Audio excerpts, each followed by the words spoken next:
Yo, what's going on, people? Can you hear me? Can you guys hear me? Hello, hello, hello, hello, hello. Can you hear me? Can you hear me? Can you hear me? Can you hear me? Let me know, right? Because I've not got the monitoring on this. I've not got the monitoring set up on this properly. But can you hear me through this mic and this mic, or can you just hear me from one? Because there might be because these headphones have the mic input in it. I'm not too sure if you can hear me. Can you hear me through this, or you can only hear me through that? Let me know, because I might have to change headphones. Am I coming through two mics or not? Just the one, yeah? Just this one here. I'm not coming through this, am I? I can hear both, someone says. MK said they can hear both. Can you hear both, MK? Can you hear both? You can, right?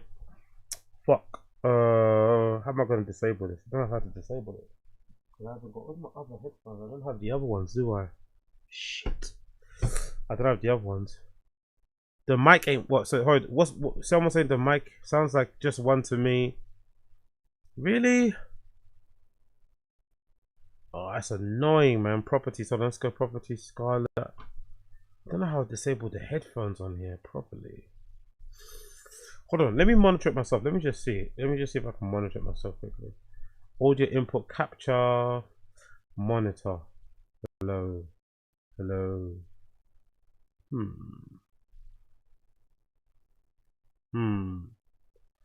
It sounds it sounds like two. No, it sounds like one to me. It sounds like one to me. I hear everything. Dude, everything they eat, bean cheese, bean cheese, bean cheese, bean cheese. Like, big up, big up, big up. Appreciate it, appreciate it, appreciate it. So there's no problem really, is it? Does it matter both mics are working? No, because sometimes they can interfere. Does it matter you have both mics? That's good point there, but it kind of, illustrates the point. If there's two mics, big up MK, it can sometimes interfere with the other. So you can sometimes hear me on both and it comes through and it sounds weird. You get what I mean? Or am I just being a fucking procrastinator, weirdo guy, audiophile guy? Like, I'm pretty sure it's a problem. Because I'm pretty sure it's the reason why I didn't used to use these headphones before, but I can't find the ones I replaced them with. Always something with me. There's always something. I can't remember. I can't find the ones I replaced these with because I was using these earlier to make some videos, but I can't find them. So hopefully it's not the case. Hopefully it's not the case. But I'm just gonna run with it. I'm gonna run with it. Hopefully it's not a problem. I'm gonna run with it anyway. Hopefully it's not a problem going forward. I'm gonna run with it anyway. Hopefully it's not a problem going forward. What's going on, people? How are you guys doing? How are you guys? You are worried about the feedback on the second mic. I get it, but you're good. Okay, cool. Big up, MK. Thank you for that reassurance, my friend. I appreciate you. Thank you for that reassurance. Maybe I've been watching too much DSP. Maybe I've been watching too much slop content of DSP, and I've been seeing people who do like a terrible job at this and still do okay. So I don't want to be that guy, I don't want to be that guy doing a terrible job and still doing okay. I want to be at least be providing the bare minimum, and I feel the bare minimum is having good audio, right? Good audio. That's what actually I advised somebody the other day, didn't I? Yeah, somebody actually reached out for me for advice on streaming. I don't know why, but they did. And one of the things I told them, because they were kind of women and iron about getting a really high quality video setup, I just told them. I just saw Coiler's comment. You only had 1 week to figure it out, Chin. Big up Coiler. Big up Coiler, my guy. Big up Coiler. Every day I get closer and closer to fucking chinning it. What's that quote? The longer you stare at the abyss, the longer the abyss stares back at you. That's what's happening to when I criticize Chin. I think it's all coming back. All that karmic vitriol of criticizing that guy is coming back at me. dude, everything they eat, bean cheese, bean cheese, bean cheese. Big up Team Meteor Leader. Big up Game Red as well, by the way. Big up Game Red as well. I saw you too. Appreciate the support. Big up Game Red and big up Take Me to Your Leader. Appreciate you for still being members on this channel. I don't know why, because like I said, I'm really inconsistent and shit when it comes to this sort of shit, but I still appreciate you guys' support. So thank you. I have lost a bunch of members, which is, understandable. I'm not gonna lie, losing members on your channel is kind of like it's a little bit like a middle finger. I'm not gonna lie, it's a little bit like a middle finger. When you lose members on your channel, it's sort of like a middle finger. It's like your audience telling you, give me more content, get fucked. You know what I mean? It's really straight. It's like people walking out of a restaurant. It's like people walking out of your restaurant and be like, you know what, this ain't good. This ain't good, or not coming back. Actually, it's like people coming in for the first week of your restaurant and then not coming back the second week or the third week or the fourth. You know, it's like, look, you didn't give me enough content. Give me the slop or I leave. You know, it's pretty clear. Give me slop, I leave. And you know what's funny? My membership starts at $1, £1. My membership starts at $1, £1 and it's still niggas are like, you ain't streamed for a week, fuck out of here. You ain't streamed for a week, fuck out of here. I'm taking my £1, I'm going home. I'm going to somebody else that will appreciate my £1. Somebody else will appreciate me and will take my money and actually give me content. So I respect that. I respect voting with your feet because it gets me back into the hot seat. It gets me back here talking shit. But to be honest, you know me, I'll still be here talking to you guys if there's no one here. Let's be real. I'm a bit of a madman, you know? I'm a bit of a madman. My previous content, if you just click on the random show, you click on oldest, you go on the Excellent Zinger channel, you click on oldest, you'll see I was ranting into a microphone. And I'm proud of that, by the way. I know it's a weird thing to be proud of, but I'm proud of the fact that I was ranting and screaming into a microphone when there was one viewer.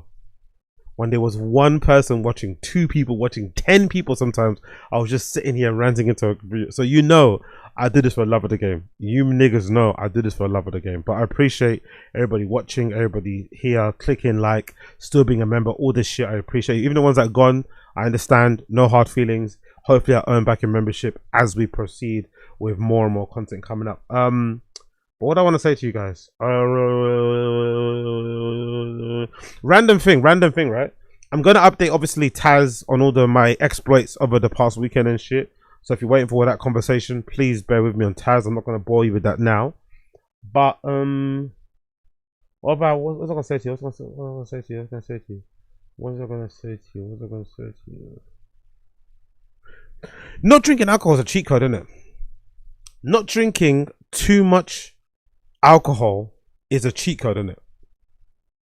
Because I've realized over the past week or so that I've been doing what I've been doing, limiting or bringing down the alcohol consumption by like a couple of drinks a day, a night, sorry, here and there, not a day, and per night when you're going out, really does increase your capacity to not have a crazy hangover the next day.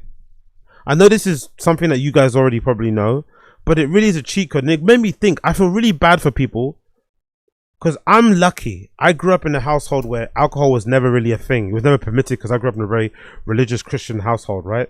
The most we had was maybe on Christmas. The most was maybe on Christmas, or my mom and dad would maybe buy a little shandy, a little fucking tonic wine or something. I mean, that was the most you'd see. The most you'd see on it was on Christmas. But for the most part, across most of the year, no alcohol, no nothing, strict family stuff. So I only got to drink, I only drank my first beer, my first alcoholic beverage when I was like 22, 23, I think. At like some free influencer trendy event, right, that I went to. You know, back in the day, they used to have a lot of those things. Pre-pandemic, there was a world where, I know nowadays it's not such a thing, but pre-pandemic, there was loads of these like influencer events. I don't know, launching a new computer, some new pen, stupid shit that you didn't need. And there'd always be a drink sponsor linked to it. And I used to go there with my friends all the time. It'd be a good way to kind of like, you know, drink free drinks and get drunk. And I've had my first sort of like Carlsberg, my first beer ever there. So I never really developed a need addiction for alcohol because I think I drank it so late. Maybe anyway. Or maybe I just don't have the propensity to drink it. But this few weekends has made me really feel bad for people who do have it, because I feel like alcohol is a harder thing to break than drugs. I'm not sure if this is a crazy thing to say, but I think being dependent or on alcohol beverages for your like beverage in the, you know, as you have your dinner is super hard. And I'm fortunate that I've never had it. So now that I'm kind of weaning myself off of it and not having it as often, I've noticed that my nights out are a lot better because I'm not being as hungover, because I've, you know, found out that alcohol is the one that really, obviously, you know, any other adult vitamins are not good for you. But if you really are on the alcohol, it's really, really going to mess you up. And it's a really hard thing to fucking break. It's a super hard thing to break. So my heart goes out to all of you who are maybe, you know, in the throes of alcohol addiction. It's not an easy thing to break. But if you fucking can, try and do it, because it really does improve your ability to maybe stay out at night. If you're like myself and you like to stay out at night and you like to interact with crazy, like I do, innit? I think I realized after this Berlin trip, as much as I like to get on it, I also just like to fucking hang out with fucking crazies. I swear to God, I just there's something, I don't know what it is, Maybe because I'm nuts myself, but I really do enjoy Psycho Energy. I really do, and there's no better Psycho Energy than in fucking nightclubs. You have a gun?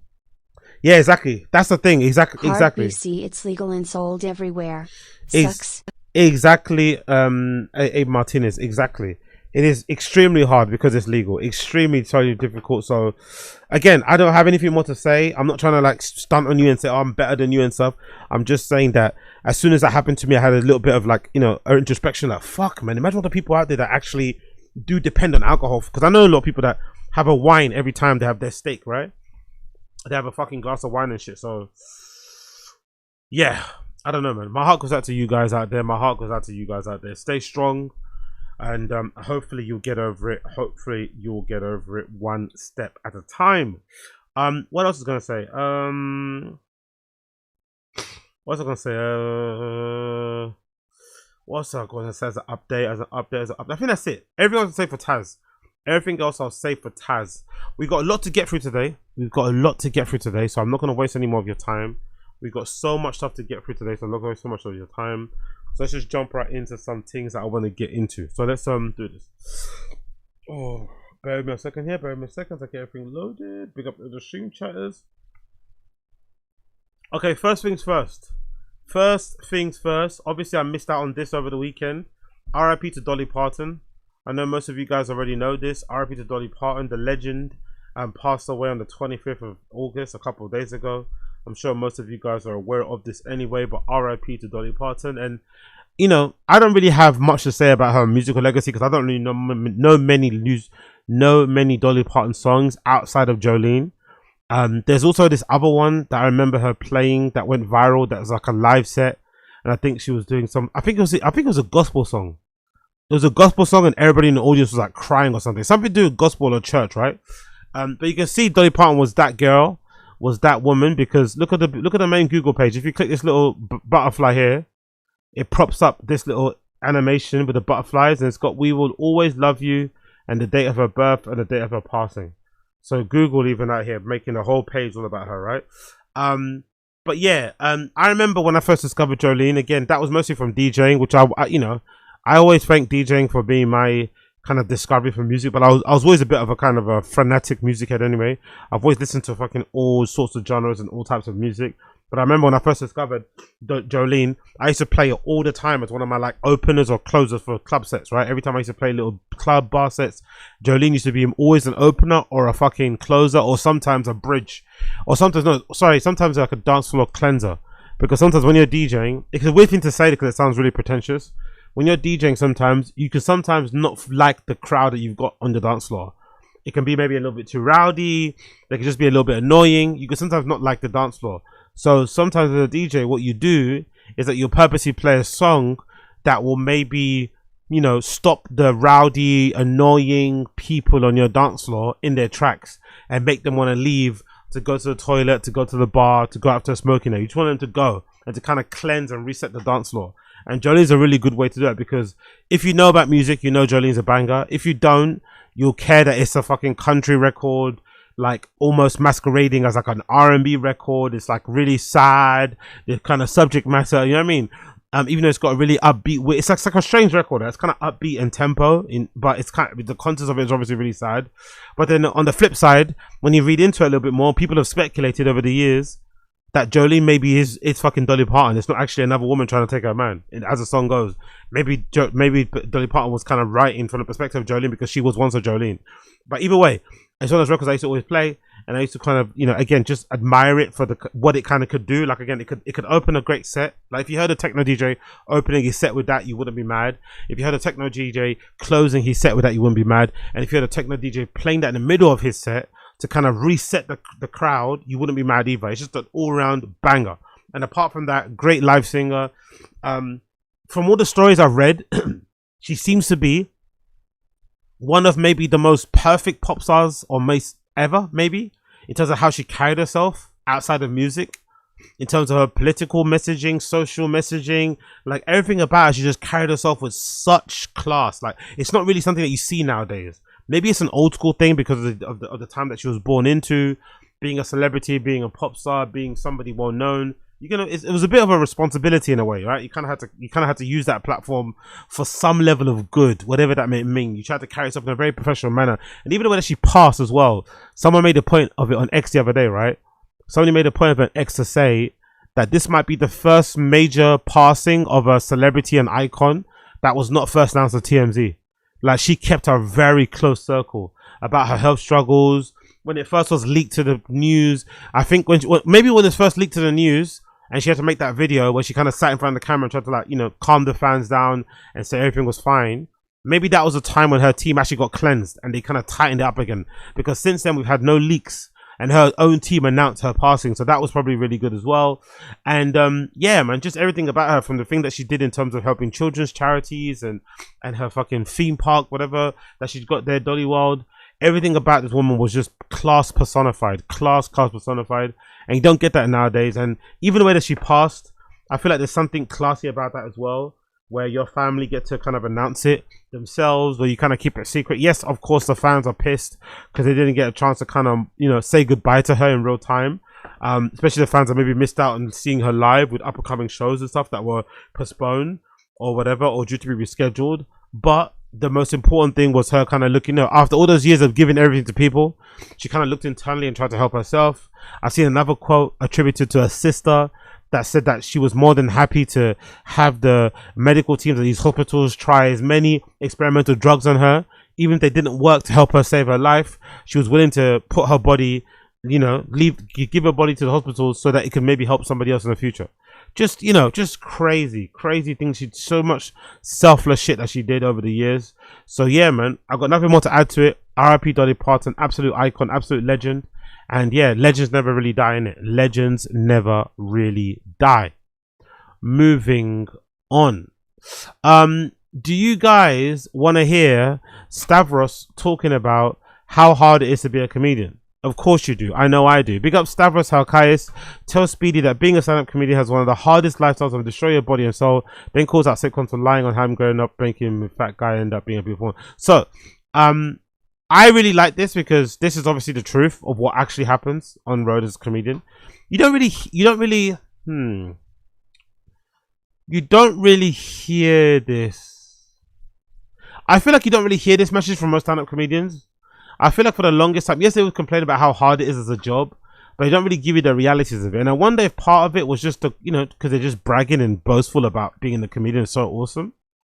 Or maybe they don't really see this hard bit because they're trying to be good. Maybe what Stavros is talking about only applies if you're actually trying to be good at your job. And if you're not trying to be good at your job, you probably won't see this sort of stuff. I don't know. Either way, let's check it out. I think DJing is a close second, by the way. I think being a professional DJ is probably a close second in terms of the worst profession to have on your lifestyle. Because sometimes you look at these professional DJ schedules, like I'm always, you know, I'm a bit of a fucking head. I'm a bit of a geek when it comes to DJing and shit. Hopefully, you know, inshallah, I will make it too. But when you look at fucking RA, you look at some of the DJs, you see their listings. Unless they're like a DJ that's a bit older, maybe like a Dixon who's maybe in like his mid 40s, early 50s. A lot of these younger DJs who are coming up and popping and, you know, getting fame, they obviously want to capitalize on it. So they're playing gigs. Like they'll be playing in like 5 countries in Europe. Then at the end of that, they'll fly over to Asia. Then they'll go over to South America. Then they'll come back to, you know, North America. Then they'll do another trip again to fucking Europe. It's crazy schedule. And usually, if you look at their calendar, they've usually got days off between like Tuesdays and a Thursday is usually their day off. So imagine that. A Tuesday and a Thursday is their day off. They're trying to then call their regular friends to hang out. Their regular friends on a Tuesday to a Thursday have 9 to 5s, have regular jobs. You probably can't hang out with them. So all you're left to hang out with are, guess who? Your DJ friends or other ravers who, for the most part, are going to be drug addicts and alcoholics and just delinquents and people you don't probably want to hang out with all the time. So it must be the same with comedians. You can't really have regular friends because, you know, especially for comedians see regular people as beneath them anyway, right? Comedians already have this like superiority complex about how they like so high and mighty and no one could touch their comedy anyway. So imagine having to hang out with regular people, murder, right? Hell on earth, can't do it. So you're going to have to hang out with them. You can't because they got jobs. Now they're extra lame to you, right? Number one, they're not funny like you. Number two, they can't hang out every day at the comedy store and shoot the shit. So wow, they're so lame. So now you're only hanging out with your other comedians who aren't that funny. You're then making them laugh thinking you're funny. and it's making you have a bigger ego.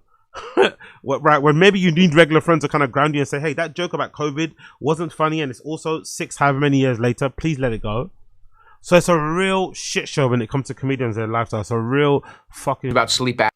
But let's be real, Stavros. Now you're rich and famous, and even when he was getting a little bit of fame off of Cumtown, he was smashing some girls he shouldn't have smashed. Even he admitted himself. He was very kind of like, self-aware, because I think men in general are like that. I think women are the ones that suffer from thinking they're all baddies, right? Every woman probably thinks she's got a bad bitch in her when she's just, you're just a sub 2. It's all right, isn't it? You're just a sub 2. It doesn't fucking matter. But I think men have a proper understanding of where they land on the totem pole. They know when they've pulled a winner and they're not meant to pull it, and they just act like they should. But if you pull them to a side and say, hey, you pulled a winner there, you really shouldn't have that, he'll admit that, yeah, I know, man, I know. But somehow I figured it out, right? Men are really good at doing that, and you'll both laugh, spud each other, and keep it moving. But a woman will never think she doesn't deserve somebody, right? But even he has to admit, now that he's got money and fame, his quality of women has definitely increased. Let's be for real. Even that one girl he was dating, right? Who was that one girl he was dating that he broke up, that he cheated on her with? And the whole of alt, left, dime square, social media doesn't let him forget about it. There's this one girl, I think she's like an actress. Yeah, she's an actress. She's kind of young. She's like a Gen Z type of actress. And I remember there was this thing about Stavros allegedly cheating on her with some other girl. And, Dime Square Twitter will not let him forget about that. That girl, I think, is, quite attractive, right? Not quite, but, in like that kind of hipster way. He pulled her, and he pulled her probably off the fame of being quite well known in New York and stuff. So, yes, those sitcoms were lying to him. But in general, now that he's rich and famous, I'm sure he's realized that it doesn't really matter what you look like as a guy. In a way, that's why maybe women I get sympathy for me, because for women, they have to compete. Like, a woman always has to compete with the hottest girl coming out, right? Really, that's why being a baddie in your old age is really hard, because you're having to compete with like a 19-year-old, a 22-year-old, a 21-year-old. You know what I mean? It's gonna be difficult. But men really don't have to compete. Men don't have to compete at all for like looks. All they have to compete for is just like clout and money. If you get your clout and money up, you are Gucci. You don't have to matter what you look like. On God, it doesn't matter what you look like. It might help with your confidence little by little. Do you know what I mean? Don't get me wrong. It might help with your confidence. Like, I can say with some level of confidence, and this is not even, no, I can say with some level of like truth, that this is not even a thing. But for my recent trip, that's been the most kind of compliment I've received from the opposite sex outwardly ever in my life. Like, I don't know what the fuck goes on in that country. Again, maybe it's just different countries. Some people are just a bit more open in it. You go to other countries and women are just maybe a little bit more open to like approach other guys. But I was kind of shocked by that. But then also, it doesn't really mean anything, can it? It's just a compliment. You get what I mean? So still, the guy with the money, the guy that's willing to fucking drop something, is gonna be able to pull and say, "Hey, come jump in my Lambo and let's." But maybe it can do something for your confidence and your sense of self-worth. I don't know. Maybe it does, maybe it doesn't. Who fucking knows? Big up Stavros, big up Speedy, big up Stavros, big up Speedy. Next clip. EPD 245, EPD 445, sorry. I've not watched the documentary from what's his name? From Mike Klum. I've not watched it because I don't want to watch it. I'm not gonna lie. That sort of stuff kind of like icks me out. I'm not, I'm into slop, but I'm not into that kind of slop. That gets a bit too dark for me. There's that other one guy that died. Remember that one guy that died who had like a stomach ache? He was like this guy that dressed like in a metal fan way, and he was like, he lived in squalor, and he eventually ended, eventually they said he ended up dying because he ate some like bad takeaway. Somebody ordered him takeaway. He forgot, or he wasn't told it was outside. He eventually goes to eat it, and then allegedly that takeaway is what kind of killed him, and he ended up dying of like some internal, or just awful, right? He was already a drunk and a drug addict already, maybe has some developmental issues, but just, all that side of the content stop game, I can't do. Even Nick Rekieta, right? Big up Nicholas Rekieta. Even the Nick Rekieta stuff I can't do. I see some clips of him from that channel. I forgot the channel's name. It's got like a green badge, a green shield, and you see Nick looking clearly just high off his mind, sweaty, the sunglasses on, trying to hide all of his drug abuse, and I just can't. This is kind of a content I just cannot do. And the EPD 445 stuff, I just can't do it. I just can't do it, man. It's just too dark. But there's a short clip here, courtesy of Killer. Big up Killer Crew. It says Chris Hansen was generally shocked and disgusted at how casually EPD 445 admitted to preying on who he thought was a 13-year-old girl in 2021 runaway. No, during a newly released interview, while knowing the trauma it would cause her. Now, I'm not gonna lie, right? I actually think this approach from EPD 445 is actually the right way to go about things. I think if you're a scumbag, if you're a piece of shit, you're better off just coming out and admitting it boldly and loudly and not trying to pretend to be the good guy. Because in general, when it comes to content online, what I've found on watching a lot of stop content, watching a lot of lolcows, especially people like DSP who I fucking hate, the people that hate you, but the ones that are gonna ride you are gonna ride with you anyway.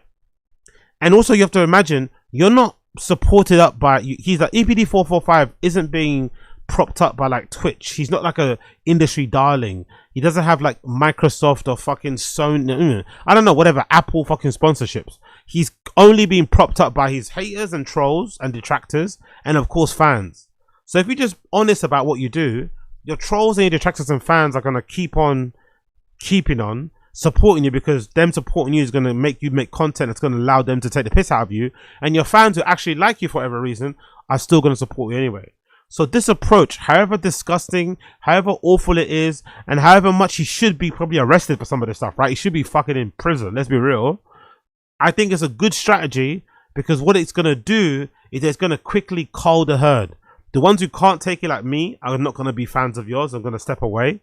The ones that can take it and like this sort of like dangerous, edgy, disgusting, morally depraved, godless content are going to be on it too.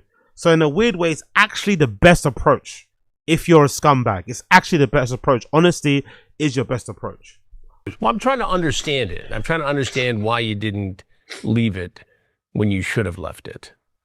I'm trying to understand what was going on in your mind, why you behaved the way you did, and how someone who had such a successful social media career could have it all blow up for this. And I think a lot of America, a lot of the people who followed you, right, who consumed your content, have the same questions. Fucking hell, look at the size of him, bro.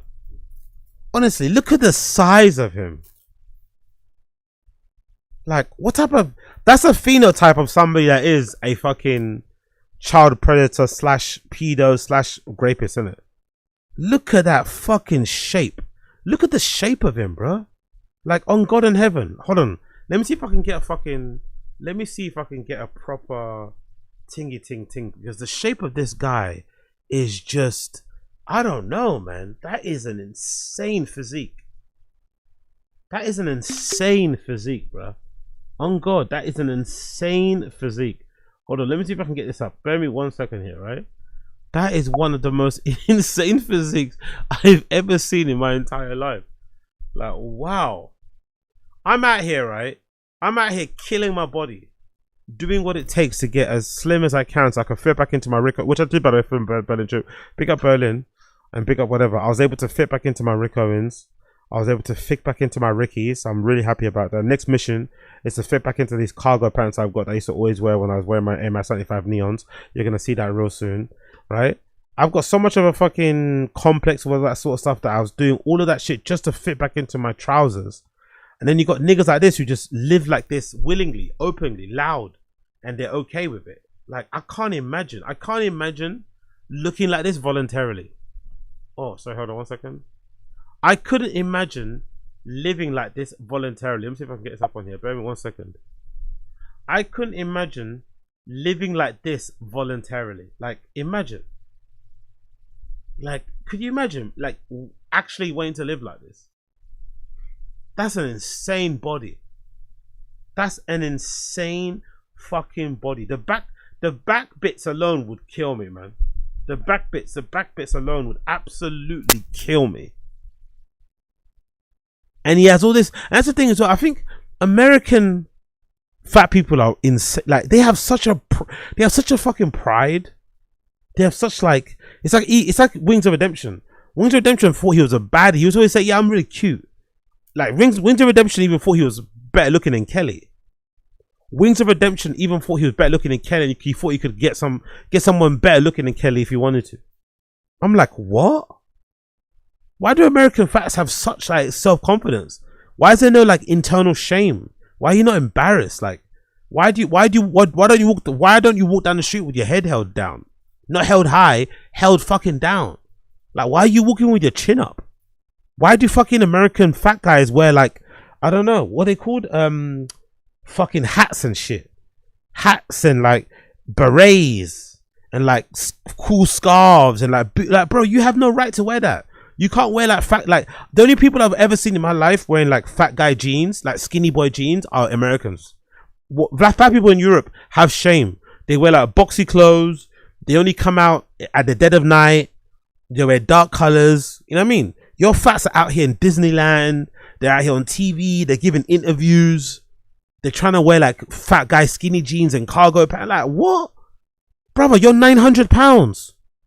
Brother, you're 900 pounds. You have to be airlifted into your fucking house or apartment. Like, nah, I'm not having. You have to live in a maisonette because you're too big. How do you have self-confidence? Like, how do you have pride? Honestly, Wings of Redemption used to fucking scare me. Wings of Redemption used to be prideful. Wings of Redemption had like ego. I'm like, how can you have how can you be a narcissist when you're 600 pounds? Me not understand how you can be a narcissist when you're 600 pounds. It's honestly impressive. It's honestly impressive how American fat people have so much pride and ego and bravado. It's like, wow. Like this guy talks like with such like you see when I play, he's such a like, he's cocky, but he had such a like I don't know, it's just a funny thing. I don't know what to describe that word, but I've noticed it with a lot of American fat people. They've just got this inner confidence that belies what they look like in the mirror. You know? It's like, hold on, didn't you guys kind of invent bullying? Isn't like the American like archetype of like the school bully flushing your head down the toilet? Isn't that an American thing? Weren't these guys being shamed? Like, what the fuck is going on? How do you survive all these years looking like this? It's kind of insane. And men as well have the worst fat. For women, I have a lot of grace, because women, when it comes to women and weight, I have a lot of grace because there's so much shit tied into that in terms of your hormones, in terms of like there's so much shit, right? I have all the patience in the world for women, especially women go through pregnancies and they go on the pill. They do there's so many things that happen to your body that can fuck up, and also women just can't process. You have a gun? Oh, big up casual. Ooh. This describes Flacco perfectly. Exactly. He's disgusting and said he's a 10 out of 10, rolling on the floor laughing emoji. And big up Casual. He wasn't joking. Big up my guy Casual. He was not joking. Poetic Flacco is not joking. Let's make that very clear. He was not joking. He could not understand why everybody around it didn't understand why he was saying he was a 10. He could not understand it. And I think that correlates also to when he decided to start buying prostitutes. I think that correlates around the same time where his idea in his head of who he wasn't matching his reality. So he started to just buy prostitutes to kind of, soothe his ego and shit. But anyway, let's not say that better. I went on a rant about how fat EPD45 is. We all know he's fat. Let's get back to the clip. Where's the clip? There it is. No, is that the clip? No, it's not the clip. That's the clip there. Sorry about that. I went on a crazy rant. Big up Casual. I mean, I don't really know what you want me to say. I don't want you to. I don't know what you want me to say. Yo, EPD45 is a fucking psycho. Say anything except tell me the truth. That is the truth. I was lonely as hell. I wasn't really going outside. Really didn't have much of a life outside of YouTube. You know what I mean? Really didn't have. A lot of us don't have a gun. Yo, big up. Bro, I'm watching Gypsy Crew star Benazuli countdown before their fight. It's so cringe, watch it. This guy Ben is watching DBZ clips in an ice bath. Who? Ben Dazuli? Okay, cool. Okay, cool. We'll check it out after this. Big up A Martinez. Much success talking to women, even in high school, even after high school, you know what I mean? Yo, big up Coiler. Honestly, with a little bit of credit card debt and the Denny's, I could hit this. Nah, I don't think you could, bro. I don't think you could. I think maybe we both had the propensity to maybe be down in a dumpster type. I think we have a limit. We have a ceiling. My ceiling was during COVID. My thing was during COVID. I had a good job during COVID. I had a good job before COVID. What moved from that to another one. Then I lost that. Then I got another one and I lost that. And there was a big fucking gap in between my employment. And I ballooned up. If you check the clips, maybe some of you guys saw me during COVID when I had like my big afro and I had like a really big bushy beard. And I was just wearing the same blue fleece for the whole entire COVID. I remember just wearing the same blue fleece, right? I think I had 2 of them actually. I had 2 fleeces. I would just rotate them during the week. I'd wear it for 5 days, wash the other one, wear the other one, rotate it for 5 days. I was wearing the same blue fleece, not getting a haircut, not getting nothing. But there was a limit. I didn't get to this size. We're talking about this size. You can have your times when you indulge. Like, I'm not, you know, you guys know I've gone up and down in size. You guys have seen me on here. I would never denigrate people that, you know, put on a bit of weight because of outside influences and things not going your way, family life, personal life, relationship, deaths in the family, bloody blah, blah, blah. But this level of fat is just greed. This is just pure greed and just excess and gluttony.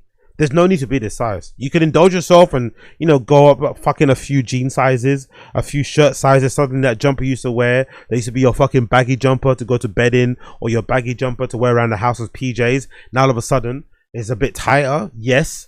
But this motherfucker's like, I don't know, man. That shit's probably like the size of a duvet. That fucking 25 jersey is probably the size of a fucking duvet. Nobody should be that big. Nobody. On God in heaven. Always, you know, always afraid of rejection. You know what I mean? That's not an excuse, not saying that. Just trying to get you to understand. Right. And as you know, I've confronted hundreds of predators. Right. Reporting on them. Right. And people ask me all the time. Yo, big up the queen. Ashley comments in the chat. Big up Ashley comments in the chat. It's so much harder to lose than to gain. It's so much harder to lose than to gain. I don't know if I agree with that. I think it depends on what your why is. I think it depends on what your fucking why is. You know? I honestly think it depends on your why. Like, my why was intrinsically tied to me just being into aesthetics, me being into fashion and shit. And, you know, as fucking shallow as this may sound, that was enough for me. You know, personally. If your why is, I don't know, your why has got to be enough. I think if you've got a strong enough why, you can do it. I think you can do it pretty easily because it's not that difficult. It really isn't that difficult. You just got to stop eating. Stop, like, you just got to reverse the scales. You got to move more than you eat, essentially, and you'll be fine. You know, you just got to move more than you eat and you'll be fucking fine. Really and truly. Like, but, you know, maybe if you're already that kind of bit, you know, that level of big, it's really impossible. It's really difficult because your whole mind, because that's the thing I always forget too. People like this aren't like me, where like they have like sad parts of their life and then they get fat. This is just generally just maybe even part of a food addiction too. You could actually just enjoy being that weight. That could also be a thing. You might just have a body type or a gene type that just makes you put on more weight. Who fucking knows? But I wonder if some of it is always tied to just like that self-loathing. Maybe that might explain his actions as well. Not to excuse his actions, but I wonder if being that sort of size might explain how he acts online with women and girls and all this malarkey, and young girls, you know, and actual children. Maybe that self-loathing kind of plays a part of like, okay, I don't love myself, I'm just gonna do whatever, fuck it. I know it's disgusting, but I already feel like I'm kind of a disgusting human being. I don't know, who fucking knows? There's no point psychoanalyzing it. He's a piece of shit. Why do they do this? Even when some of them know, many of them, most of them know it's wrong. And so I'm posing the question to you, who got caught being a predator. Big up, Koila. The way you said Duvet made me kind of horny. Yeah, man.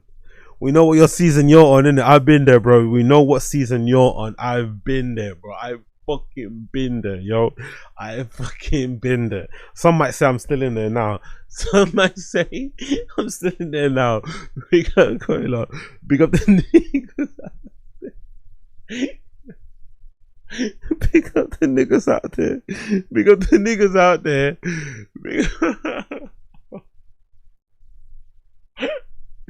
Big up the niggas out there that start sexualizing. Because niggas out there that get so down bad, they start sexualizing their fucking aunties. Not like actual aunties, but you know what I mean. You know what I mean, innit? Big up the niggas out there that starts to sexualize their aunties because they're that down bad.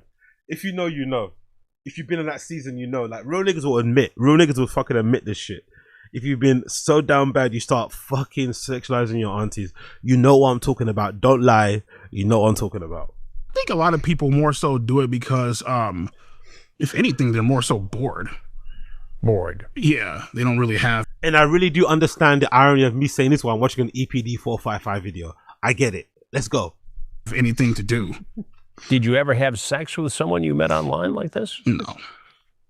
You looked down when No, but I wanted to. you said that. Where else you want me to look? You want me to look up? And nah, I didn't. No, I didn't. This nigga's got an earring on like he thinks he's a hot boy. This nigga's got an earring in like he's a hot boy. You can't tell EPD 45 that he's not hot. In his head, he looks in the mirror, he sees ASAP Rocky. In his head, he looks in the mirror, he sees ASAP fucking Rocky. He sees Idris Elba. He looks in the mirror. You know it. You fucking know it. You fucking know it. Look at this guy, man. He looks in the mirror, he sees fucking Marlon. He sees fucking Duke Dennis. Look at him. Honestly, the delusion of fat black people, fat people in general in fucking America is crazy. This motherfucker thinks he's hot. This was the only time that you met somebody who said they were underage online. Well, I mean, and then there was also Kayla the second time. Right. We'll talk about that in a minute. I mean, you said sex, but I said, Well, but that's where you were headed to meet this 13-year-old girl, was for sex, right? well, yeah, I mean, but meeting up. Well, yeah. Well, yeah. Yo, throw this guy in jail. With somebody and having sex are two different things. So, Oh my God, babe, it's a playful spank, you say. When I spank you, it's supposed to be sexy, LOL. If anything, I just bend you over and kiss your ass. God damn. God damn. Oh, that's hot, she says. Probably lick at some too. Lick my cheeks? Yes, well, maybe, but only... Look at his face, bro. Look at his face.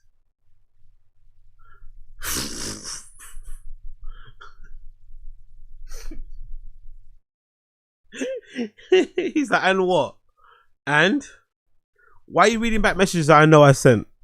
Why are you reading back messages that you know I sent? I know I sent.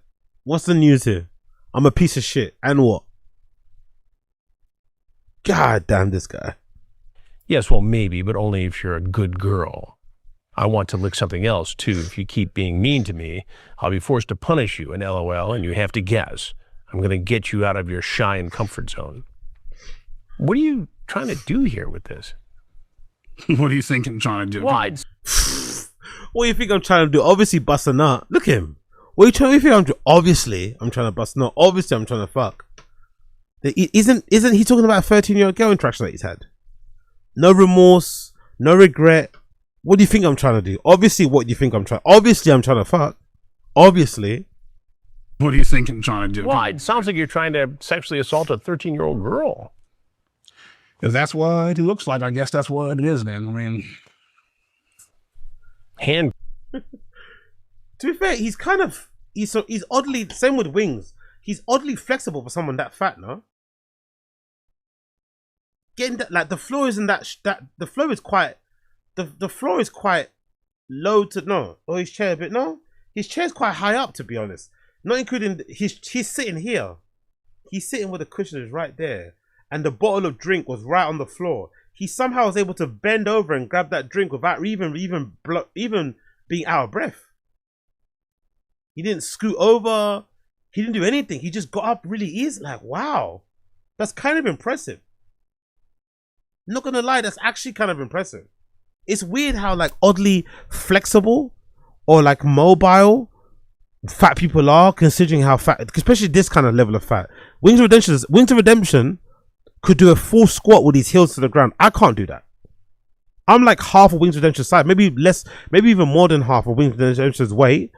But Wings can probably, he could squat with his heels on the ground, like with his ass crack touching his heels, without lifting his heels up off the floor. Absolutely insane how he can do this without being out of breath. Maybe because he's got experience of being fat. There's all these things on the floor he has to pick up, like snacks and shit. But it's actually kind of impressive doing that without being out of breath. Fucking hell. I guess that's what it is then. I mean, Handcuff you. Throw you in the back of my car and bring you back to my dungeon, LOL. You talk about climbing through a window. mm-hmm. LOL at him climbing through a window. LOL. So hot and cute and even had me jerking off. Were you masturbating when you were talking to her? Mm-hmm. Oh!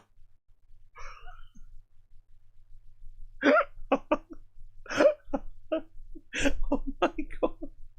Jerking off. Were you masturbating when you were talking to her? Mm-hmm. Hot and cute and even had me jerking off. Were you masturbating when you were talking to her? Mm-hmm. And even had me jerking off. Were you masturbating when you were talking to her? Mm-hmm. Were you masturbating when you were talking to her? Mm-hmm. Were you masturbating when you were talking to her? Off. Were you masturbating when you were talking to her? Mm-hmm. Masturbating when you were talking to her? Mm-hmm. Were you masturbating when you were talking to her? Were you masturbating when you were talking to her? Mm-hmm.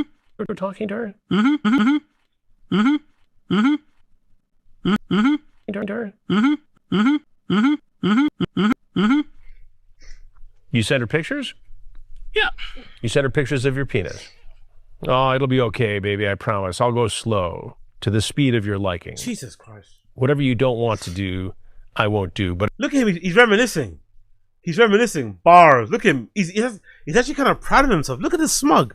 Look at the smile. Like, oh my god, I used to put it on these girls. He's actually kind of happy, but look at he's like, fuck. I got game, innit? I got fucking game. I won't do. But if you enjoy it and want it in all the way, then I shall satisfy my princess.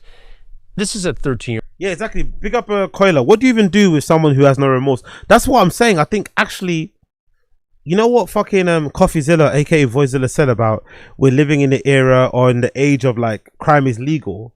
I think it's also very legal to just be a degenerate, to be a piece of shit. I think if you're open and you're honest, like, we're gonna get into Brendan next. I have a theory, right, that Brendan has this weird luck of just always ending up kind of on his feet. Because I always say, like, a real loss for Brendan would be him having to work a regular job. That would be a real loss, because I think he kind of enjoys his position that he's at, where he's got a studio, he's got chin, and he walks. Do you know what I mean? He's got this air of like having this media empire. Even though for all of us, it looks like he's failed, he's not the guy he used to be, in his head, he's still like a big deal. But if Brendan ever had to like get a regular job, if he had to actually be like a PT one day, if he had to do that thing that he insulted Dana White about by calling him like, oh, you'd still be in the gym doing cardio kickboxing and stuff, he'd really feel down. But I think Brendan would actually go on to another level, Brendan Schaub, if he actually just came out and admitted all this shit. If he was just unapologetically the piece of shit, bully, douchebag that we all know him to be. If he just unapologetically was just himself and just admitted it, I think his fans would double, triple, quadruple down on his shit. And I think obviously channels like mine and others would obviously enjoy him going down this villain arc. I think this thing that you do now, where you're trying to play the middle, you're trying to pretend like you're the good guy, everyone's gonna go out their way to expose you. That's why they're clipping everything that he does, doing all this sort of stuff. But EBD 445, have you guys noticed? There's not a lot of that content about him anymore. People don't really like clip him as much as they used to, because he's a degenerate piece of shit. You know, there's not much more you can do with it. It's like, oh, it's boring. I mean, it's not much you can do. You just got to wait for him to get arrested, hopefully. But it's not much more you can do with the content. So I think Brendan's actually missing out on a very lucrative move of just, hey, let me just embrace that I'm the villain. Let me stop pretending I'm a best guy in the world, beast of a dad guy, I'm this and that. Let me just admit all of my failings. Let me admit how much of a scumbag that I am.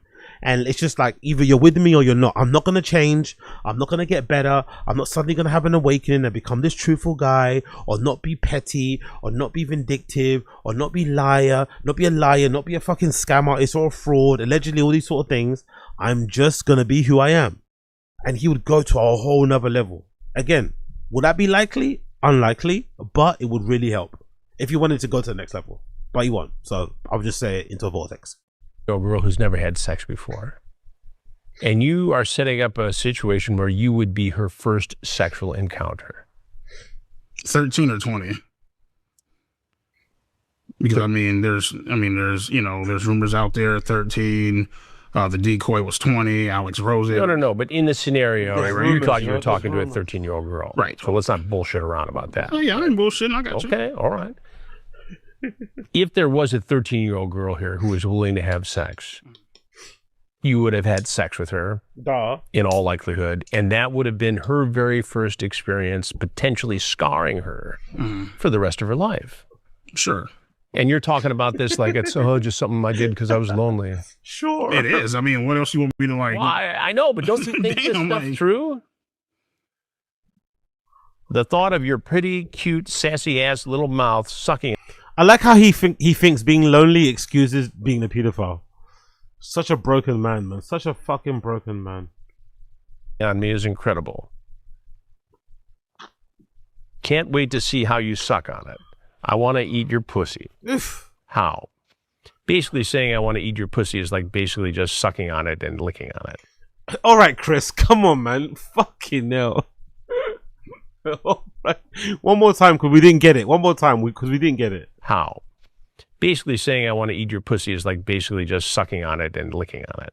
All right, Chris. For fuck's sake, bro. We get it. We know. God damn, Chris.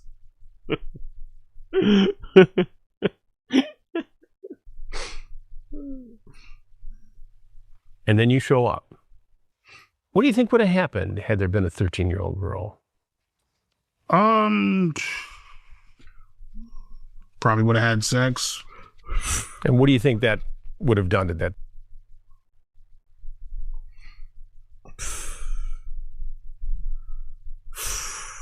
13-year-old girl? Oh, scarred her. Just scarred her? You're that casual about it? I mean, scarred her, tormented her, emotionally disturbed, PTSD. It would have been a horrible thing for her. Do you feel guilty still to this day? Of course. Of course I do. You know what I mean? I'm not, But you're treating this like it's some casual thing. It's been 3.5, 4 years ago. I've moved on. Like, I have a life to live, man. I can't just sit back and dwell on shit and not move on and not have a life. You know what I mean? Like, I was into that pedo shit 3 years ago, man. Get with the times, man. Catch up, man. I was on that pedo shit 3 years ago, man. I was on that PDF shit 3 years ago. Alright, man. I got nothing more to add, man. Big up nobody in this fucking thing except Killer Crew. Big up nobody in this thing except Killer Crew. Follow Killer Crew. Great fucking content channel. Talks about all the shit that we all like to talk about online and shit. Big up Bloodcut Killer Crew. I got nothing more to add. Big up Killer Crew. Oh, fucking hell. Okay. Let's go over some Fighter and the Kid stuff, right? Let's go over some Fighter and the Kid stuff. Let's go over some Fighter and the Kid stuff. What have I missed out? Hold on, what have I missed out? I missed out on something. Oh no, that's the one I missed out. Let's go back to this one. This what I missed out on. Let me go spend some things. What I missed out on. It's been a while, right? So let me just quickly check over some stuff that I might have missed out on for you guys. I think we spoke about all this shit already. I think we spoke about this meme of Slow Joe looking like that guy from Sopranos, the assassin that comes over from Sicily or some shit, right? I think we spoke a little bit about this. Really? Well, no, we didn't, but who cares? I think we spoke a little bit about this too. Oh no, shit. Slow Joe, innit? Didn't she post a video about someone bullying her kids? Who would have funked that, bro? Is that still here? Yeah. Yo. I forgot to talk about this. Who would have guessed? That fucking Panther in Minnesota would actually be bullied in school? For the longest time, myself anyway specifically, I always thought the way that Brendan was raising his kids, the way that Slow Joe was raising her kids, and just Brendan the way he is personally, I always had the feeling that they would end up being bullies themselves. So I'm really surprised to hear that Brendan Schaub's kids are the ones that are actually getting bullied in school.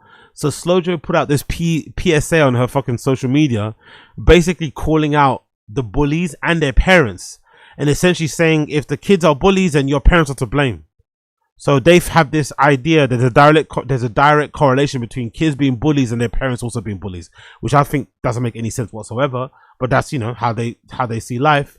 And she's here on her car, essentially sending out a threat to these parents or these kids who we don't know, who I think they know who they are, saying that if their kids bully her kids again, she's ready to fight. That's what she's basically saying. She's ready to fight. And I had no idea. Honestly, this shocked me. I was shocked to learn that fucking Tiger and Boston are actually getting bullied and they're not being the bullies, considering that Brendan, their own dad, was a notorious bully. As we've heard of him mentioning many times, a story about him getting the fucking kid with Down syndrome fired at his store. No, Brendan used to work at some like grocery store, and there was a Down syndrome kid that worked as a bagger, and Brendan during that time used to like steal the magazines and read them in the toilet and not do work. Obviously, with Brendan, bare minimum boy. he used to always skive off work and go in the toilets and just read all the magazines and rip them up and just be a fucking dickhead. They eventually, you know, the store saw what was happening with all the torn up magazines, asked who it was, went to Brendan to find out who it was, and Brendan blamed the Down syndrome kid. Down syndrome kid got fired, and he laughed about that, right? There's another account of him throwing this guy that played in his college baseball team through a glass window in his dorm or something because the kid didn't want Brendan to eat his food. So the kid ended up like sticking post-it notes on all his food, right? And Brendan saw that as the biggest offense and just ate all his food as like a sign of disrespect. The kid comes back, gets pissed off, and Brendan, during the argument, spits in the kid's face to make him fight him. The kid doesn't want to fight him, so Brendan throws him through a glass pane window. So we've heard these stories of Brendan being a piece of shit. So I'm shocked and surprised. I know you guys are going to be laughing at me because I don't get anything, but forgive me. I'm shocked and surprised that the father of a kid like that, the father of those type of the father of kids, the kid's father who's like that would end up having kids who are being, you know, bullied in school. It honestly surprises me, especially because he tells these kids anytime someone says something bad to you or mean to you, punch him in the face. So I'm surprised that sort of learning hasn't carried over and they're now being bullied. All right, well, back to school is in full session, and with that being said, I just want to say that... Yo, big up Uche in the stream chat too. Big up Koi in the stream chat. Big up what's that? Pommy Tall. Big up Apex Putter. We got a full house today. Big up Apex Putter. Big up I Am Not. Maybe I might go on more fucking breaks actually, because y'all niggas came out in force today. Big up Chucky C's, I see you. Big up MK, I see you. Calligrapher, I see you. Who else is here? On 10 Toes, I see you. Ashley Cummins, I see you. Big up fucking Don Dota, I see you. Who else is in? Space Guy, I see you. Wagwan Queen. Who else is here? Many people, man. Honestly, so good to see. I might have to go on more breaks. We got Mr. Steal Your Girls in here. Abe Martinez is in here. Fucking everyone. Casual, of course. Timo Kazi. Pick up everybody in the stream chat. Like the stream. Subscribe to the channel. Become a member. All this fucking great shit. Let's go. Let's go. Bullying is unacceptable. No child should get bullied ever. And I am a firm believer that bullies get it from their parents. Big up Steven Castaneda too. I see you, Mario. Big up Casey Shuffle. Their Big up Steve B Cheeseburger. parents are the ones teaching them to be bullies because their parents probably suck. So here's my takeaway from everything. If you're going to bully my kid, first of all, my kid's going to stand up for himself.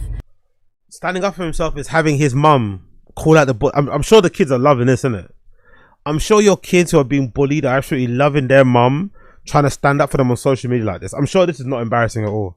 I'm sure the pictures of you first chopping on the social media, all this malarkey, I'm sure that's not embarrassing whatsoever. I'm sure fucking Brendan spazzing out on his stream over some nonsense isn't helping the situation either. I'm sure this is definitely helping the situation and alleviating some of the... I'm sure the bullies will see this and be like, you know what? Let's chill. Because Tiger and Boston's mom with the fucking big tits and the big fake ass is telling us to stop. Maybe we should chill, right? Maybe we should chill. And second of all, you better be ready to fight because I'm coming in hot. And not gonna lie, if they have these superior genetics, which they think to do, right? For some reason, Brendan thinks him and his wife have superior genetics. If the superior genetics of Brendan's fighting of anything to go by, I don't think the parents have anything to worry about. We saw Brendan fight in the UFC for a long time. If her and him are as similar as we know they are, let's just say the fighting ain't gonna be too great. Let's just say that. And also, you're a rich girl. Yes, you may have been born in Guadalajara at one time. Yes, you may have come from the slums at one time. But I'm sorry, Slojo, you're not putting the fear of anybody's heart. You are a rich woman. All you do is shop. The hardest thing that you do is having to probably find your credit card when the fucking chip and pin doesn't work. When the chip and pin machine doesn't work at Balenciaga or at Gucci, the hardest thing you have to do in your life is to rummage through your Birkin, rummage through your fucking Louis Vuitton wallet, and trying to locate your fucking credit card to actually put it into the PQD machine or whatever it's called. That's all. Maybe when you have to change your kids' diapers because usually your fucking assistants do it for you. Let's be for real. You're not fighting anybody. Let's be for fucking real. You're not fighting a single soul. Let's be for real, please. I'm going to get involved and you're going to have to fight me also. So you want to be a bully to my kids, be ready because Mama Bear's coming and I'm going to beat you booty. We can't lose the sponsorships, right? We can't lose the sponsorships and views, so we gotta like refrain from cursing. We can't lose the sponsorships and views on this dumbass video, so we're gonna refrain from cursing and say that we're gonna mute ourselves. Shh, booty. That really sends a threatening message to the bullies, isn't it? The bullies' parents are quaking in their boots hearing her self-censor because she's too worried about losing the few cents that she might get from the views in this fucking video. Come on, man. Do yourself a favor, alright? Do yourself a favor. What the are you talking about, woman? You're a You have a gun? Soon as the other kids start learning the Bopalor Panther and Minnesota haven't even seen what bullying is yet. It's going to be brutal. Rolling on the floor laughing emoji. Someone told me, big up casual, exactly. Someone told me wasn't this a filter? Did someone tell me? Because I remember, what's this thing on her mouth? Why does she have these extra slits in her mouth? Why does her mouth do that? Someone told me it's a filter, right? Did you guys, is that what you guys told me? One of you told me that this little thing that she has, is it a filter? Like, what the fuck is that? What the fuck are these little, why should these little extra like indent, like, no one else has that, right? Do you have that in your regular mouth? Or is that what you get when you get your lips filled? Why are these little like, what are these like Joker slits in her mouth? Like, what the fuck is this little thing here? Is that like a filter or something? Let me know in the stream chat. Am I bugging out? There's these little things. What are these little things here? What's this? What are these little things here? What are these little things here? Please tell me, please. I want to know. But anyway, that's Slow Joe. That's Slow Joe raging at the kids who are bullying her kids. That's Slow Joe raging at the kids who are bullying her kids. Moving on. And I'm loyal to default. Yo, big up the dono. Well gone. I'm sure this video won't be shared around at school and mocked mercilessly. Exactly. What a great way to help your fucking children, isn't it? Who are actually getting bullied. Let's help them by making sure that all the kids. Actually, what did the comments say? I forgot. Let me check the comments because the comments are quite deranged. What did the comment section say? All you have to say is, God forbid Brendan has to get involved. Oh, cringe, by the way. What's this type of guy? Who's this type of guy? The one that kind of like sucks off the husband of the woman that he's clearly trying to fuck so that he can also, what's that called? Is that white knighting? Is that cucking? Is that, what's this? Because there's a particular brand of guys he's doing a lot on social media when they try and like get in that way. Oh my God, I bet you're hot. Oh, he's so hunky. Oh, I totally get it. Oh, I would stand up to you. No chance. Oh, what's all that shit about? What is that? That weird glazing thing that they do. What the fuck is that type of person? Is that called a simp? Okay, cool. Maybe it's called a simp. Big up Coiler. Big up Pommy Tools, or it's called a simp. What's that? Redacted simp. I get that. Imagine your kids bully someone and says the parents are coming over and look at your window and see Brendan Schaub shadowboxing. Yeah, exactly. He'll be laughing. Also, people have guns. I'm sorry, but also people have, no one's got time. In big 2026, no one has time to fight Brendan. No one has time to fight anybody in big 2026. You better leave people alone. Number one, more people are trained than you'd think. UFC is more popular than you think. Access to training is more easier than it ever was before. And people nowadays are more ready to just off you. Now people are more ready to off you. Number one, don't underestimate people and their skills. And number two, people are just ready to fucking get you out of the paint, especially when it comes to their family. You try and ruin their family, try to do something and play dumb, you're gonna get fucking duppied. I always go back to that video of that. Do you remember that viral video that went viral during COVID? Somewhere in America where it was bare snowy, where this neighbors kept having an argument, and the one guy just lost it, goes into his house, pulls out a gun, and just shoots both of these people in cold blood. I think he ended up offing himself too. But it was like a build up, an argument. I think it was to do with like them clearing the snow in the driveway or something. I forgot what it was. Just something stupid.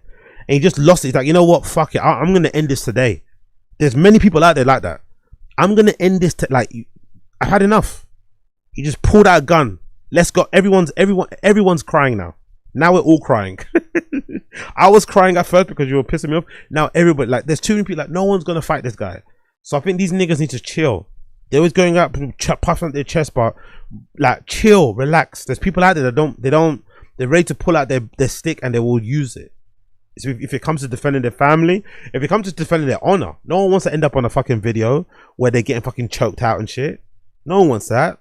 You try it, they're just gonna shoot you. Like, chill with all this shit. And again, this is a wife of a former fighter. Like, usually fighters are a little bit more chill. Like, if you see a fighter that's like ready to fight in public, you treat them like they're a psycho. Like, you're a bully, like you're a weirdo. Most fighters have this like calmness, this demeanor of like knowing, okay, cool, I've got my skills, but also if I put myself in danger, people are just gonna shoot me, or they're gonna stab me, they're gonna try and run me over because I'm obviously skilled and they're not. They're gonna want to even the playing field and shit. Come on, man. What's with this stuff? Like, we hear Brendan and even his wife that talking all this big gangster fight. Like, chill. Everybody bring it down a notch. I know it's your kids and they're getting bullied, but let's just bring it down a notch because people out there don't play. You think you don't play, but people out there that don't play when it comes back to their family. Relax. Yes, this. Go Mama Bear. Mama Bear, you know. Bro, you have nannies. Like, I don't know. I don't think you're allowed to call yourself Mama Bear if you have nannies. I don't think you're allowed to consider yourself a mama bear that protects their cubs and is ultra protective and is fierce and loyal and will crash out. You can't say that when you have 5 nannies.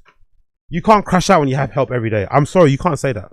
I don't think you don't have the right to call yourself a mama bear if you have nannies. I'm standing on that. I don't care. Preach. Same F with me and we got problem. F with my kids and we got problem. Honestly, who are these mums that are self-censoring? You're ready to crash out about your kids, but you have to self-censor. You can't swear. You can't say fuck. It's about your kids, no? It's about your kids, no? You can't swear. Okay. So badass. Abso-freaking-lutely. Clap. Your view on bullying is valid. Every parent is responsible for their children's actions. Furthermore, add to their overall parenting involvement. Also, those glasses are hella fly. Send me a link, please.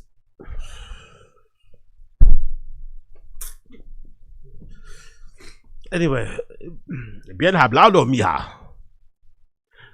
Yes, all these peeps saying watch out for Brendan, but I'm over here saying mama is coming. Hell yes, mess with my kid or one of my kids' besties and there'll be trouble. Yeah, alright, cool, man. Everyone's so scared of these Calabasas mums, isn't it? These fucking Calabasas mums who hardest thing you have to do is pick up Amazon packages. Everyone's so scared. Everyone's so scared of a Calabasas mum whose hardest thing she has to do is pick up the interior color of her fucking G-Wagon. They're shaking in their boots, bro. You shaking in their boots. I don't know about you, but kids, the parents of bullies that I've met in my life are usually, you know, they're pretty about their life as well. If you think the parents is a bully as well, you're probably going to be in for a rude awakening if you try and step to them in public. Do you have a gun? Let's just say that. I regret not starting a conversation with a guy I seen wearing the Diet Coke Big Brown shirt last Saturday at UFC Fight Night in Oh, Sacramento. that would have been good. Sacramento, innit? Sacramento, where Nate Diaz brothers are from, according to Brendan. They're from Sacramento. But yeah, big up Stephen Castaneda. Yeah, big up Stephen Castaneda. Oh, I don't know. To be fair, when it comes to Big Brown merch, because I want to buy more these days. I think now that I'm gonna be doing my thing, I want to start buying more. I want to start wearing that more on here. Because I know, big up ALT from That Being Said, which is a strictly DSP trolling live stream and stuff. It's fucking great.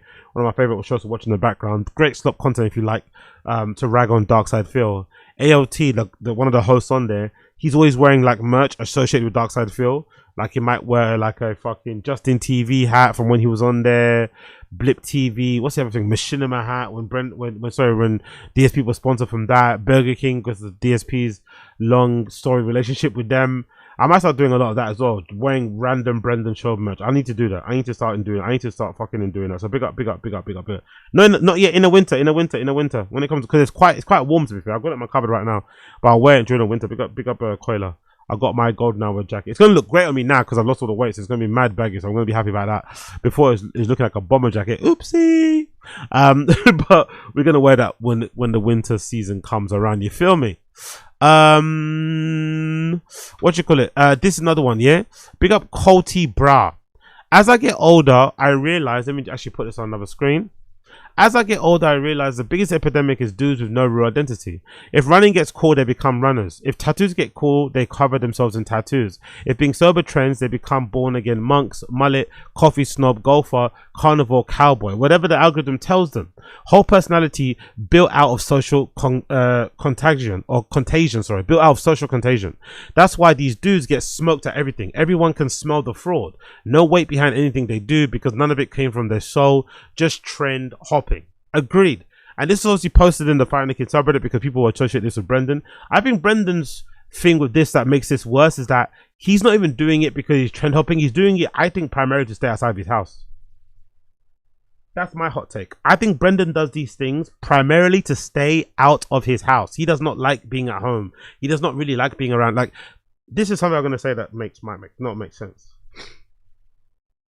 Being a piece of shit and also trying to wrestle with trying to be a good person, right? Which is something that I wrestle with every single day, right? Try and be a good person whilst also knowing deep down you're a piece of shit. I know when I see another piece of shit. I know. And now for some people in the stream chat are the same. So the thing with Brendan is that for all the things he talks about, he's like everything he talks about that he talks about positively attribute to himself, just think of it the opposite. So he talks about how much he loves being a dad. I think secretly he hates being a dad. He talks about how much he loves his wife and his wife this. I think he resents his wife and would rather be out there in the streets. The opposite of what he says is what he says, is what he actually means, in my personal opinion. So I think all these hobbies are just an excuse for him to be out of the house. He doesn't want to be in the house, which makes it even worse than just trend hopping. Because I think there's a guy out there who maybe doesn't have some of the self-confidence that I have or some of you guys have, that hasn't got this inner curiosity to just learn things and to grow and to evolve and to expand their interests and just get out there. They don't have that, but they can find it by just trend hopping. That does exist. Sometimes as a guy, you can just find out that you love or hate something by just jumping on a trend. And then that can kind of position you to something. Like you could just take up golf because you want to golf. Then you quickly realize, actually, I don't like golfing. I like being a caddy. Or you can then realize that you don't like golf playing it, but you like watching it. Or you can realize that maybe you don't want to play golf, but you can want to work at a fucking golf, I don't know, field or whatever, right? There are certain things that you can kind of eventually get you where you want to get to from just starting with being a trend hopper. But with Brendan, I think it primarily comes to or from him not wanting to be at home. He does not want to be at home. He hates being at home with the kids. He hates being at home with his wife. So he finds anything and anything to fill his fucking slots of free time so he can not be around. That's what I think. That's what I personally think. So he's even worse than a trend hopper because he's only doing this because he hates his family. Not so secretly. That's my opinion. Who knows if I'm right?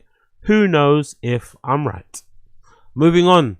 I spent a week in LA, got paid big bucks. A big deal. Action J hotline to not taking calls is crazy. Acknowledge him. I like that this fucking poor guy boat guy has become such a big meme on there. I'm not gonna lie. I really am liking that boat guy has become this big meme on the Reddit. It's such a dumb meme. Right, it's such a fucking dumb meme, but it's so funny how boat guys become such a big part of the homeless cat subreddit. I love it. Another one with boat guy with Rogan, by the way. Imagine if boat guy was on Rogan. I think these are the best. Actually, these are one of the best ones. But this looks real. This actually looks fucking real. You could easily see this happening.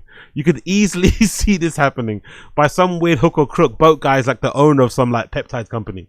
He's the owner of some like, I don't know, some gym or something. I mean, you could see it happening. He's the owner of some fucking soldier consultation thing, whatever. I don't know, you know? You could definitely see this being a thing.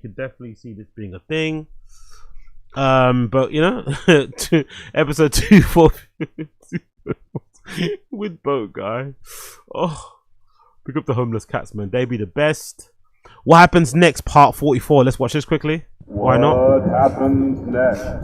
I am white as shit, Dallas. Yeah. I need a fucking What happens next? once a week. Yeah, Saturday night, did a date night with wife. We go there. Wifey, cool. She's Hollywood as shit and loves Tom Cruise. She's Mexican as shit, never heard of Tom Cruise. Slojo doesn't like. Who do you think lied to who in this freaking? Tell me in the stream chat, by the way. What do you guys think? Who do you think lied to who? Did Slojo lie to Brendan that she was born in Guadalajara, Mexico, and he just ran with it? Or do you think Brendan knows that she's not from Guadalajara and is actually born in fucking LA, and he just tries to say that she is to make her sound more like authentic, I guess? Who do you think lied to who? Did she lie to him, or is he lying to himself? She's born and raised in Mexico. Yeah, so I was born in Hollywood, California, which is ironic, but it's true. I was born at Kaiser. What's ironic about that, by the way? What's ironic about her being born in LA, Mexico? LA. I'm really struggling to know that. What's ironic about her being born in LA? Off of Sunset. She's born and raised in Mexico. She doesn't know shit about Tom Cruise, Top Gun, nothing. She goes, I can see the first one. I go, I don't think you have to. They do a good job. You don't have to. Are there many people that don't know who Tom Cruise is? Or maybe it's Tom Cruise, like the regular American woman like Slojo, will she be more familiar with Tom Cruise or Leonardo DiCaprio? Or maybe, like, I don't believe that. Is that possible?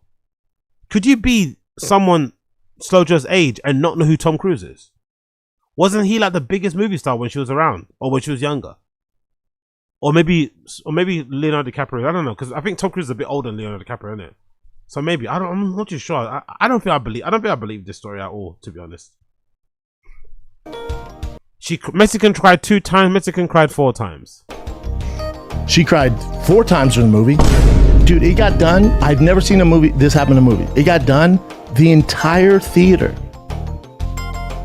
couldn't stop crying, stood up and clapped. Stood up and clapped. What? My girl, tears. Dude! Mexican Tom shit. Cruise. Mexican shit. Tears.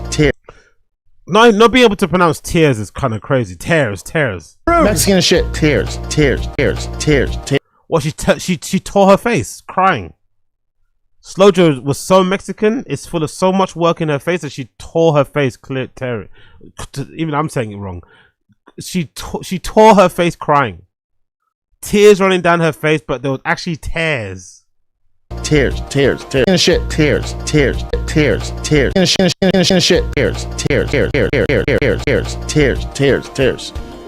I gotta watch this movie. I'm taking my son. I watch the whole movie like tonight. this. It's so intense and so entertaining. Yeah, I would have thought a big of Stevie 445. I wouldn't say that, but I thought that maybe sound too racist. But I swear a lot of like Central South American people watch a lot of like films, you know, like they grow up. Some of them learn English from watching like, you know, Hollywood films, like especially the super idealistic ones that Tom Cruise has been in, where he's playing like a spy, saving this. You know what I mean? It's all like it's a bit propaganda-ish, but I don't know. It's a bit strange that she would not know who Tom Cruise is. Doesn't make any sense personally. Especially from really, you don't know who Tom Cruise is? Maybe you haven't watched. I'm not saying she's watched Top Gun or the original one, but not knowing who like you don't even have to watch his movies. You can just know him from the Oprah thing or the Scientology shit. Like you don't know who he is really, and you're that age. If you're a Gen Z kid, I believe you, but I don't believe you if you're fucking Slojo's age. Especially her being this obsessed with Hollywood. I don't believe in the slightest. Or you know what? Maybe she's true. Maybe she plays dumb to Brendan to make her feel like she's a fucking fresh off the boat girl. Maybe Slojo is still playing up to it. Maybe at home Slojo has that accent of that woman from fucking Modern Family. You know the lady that's married to the big guy, I forgot his name, the really hot Spanish lady? Maybe she does that. Maybe Slojo at home plays up her accent. You know? Oh baby, I cook you the, you know, how do you say, you know, taco, like she does all that shit. Como se dice in inglés? Rice and chicken. And she says it though. She says, como se dice in inglés, rice and chicken. It's like, oh, you just said it. That's it, Sofia Vergara. Yeah, I bet she puts that Sofia Vergara accent on the album. El Tigre. Los Boston. Los Boston. El Tigre. Los Boston. You know, she kind of rolls her eyes. It's ridiculous, Brendan. Ridiculous. She just does all that shit at home. It's like, bro, you can speak English properly. Just why are you doing this? One movie like this. Like, I'm not going to listen to some rich person tell me how I should vote or how I should handle this situation. It's like, you were. The man of flubber on his Ozempic saved this man's life, man. Ozempic say this. The man of face flubber, like I forgot how much extra like face flubber meat Brendan used to have on his face.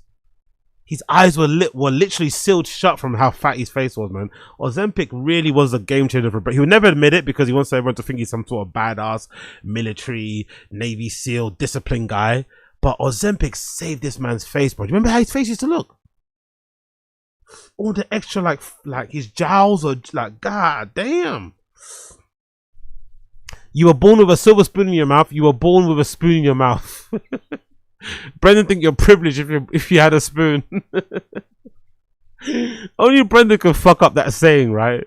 Not silver spoon in your mouth, but Brendan thinks you're privileged if you had a spoon.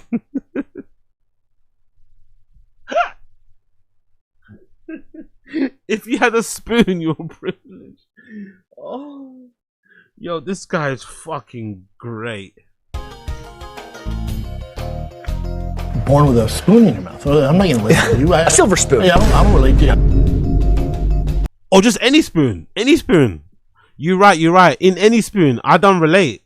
A silver spoon. Yeah, I don't relate to you. Any spoon. I don't relate to you in any facet.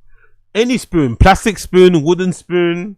Spoon that you get at a food truck that are really shitty. The spoons that you get at fucking Starbucks that are pretty shitty. The spoons that you get at Pret that's pretty shitty. Any spoon. Any fucking spoon. 3D printed spoons. Any spoon. Spoons made out of clay. Any fucking spoons. The little spoons you get when you eat from a little pot bowl of some kimchi and shit. Or some rice. Any spoon. You know what I'm saying? But you watch those same, your book, the stuff you're doing with this, and then also, Yeah. you'll love this. Reason for this, I'm going to get my coffee and there's a bunch of cops out front. Yeah. Cops are fans. Oh yeah. And called it's the hybrid. Cops are fans and called it's Thick Boy. By the way, why do you guys think this type of story stopped? I can't. Most of you guys don't watch the main pod, don't watch the Fire and the Kid because you're not fucking idiots, and you wait for me to watch the slop so you can, consume it in in a normal way. But those of you who've watched T-Fat-K will know this is one of Brendan's like go-to things that he would do. He would always say a story. You tell you a story about how he was out about somewhere and something happened, and the person that was involved in it somehow was always a fan. Any interaction that he had with somebody was always somebody that was a fan. I feel like they've stopped completely. I feel like and again, I watched the show in full. I'm a reader, but I watched the show in full to get clips. And I swear to God, he doesn't tell these stories anymore. There are no more stories of like, oh yeah, I was out and about with the kids, went to this fucking motor derby thing. And yeah, there was I think the last one I remember hearing him talk about was maybe when he went to watch that, what's that thing called? That thing they do in Austin or in Texas where they have those big pickup trucks and they put on these massive wheels. Is it Monster Truck? Is it Monster Truck? I think it's called Monster Truck, right? I think he went to Monster Truck with his kids and he said someone in the crowd recognized him. And then the one before that, I think when he first moved to Austin, he lied and said that some fan saw that he was moving to Austin, and the day that he went out to shop randomly, he didn't post on Instagram, some fan bumped into him on the street and gave him a hat that he made specifically for Brendan, and somehow it fit him perfectly. That's the only thing I remember him took. But lately he stopped. It's not as often, but before he used to there was always something that happened in public, and the person who was there was always a fan. Like how you recognize this much and you're like this zealous, like it doesn't make any sense. So yeah, I don't think he does it as much. Big up Koila, what? He still does it, but he doesn't name drop. He just says, "Do you know him?" Yeah, no. Oh yeah, but it's not. Yeah, I get that, but it's not the same thing. This is a different thing. This is a very specific type of a lie where every interaction with somebody in public happens to be the person happens to be a fan. The one he will never not admit he doesn't know somebody. He's not going to pass up that opportunity. But I mean, specifically saying that person is not a fan, is a fan, sorry. I feel like he stopped doing it for some reason. I wonder why. I'm all thick boy. I'm like, oh, what's up, fellas? But go blue, whatever, I'm super pro cop. And he's just talking. Go blue. Go blue. What's that? I'm super pro cop and you say go blue. Have you ever, isn't it that thin blue line? And also, do you say that in public? Is that what you say when you're a fan of the cops? You say go blue line. Or go thin blue line, yay. What do you say? Yeah, you might say boys in blue, but you'll say go, what does it say? Go blue. And he's just talking. And he's just talking. Super pro cop. And he's just talking. What's up, fellas? But go blue, whatever, But go blue, whatever. But go blue, whatever, Go blue? What the fuck does go blue mean? If you're super pro cop, shouldn't you have like a phrase that you know that everyone says when they're super pro cop? And also, who says that? I'm super pro cop. What does that even mean? Like, so what? You're super pro cop everything or certain things? Again, this like fake right wing thing is annoying. Big up Casual. Ozit didn't stop. He just does it differently. Like claiming you've sent me the belt or Conor McGregor sent me cigars. Same lie, different flavor. Guys. I know what you're saying. It's not the same thing though. He still lies. I'm not saying he doesn't lie. Big up Casual. What I'm saying is that specific lie, that specific lie of saying I was out somewhere and this guy was a fan, is not the same thing as him saying someone sent me. I know they're both lies, I get it, but there's a very specific brand. Again, I've got my doctorate, I've got my fucking PhD, my master's in Brendan lies. I've always said I always wanted to make a video, claimed all the lies over the years that I fucking love. I love them because I'm such a shit liar that I admire people that can lie to this level. But what he used to say used to fascinate me because I used to love those lies. How every interaction was like a moment for a fan to say how much they loved him. Like, remember that one lie that he said where he stopped like a fight between like Antifa and like, who was it? And like, what they call Proud Boys. Remember that lie? But he somehow came in between them. I was like, boys, settle down. Brendan's here. And they all got really, like, when they saw him, oh my God, Big Brown. And they all started hugging and kissing each other. Do you remember that lie? Yeah, man, this guy lies differently. So I wanna hear from you guys if you've noticed that too, because I feel like he stopped saying those type of lies now. I'm super pro cop, and he's just talking, and he goes, "I can't believe you didn't follow your boy Rogan to Austin." I go, "It was close, man. I went and looked at properties. I'm an LA guy. I'm staying here." And he goes, "Yeah." It's only gonna get worse. Rogan is as tall as he is funny. It's crazy. I've been watching this before, by the way, but watching it again anyway. Fuck it. Pick up these videos. I fucking love them. A, it's only gonna get worse. B, Rogan is as tall as he is funny. It's crazy. It's only gonna get worse here. And I go, "Oh yeah, dude. When I left that conversation, I wanted to sell my house and move today." Yeah. He goes, "With inflation," he goes, this city's never coming back, man." And he goes, "In crime? You want to talk about crime? They're not even reporting how bad it is, dude." And he goes, "Where do you live?" And not gonna lie, anyone else feel like they want LA, even though some of you guys might hate LA, any of you guys want LA to come back and be a roaring success, like in the way that New York is succeeding now with what's his name, with that guy, was it Zuma? I've got his fucking name, please forgive me, with the new mayor they've got now. Does anybody else want LA to like rise from the ashes once again and be fucking popping again, just to spite people like Brendan and fucking Joe Rogan? I'm fed up of hearing all this I'm fed up because they wouldn't let them perform that's the only reason, because they wouldn't let them do what they wanted in LA, and they wouldn't let them perform stand-up during fucking COVID, because everything wasn't kind of made to their liking. I hate LA.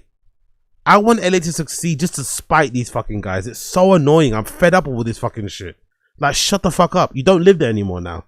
You live somewhere else. You ran to follow fucking Rogan. That didn't work out. Cool. You know what I mean? Live with your fucking decisions. Ay. Always LA and COVID. Newsom. Fucking Biden. Ay. We get it. Elon buying Twitter was the most important thing in the 24th. Shut up.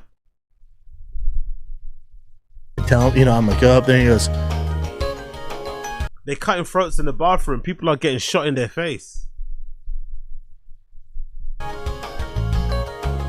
"Oh, a lady just got shot in the face." I go, "Get the fuck out." And he goes, "No, it's a safe neighborhood." He goes, "But some guy decided having a bad day, shot her in the face." Tough domestic debut.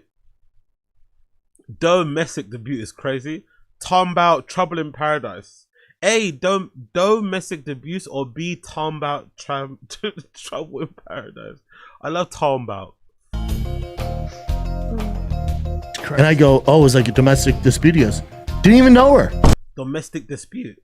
Domestic dispute, brother. Let's say it one more time. I want to hear that. Domestic dispute. And I go, "Oh, it's like a domestic dispute." "Oh, it's like a domestic dispute." He goes, "Oh, it's like a domestic dispute." Fuck, domestic, like, his kids don't stand a chance, innit? Do you think his kids are getting bullied because of the way they speak as well? Do you think so?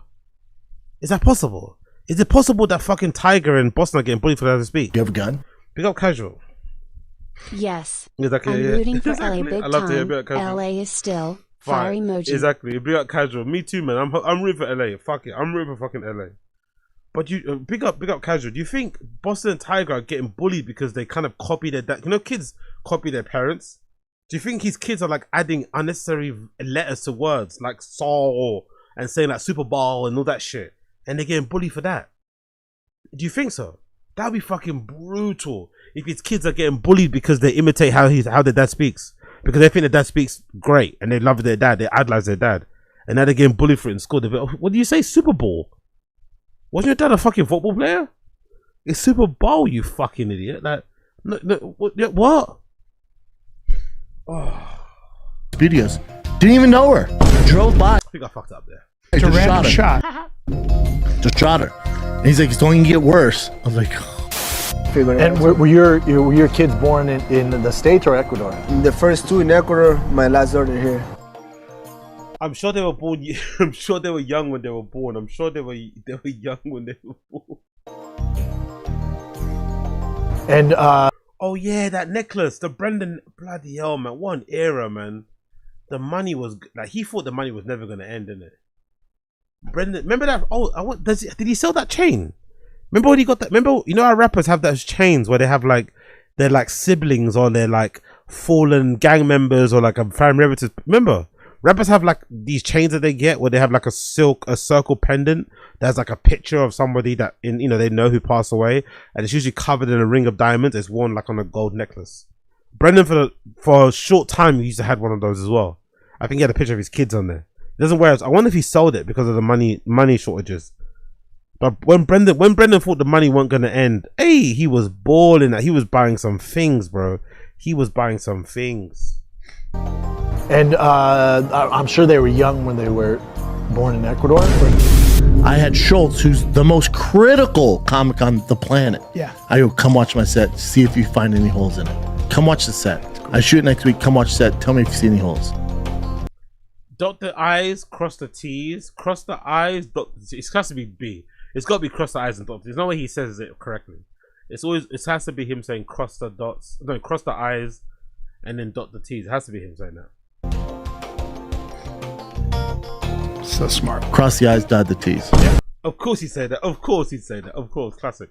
There's no way he'd get that saying right. There's no way he'd get that right. Don't have me come or anything. Mr. Hutz, when I grow up, Also, we didn't hear what Schultz had to say about the special. That's what I find funny. We didn't really get to hear what Schultz had to say. But also, that was a time when Schultz. But also, maybe I should start calling this show. But also, because that saying is so good. But also, Schultz at that time was sucking up to Rogan a lot. So maybe he felt like he was obliged to say the special was good, so that Rogan would keep putting him on fucking Rogan. Who knows? Who knows? I want to be a podcaster just like you. Good for you, son. If there's one thing America needs, it's more podcasters. Can you imagine a world without podcasters? So good. So good. So good. So fucking good. So fucking good. Rewind. Does Rewind hair dye models get yes, for celebrity partners and features on Rewind, the 10 hair and beard boxes such as the co-founder Fat Joe and other celebrity stakeholders, they do not receive a flat endorsement fee. According to the brand's leadership, the celebrity models and partners own their respective boxes and receive a royalty cut from every box sold. Okay, that's such a good way to incentivize the people that are on the boxes to keep selling them. But so far we've not seen many people with the boxes of them. I think I saw, who's the guy from Big Up to Mr. Shaw guy? I think I saw one of those guys with I think I saw a thumbnail. Did he end up using it? I didn't watch the stream, but I saw the thumbnail on my main. I was meant to watch it, but I kind of forgot. He had a box of like, yeah, I'm gonna dye my hair now. So I guess he found it. I guess he found one of the boxes, but there's not many of them around available for sale. But that's probably a good way to incentivize people to kind of push the sales of that. So I do agree. But the fact that Brendan doesn't really push it tells me that doesn't exist, But I would love to know. I just want to know why he got dropped. I want to know why they went to all the trouble of having him do the fucking promo shots, pick the fucking advertisement, but all that shit, get the press release sent to TMZ, only for it to not happen. I want to know. I want to know. You know what's possible, by the way? You know what's possible? Because this is very possibly a Brendan thing. Brendan could have took those pictures, but then he could have known before that he was never going to get released. It was going to get dropped before it got released for whatever reason. Maybe they saw the backlash on it. I don't know. and him and his team leaked it to TMZ for him to get promo in the hopes that it would rewind into a corner and make them release it anyway. But they didn't. That could also be a very possible Brendan thing to do. That's a very possible Brendan slime tactic to kind of pressure and to bully Rewind into putting it out by leaking it themselves to TMZ before it was approved. I could definitely fucking see that. I could definitely see that. Coming out next. Okay, we see that already, right? OnlyFans. Cool, coming soon. How to become a warrior like Papa. I can't watch that. Throwback to Papa being a prick to Chappelle. Okay, we watched that already. Me Swapper. What's that? What's this? Him with cars. I'm not gonna watch. No interest in that. Never quits, but also quits everything. Heard it both ways is crazy. The voice of doubt can be loud. Who am I? Fighter? Granny goes right over the top. Podcaster? At the end of the day, I realized some people just want to see you fall. And that's why I never quit. This is aimed at Unique, isn't it? This is, when I see something like this, I think it's always aimed at Unique. This sort of stuff is aimed specifically at Unique. When he looks up at this, it's a camera, he's looking up at Unique. I feel like if he ever saw Unique in real life, he would run through him. I don't think there's doubt in my mind. I think if Brendan ever crossed Unique in real life, I think he'd actually put hands on him. On God in heaven. I think that's the one person he would actually beat up. He would actually get into a physical altercation with. I think he'd be ready to crash out. I think if he saw BGL, he would fucking shrink and run and do some sort of like, we're boys that do his little passive aggressive shit. But I think if Brendan ever saw Unique out in public, I think he would absolutely run through him. Do you know what I mean? Try and lift him up. Like he would definitely try. He's so fucking Unique. Oh, Unique has done so much good. Unique has done so much fucking good. I just still remember that court thing that Unique did, where he may have fucked up BJ's case by live streaming it, man. Honestly, Unique is a legend, man. That court case thing was. You should have seen Brendan's face when you saw Unique on camera, bro. You should have saw Brendan's face when he saw Unique pop up on it. Honestly, that was one of the best streams I've ever watched. Unique just like hopping on stream and streaming that shit. What a fucking legend. Pick up Unique, man. Fucking legend, man.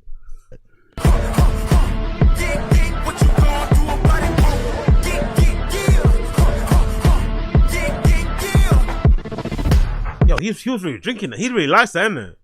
Big boy really likes that fucking drink. He's fucking drinking it. Look at that. Alright, bro. We get it, bro. You're selling it. We get it. You like it. We get it. You like it. We get it. What's that cum? No lie. No offense. What's that cum? First form. Brendan loves a hero walk, isn't it? If anything Brendan loves is a hero walk from the back. Brendan loves getting it from the back, bro. He loves getting it from the back. No pause. No Diddy.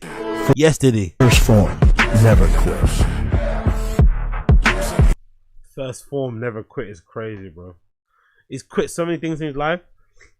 The only things he hasn't quit are the things that haven't quit on him. Podcasting. He's going on like he quit. The only thing he hasn't quit are the things that haven't quit on him. If podcasting stopped paying, he'd quit that in a heartbeat. Make no mistake. Make no mistake, bro. If podcast stopped paying him, he'd quit in a heartbeat. Make no mistake. Make no mistake. This nigga quits everything, as the person said on fucking social media. Or on this, he quits everything. Okay, cool. Let's continue. Just too zesty alpha hair. Someone in the super chat goes, "How are you and Brian gonna call Ian Gary zesty? Wait, what if Ian Gary made all the clips of you and Brian being gay over the years?" I went, "Oh, buddy, we destroy him. Yeah. For being gay, we're winning 10-7 every round. Yeah. The difference is we're not getting ready to fight Islam Makhachev. Yo, big up Chris Mack in the stream chat. Well gone. The number one pound for pound fighter in the world. If you went to the search history, like, you hit that search button on my Instagram, at least as many muscular shirtless men would come up as women with big tits. Yeah, but that's whatever. For how many? 14 years we've been doing this. You know how many gay things we've done on here? We've never missed a show where we didn't veer off into a man's beauty, his cock, Bro, your cock. Wednesday's show, we spent 30 minutes looking for the most attractive MLB player? And Ian Gary's zesty? That's fucking true. Yeah. Yeah, we're hypocrites. Yeah, we took out of our asses. Yeah. We call this one guy zesty, but we have done many zesty action.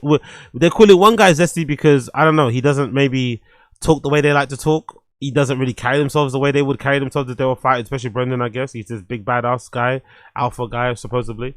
And they also call him zesty because I guess what? He has more liberal views, maybe. But they've actually done physically and said more zesty things than Ian Gary's ever said. The only reason they think Ian Gary's zesty is because he has more pro-women's rights points of views, I guess. I don't know. That's why they think he's zesty. Again, not understanding that the person super chatting was actually taking a piss out of him. You know, it's too dumb to realize that and trying to use it as a way to say, yeah, we are, but it's different because he's a fighter. What? Why ain't it different because you guys are men? And put like, if you're trying to make it seem as if guys can't be like Ian Gary and guys have to always be one way when it comes to presenting or it comes to showcasing how your masculinity works and shit, you can. Why are you guys allowed to do it and he can't? And why does he get called zesty but you don't? Okay, cool. Who cares? We done that one. Bappa is going nuts that Clint is away with friends and not sitting in the storage unit with him on the weekend. Yeah. It is 11:05 on the dot. Chin is playing grab ass in California. Went on a vacation. We got Chin. God, I spoke with HR and they said next time Chin takes off on big fight weekends, it's a write up, right? Like this week. And then Nick's on vacation. I think he's been in California 10 days. I'm just like, this just isn't how I roll, man. It's just not. It's just not. It's just not. You got to work. You got to work. I'm busier than anybody, buddy. You got to take care of business. It's just dim the rules. I can tell by your puffy ass face. I've been, dude. The first thing my dad says when I saw him, he's like, "Oh, you look very tired, stressed out." I go, yeah. Thanks, Dad. I know what that means. Oh my god. You know what's funny? Like, I think it's perfectly okay to like work like the way Brendan's telling you to work in terms of not taking vacation days, always being at the office, putting in the extra hours when it's actually a product or service that's worth doing it for. And there's not many times that happens. Or maybe sometimes you work in a work. Sometimes I worked in workplaces where you just want to help out your colleagues. I know some of you guys probably have never done this before, or maybe there's some probably kids as well have never done this. But that was a thing back in the day. You could work in a workplace where maybe you just want to help your colleagues out. You actually have friends that you work with that you want to help out. So instead of going home early, you maybe help them out with a few things to maybe help them also go home. Even though you might make you go home half an hour later, it might help them also go home a little bit earlier because they're ending the shift later and you're maybe ending a bit long. You're ending maybe a bit earlier. We always used to do that back in the day. Now I'm not saying you should always do that, but it's a thing. But Brendan's shows and media empire do not require you to miss out on vacations, miss out on seeing your family, miss out on seeing your friends, miss out on having a relationship, starting a fucking family. This is not it. You know what I mean? This is not it. There are once in a generation companies, opportunities that come around. And I'm loyal to a default. Bring up the dono. Baba is all talk, but never worked hard or long enough to know what burnout is. Exactly. Has no, and also, he doesn't really do the work, so he doesn't know what Chin has to do. You know, he doesn't really. So he doesn't really have any appreciation of the work that. And again, Chin does a lot of busy work. Be out Koila, open my eyes, that sort of shit. Chin doesn't really do a lot of work. He does a lot of busy work, and he's not really good at his job anyway.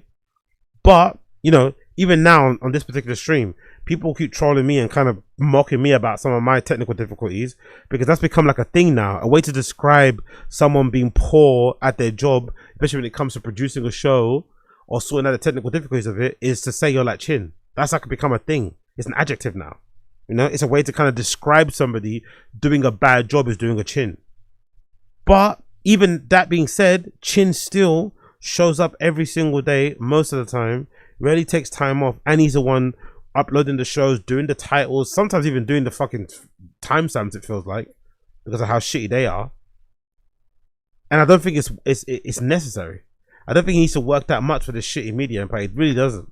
He really fucking doesn't. So I do find it funny how Brendan's always quick to pull these things out and make it seem like, yeah, you're working with these are like, maybe again, even Rogan gives Jamie loads of break times. He goes away on vacation, they come back, they don't stream every, like, Rogan's probably the busiest person that Brendan knows. He doesn't work Jamie as hard as Chin works Brendan.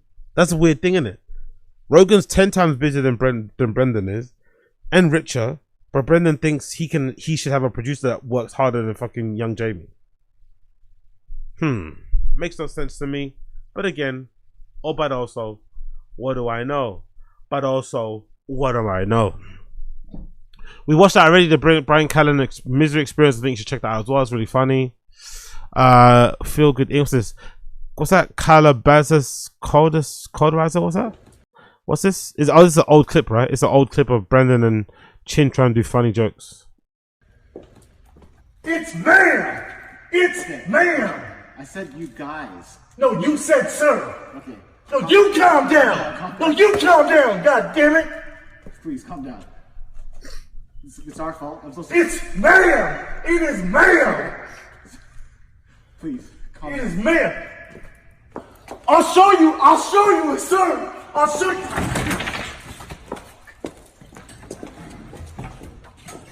It's weird because he looks quite authentic. Not gonna lie.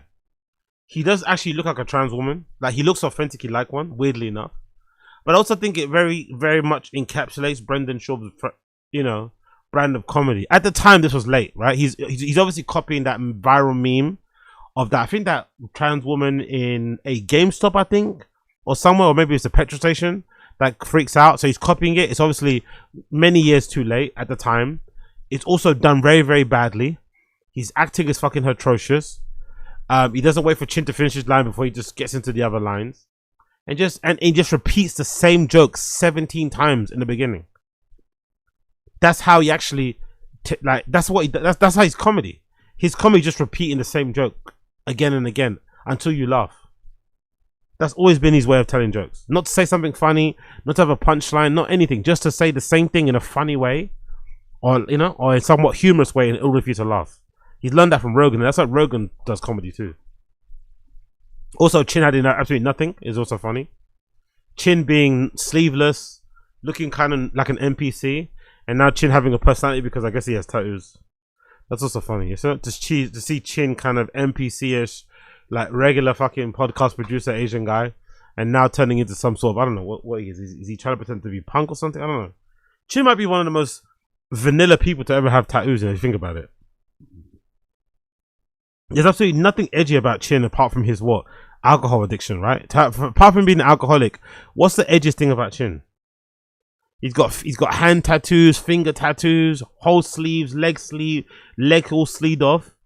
But he's the most vanilla guy ever. He listens to country music in his pickup truck, sings shitty R&B tunes, can't cook, doesn't really do drugs, it seems like, only just drinks. Bit of a shitty I mean, it's a bit shitty. Like, well, what's this bad boy kind of like, whatever image he's trying to rock? Like, what's going on here? It's nothing really. Not much there going on. Not much there going on when it comes to Chin with the tattoos. It's just a whole lot of image. Fully blacked out Tesla Cybertruck. If you think someone badass is gonna rock out, it's just Chin. It's just Chin in his fucking cry singing voice. It's all Chin in his cry singing voice. Big up Chin though, innit? Big up Chin. Also, calling Ian Gary dicey but having images of you like this out there is kind of crazy. I'm not gonna lie. Calling Ian Gary zesty but having images of you in wigs, having image of you playing cross-dress and shit, or cross-dressing and doing that whole Hollywood humiliation ritual is fucking interesting. Absolutely interesting. Again, loads of projection. I think when it comes to Brendan, it's always projection. The way that he goes in on fucking, Ian Gary is probably projecting, and of all the things he's probably done that he wish he got called out on for, and all of that malarkey. But again, what do I know? Not again, but also, what do I know? Bet he thought he was cooking this. Ian Gary would have won if he ate his steak. Yeah, true. There must have been thousands of nicotine patches in him. Oof. there must be thousands of nicotine pouches in them couches.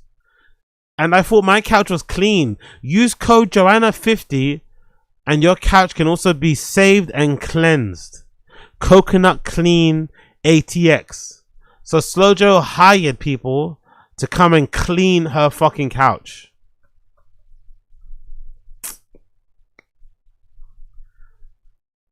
I'm not one for like spending money on women in general. Alright, I just think that whole tricking culture thing is bizarre and weird. I think it's a very strange thing that sort of permeated popular culture. I don't get it. I don't get the whole tricking culture at all in terms of guys spending money on women in terms of hoping to secure a date or some sort of sexual favor or something. I don't personally get it. But if I have a wife and kids, if I retired my wife at the age of like 35 and she had nothing else to do but to look after the kids and the household, and she hired people to clean the couch, I think I'd throw a wobbler. I think I'd throw a wobbler. And I'm not really someone to talk and to say limits and always be like, do what you want to do. But if you're a stay-at-home mom and you have nothing else to do and you hire people, you pay them money, mostly the money that I make, to clean our couch, and you don't do it yourself, I'm pissed. Buy the fucking machine. I don't care how much the machine costs. We're gonna have the machine forever because we're gonna use it all the time. Buy the fucking machine. Learn how to use it from watching YouTube videos. But don't, for fuck's sake, hire somebody to do it for you when you do nothing yourself the entire day you're at home. Instead of putting on bikinis and posting thirst traps. Maybe less thirst traps on the timeline and more cleaning of the couch, and we won't need to fucking hire a guy to clean it for us. This is embarrassing, bro. What the fuck is she doing? What the fuck do you do all day? Like, what the fuck is this? Truly, what the fuck is this? You can't do that. Shoujo couldn't do that. She couldn't do that herself. She had to get some guy to come and do that himself. She couldn't be on her knees doing a bit of that. Is that really that difficult? You can probably do that with a regular Hoover anyway. But if you want to buy a specialist upholstery couch Hoover or something, do it. Why the fuck are you hiring somebody? This should be for people that don't actually have the time. Actual real celebrities, busy people who don't have the time to do these sort of things. Maybe they should do it. But there's no reason why she should. Oh yeah. Anyway, big up Soldier. Again, wasting Brendan's money is probably a good thing for all of us, but just thinking of it, if that was myself, god damn, I'd be mad. Like, you don't do anything. Why are you hiring people to fucking do this? Why? I'd prefer if my wife like hired people to cook for us, you know. But the cleaning thing is like, I don't know, there's something a bit weird about that. Like, cause maybe she generally doesn't like to cook or isn't good at it. Fair. But the cleaning thing is like, that's like a non-negotiable, really. Because you live there too and you're a woman. Like, why can't you do that? Like, women are just generally a little bit more organized and cleansly and cleansly, you know. I don't know, just like to have a clean space, right? More than a man. Why aren't you doing that? Why aren't you putting the same effort you put into your walk-in wardrobe into the rest of the house? That's what I want to ask her. I bet you there's nobody that sorts out a walk-in wardrobe. I bet you there's nobody that kind of puts up her fucking bags on those shelves. I bet she does that all by herself. I bet she hangs her clothes color coordinated by herself. I bet all the shoes are placed in a particular way by her, but she does it on her own. But she doesn't have the capacity to fucking, you know, clean a fucking couch. Whatever. Find questions for the hardcores. This starting off as an NS. This being tagged as not safe for work is crazy. This video being tagged as not safe for work is crazy. Big up the homeless cats. But at the end of the day, I think Armin wipes the floor with him. That being said, it's MMA. So don't come on here and when they fight, if Hoofy throws a flying knee, not somebody like, oh, you don't know what you're talking about. Shit happens. I wouldn't be surprised. Shit does happen. But stylistically, talent-wise, Armin beats him 95 out of 100 times. And Armin should beat him come that Los Angeles card. Jesus Christ. Just card. That Los Angeles that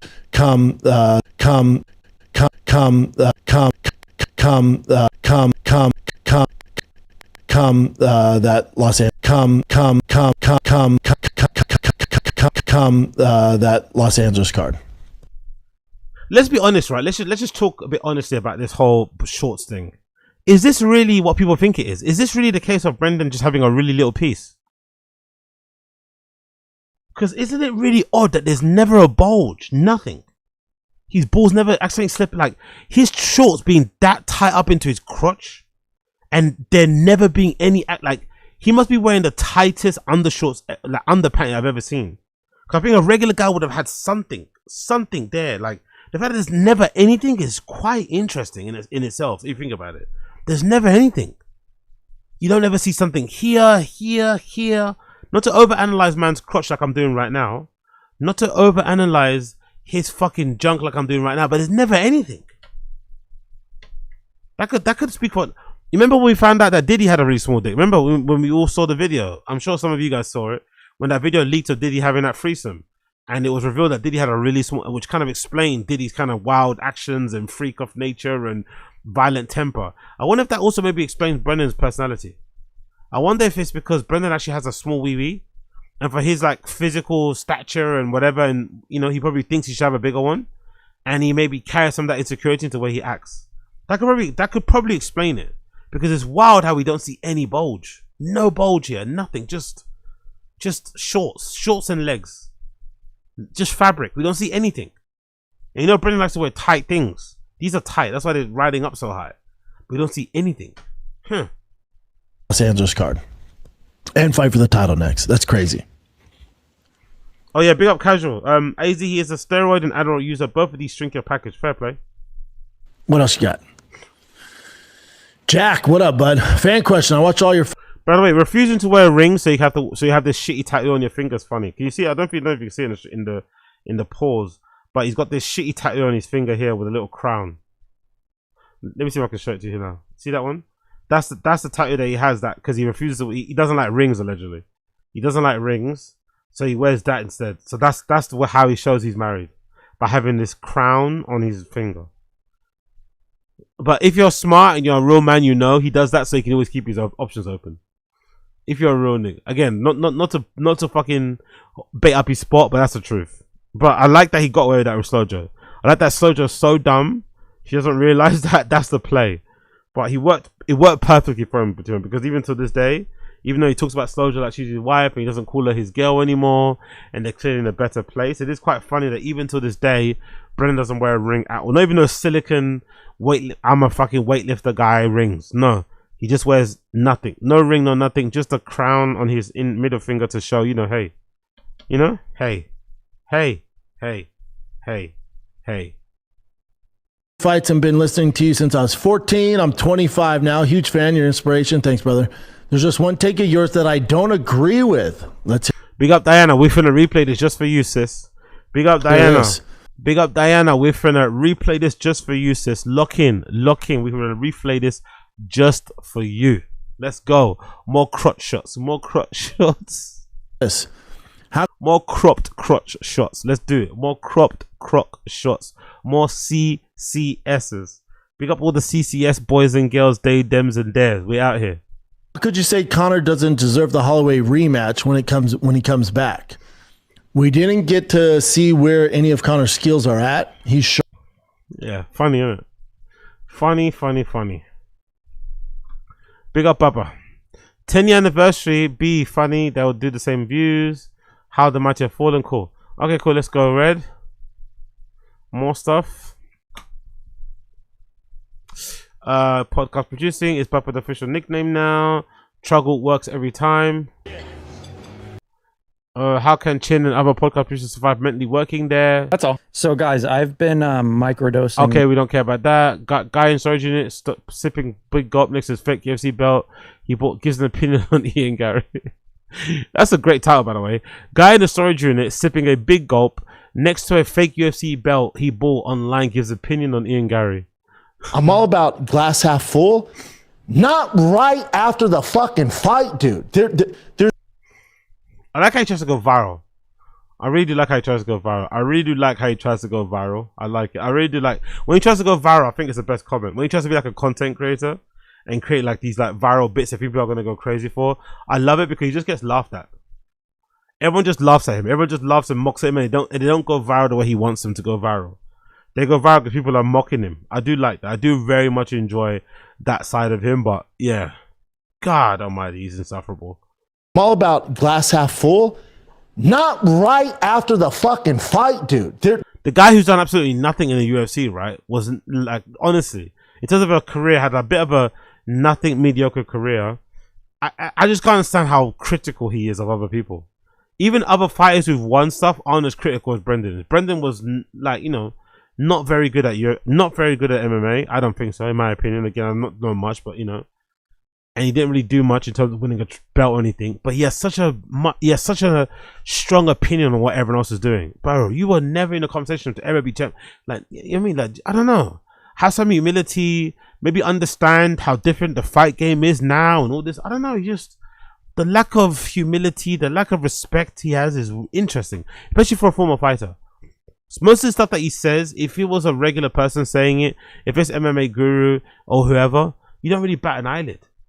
But because it's a former fighter, you're like, why are you like this when you should be like in the fraternity, as he would say, right? If you're in the fraternity, then you should be a little bit more cautious or careful with your words, because you know how hard it is to do what they do, because you've also been there. You know, you just extend that bit of professional courtesy, but not Brendan. He wants those clicks and views. God damn it! There's a time to be optimistic, and there's a time to be like, I just gotta get back on my horse. But for him, like, dude, I'm cool. I'm like, oh, trash. Fucking trash, dude. And then him going around after a loss, giving advice, that sure as fuck ain't it. Don't you still give advice and you're a bit of a loser? We all kind of do that, isn't it? It's easier to give advice than to fucking follow it through yourself. I think we all guilty of doing that. I like how he's just talking from point of view. Oh, I'd never give advice. Bro, he's the person that gives the advice about most things that he has no business even talking about. He's one of the main culprits of that. He loves giving advice about things to talk about. He loves it. It's like I had this. Hey, Ian, you still got taken down multiple fucking times. So by all metrics, that wasn't a success. For me, it was a success. Shutting him down for 20 minutes was a success for Brendan Schaub. Wow. It's pretty interesting. I think that in order to fight, you gotta have two guys wanting to fight. You know what I mean? What? And again, it's even funnier when you look at his history. His history of adopting, or like his history with that Schaub shut down during that jiu-jitsu fight, and the way he was mocked for it, and then conveniently forgetting about it when he criticized somebody else that he thinks wasn't engaging, is fucking hilarious. When he would say at that time he justified it because I guess he was an active UFC fighter, he didn't want to get injured, he didn't want to get him back. I don't know. Loads of things played into that reason why he did what he did. Most people would understand it, but it was still like a bit of a bitch thing to do. Yet him having no capacity to like understand where Ian Garry may have been coming from for his lack of maybe, you know, pulling the trigger or being a bit more active and hitting fucking trying to hit Islam is really fucking strange, especially when you consider his fight record and his history. But you know, but also Brendan's always gonna Brendan. What part of it do you feel good about? Because you defended the takedown? Let him do this tornado guard and he get Brendan Schaub gets caught in tornado guard. Ain't happening. Well, if you don't want to get caught on anything, then just stay home and or do your. No, I'll just shut it down like we did for 20 minutes. Exactly. If you don't want to get caught in just stay home and don't fight. No, I'll shut it down. You didn't shut it down though. You just avoided fighting. Shut it down. Oh, but anyway, like you can see the rumblings of his delusion from time, innit? You can see the rumblings of his delusion from time ago, innit? The rumblings were there, the inklings were there. So if you're a Brendan Schaub fan, you were there for the very, very beginning, the origins of his delusion, the origins of his lies. No, I didn't avoid fighting. I was shutting you down, so you avoided fighting. No, I shut you down. Okay, cool. Okay, cool. Cool, man. The Schaubs have no shame. When your wife shows you that little bit of affection. To be fair, now I get why they need a cleaner to clean the couches. Because it looks like there's a maid or her mum in the background, and they're both wearing trainers in the house. That probably is the reason why they have something, so they don't really practice. Now I get it. Sloja doesn't really clean herself. She's probably not a very clean person. Because I don't think there's a single woman on earth who would be happy to wear their own shoes in the house. I think most houses or most cribs where there's a woman involved living with a guy, they would likely be the person saying we have a no shoes rule inside. It doesn't usually come from the man. Most men don't usually go for that, unless maybe you're Asian or something, or you grew up in a household like that. But most guys don't really have that rule. It's mostly girls. So the fact that she doesn't have that proves to me that she probably isn't that clean herself. But yeah, it's just like having, I don't know, wearing your socks it's just weird, isn't it? In the crib. Unless you're coming back from somewhere, maybe. But if you're just at home all day, like, why are you wearing your like, I don't get it. I don't get it. Oh, big up shoes in the house. Drives me nuts. A chick doing it is a crazy to me. Exactly. But Jed Dunning Jr. makes a good point though. Shoes off in the house isn't ubiquitous in the US, so maybe it's not like a thing in the US. In Europe, it is for the most part, especially when guys move in with girls. That's usually a sign that someone's got a girlfriend, you know. For girls always know anyway. By the way, I was just thinking out my head off rip. What was I thinking about that, boy? I was thinking about that because of what?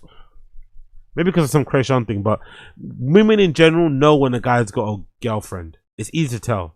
And one of the telltale signs, if a guy invites you over and he tells you to take off your shoes, or if you go in the bathroom and you spot like a place where there should be more furniture or stuff, probably there's another girl live there, but she's not there anymore, you know? But hey, what do I know? But yeah, this little joke, I don't know. I think to make this stuff work, you got to be very likable. That's what I think. I think to make this sort of content work, you have to be very, very, very likable. I just don't think they're likable enough, you know? I think to make this type of content work, you both have to be very likable and very charming. But they're not likable or charming enough. That's the problem, you know? You're not really rooting for them. Even as a couple, you don't really root for them. You don't root for them individually, but you don't root for them together even. That's a real problem. And it's strange because Slojo should be the likable one in the group. Of the couple, she should be the one that people are like, okay, cool. Well, at least when Brendan's with Slojo, he's a bit more likable, he's a little bit more tolerable. I just don't think they come across that well at all. And it's partly or largely to do with both of their personalities being pretty shitty. You bring them together and it just doesn't work. This all content should be fun. It should be stuff you watch on your content. Ah man, that's really cute. You double tap and you keep moving. You watch this, you're like, it just looks so like, yeah, someone said in the contract. Big up Jet Dunn, yeah, exactly. Big up casual, uncomfortable. Big up Jet Dunn, unlike, yeah, it just looks very like, it just doesn't work, innit? Something about them just doesn't work. This type of content, just not funny at all. But hey, what do I know? What do I know? Ariel discovered Scrub Daddy thanks to Papa. Ariel discovered Scrub Daddy thanks to Papa. Here's Brad who says, welcome back, guys. What did y'all make of the new Scrub Daddy commercial? Honestly, big up the trolls, man. Big up Brad. Big up the trolls still doing it out there. Big up the trolls who are still out there keeping keeping their foot, their proverbial super chat foot on Brendan's neck by sending these super chats in to Ariel, one of his old nemesis. Now Brendan's sucking up to Ariel, bigging him up all the time because they squashed their blah blah blah. But niggas on the fucking slop content airwaves never forget. I love how they never forget and they always bring up this sort of shit to kind of, reignite, to put the coals back into the furnace. I fucking love it. Big up Brad. Big up fucking Brad. I remember. First and foremost, I'm a massive supporter of both Scrub Daddy and Scrub Mommy. Yeah. Always have them in the house. Secondly, Brendan Schaub is the star of that commercial. Yeah, no shout out. I thought it was great. It was great. It was actually I never heard of Scrub Daddy or Mommy. What? Shark Tank Company. Shark Tank. Is this absolutely a kids killing show? it. No, Scrub Daddy's a product. It's a sponge that you use to wash your dishes. Oh. I guess you don't wash dishes. No, he just throws it. That's weird. No, he's not saying you're dirty. He's saying to help. Oh, Ariel gets a bit pissy, innit? I think Ariel woke up on the wrong side of the bed today, innit? Ariel got a bit pissy there. He didn't like that joke or something. That's weird. He didn't like that. Oh, what are you trying to make that? Just trying to make that some racial, poor comment or something? Bro, you probably earn more than the whole studio combined. Relax, Ariel. Come on, Ariel. I know I like you, but take the joke. Ariel seemed a bit pissed there, innit? He didn't like that joke. That you use to wash your dishes. Oh. I guess you don't wash dishes. No, he just throws it. That's weird. He got offended. Ariel got offended by that joke. I guess you don't wash dishes. I guess you don't wash dishes in your culture. What did Ariel think that guy said? What did Ariel think that guy said? He got really offended there. That didn't land too well for Ariel. Ariel didn't like that. That's weird. How dare you?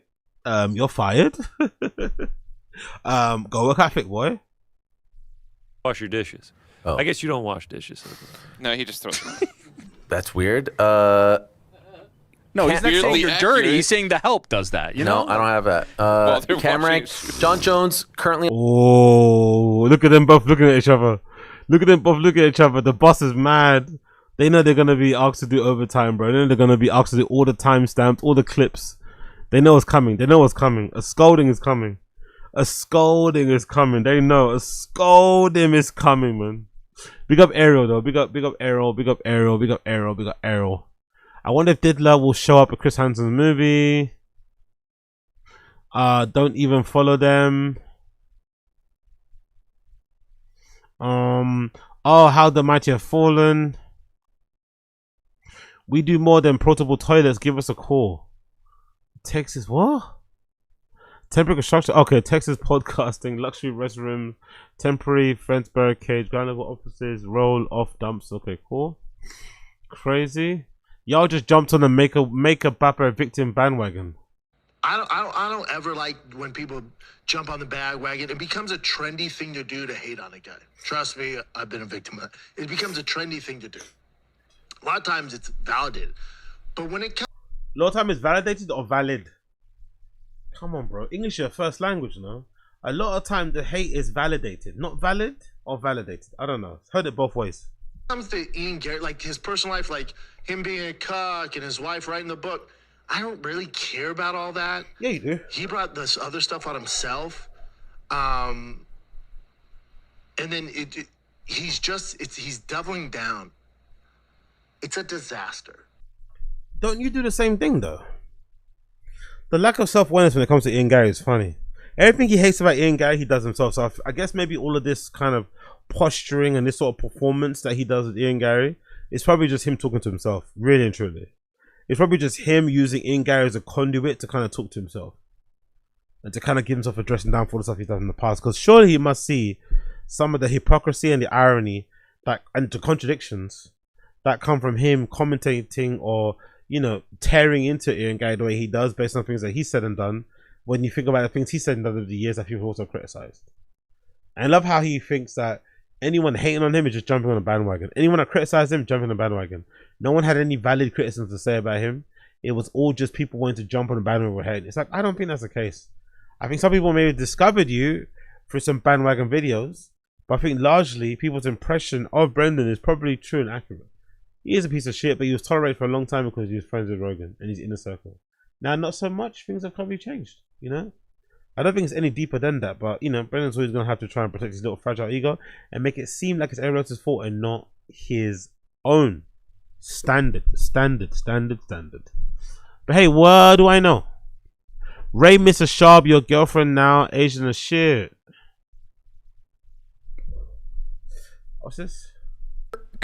Without stepping on. Okay, so I'm gonna play it in a minute. Papa projecting in the storage unit.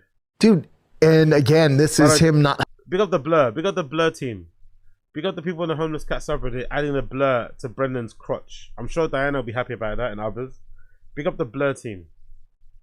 Dude, and again, this is him not having. Dude, everything they eat. Dude, and again, this is him not having friends.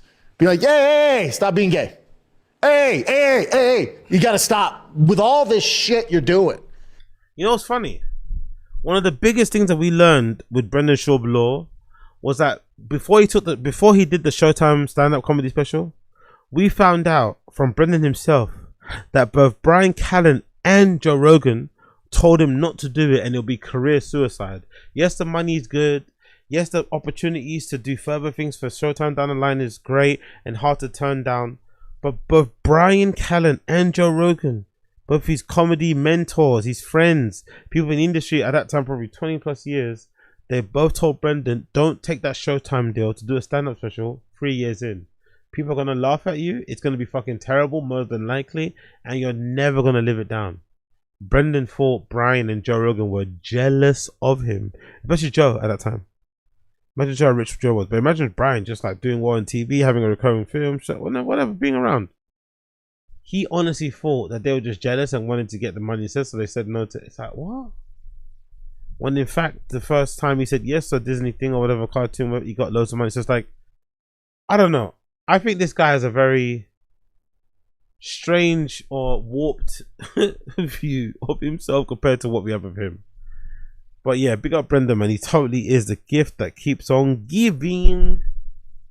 You have got to stop, dude. He has no friends. Like, dude, you just gotta calm down. You didn't listen to Brendan and Rogan. You didn't listen to probably Brian Cannon and Joe Rogan when they were telling you to just chill out and calm down. You didn't listen to them one bit. You thought they were trying to get the money that you made out of your pockets, or get. It's just like, huh? That's what you actually thought. You gotta quit giving people advice. There's nothing worse. You gotta quit giving people advice, dude. You have to, because you're not doing this right, man. It's been a total PR nightmare. Nightmare, dude. Nightmare or nightmare? Dude. And nightmare, dude. Nightmare, dude. Nightmare, dude. Nightmare, dude. Nightmare, nightmare, dude. Nightmare, nightmare, dude. Nightmare, dude. Nightmare, dude. Nightmare, dude. Nightmare, dude. Nightmare, dude.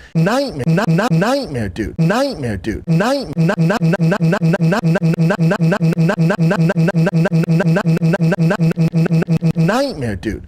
And yeah, shut up. Okay, cool. Let's move on to some new stuff, right? Are we done with a lot of stuff? Oh yeah, cool. Let's do this one, dude. And oh, this one, isn't it? What a great dad. Let's do this one. Have you guys seen this one about Brendan bragging about what he does for his kids? Have you guys heard this one? Dad of the year, by the way. Dad of the fucking year. That, isn't it? Dad of the century, actually. Dad of the century. Dad of the year. It's in his hometown. He pulled off that front choke. That was sick. Dab streams. Hey, my 13-year-old is 6'2", 145, size 13 foot. Absolutely zero interest in sports. What do I do for this God mode build kid? Damn, that is so disappointing. What's he into? Video games? My kids have to play a sport. Dim the rules. Until you move out, you have to play a sport. I don't care if you're the best at it. I don't care, whatever else you want to do. In order to live in my house, you have to play a sport. They're 10 years old, by the way. Boston and El Tigre are 10 years old. I think Boston's like 7. So if they didn't want to play sports, he would kick them out of his house. You know what's really funny about this, by the way? I personally think, right? This is a big sign that those kids have already indicated or have shown some signs that they're over this like work ethic, workout shit. I think this is proof of it. If he's having to have this as a rule, and it's not just a thing that they do, play sports, have fun, and they naturally have a propensity for it, and they just motivated about it, and they just like to do it anyway. This is proof that they've had a conversation where the kid did want to quit, but Brendan put the fear of God in them and said, if you want to quit, well, you're not going to live here. You're going to be fucking homeless. You're going to be fucking orphans for how I see you. I think that's got to show that there was definitely a conversation had where the kids were maybe over it, burned out, whatever, and Brendan just said, nah, you can't quit. You don't quit. Which is funny because Brendan will look you dead in the face and tell you he's not one of these crazy sports parents. Brendan doesn't think he's one of these crazy sports, youth football, whatever, sports fans, because he doesn't want to do the things that they do. But he's still as toxic in his own way. He's still as supremely toxic in his own way if he's telling us with a straight face that he thinks it's perfectly acceptable to have these kids be forced to play sports just so they can sleep in his house. That's what they have to do. If they want to not sleep in his home, they have to get their own crib. It's like, what? To play sport? Like, what the fuck are you talking about? And it's not just playing sports. It's like doing all the things that he wants you to do. He puts like what? He puts like creatine in his kids' breakfast at 10 and 6 and 7.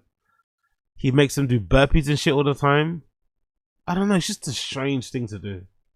Maybe your kids will just copy what you do anyway because they see you going out for a run from time to time. But making your kid go on like 10 out, like what? For what reason?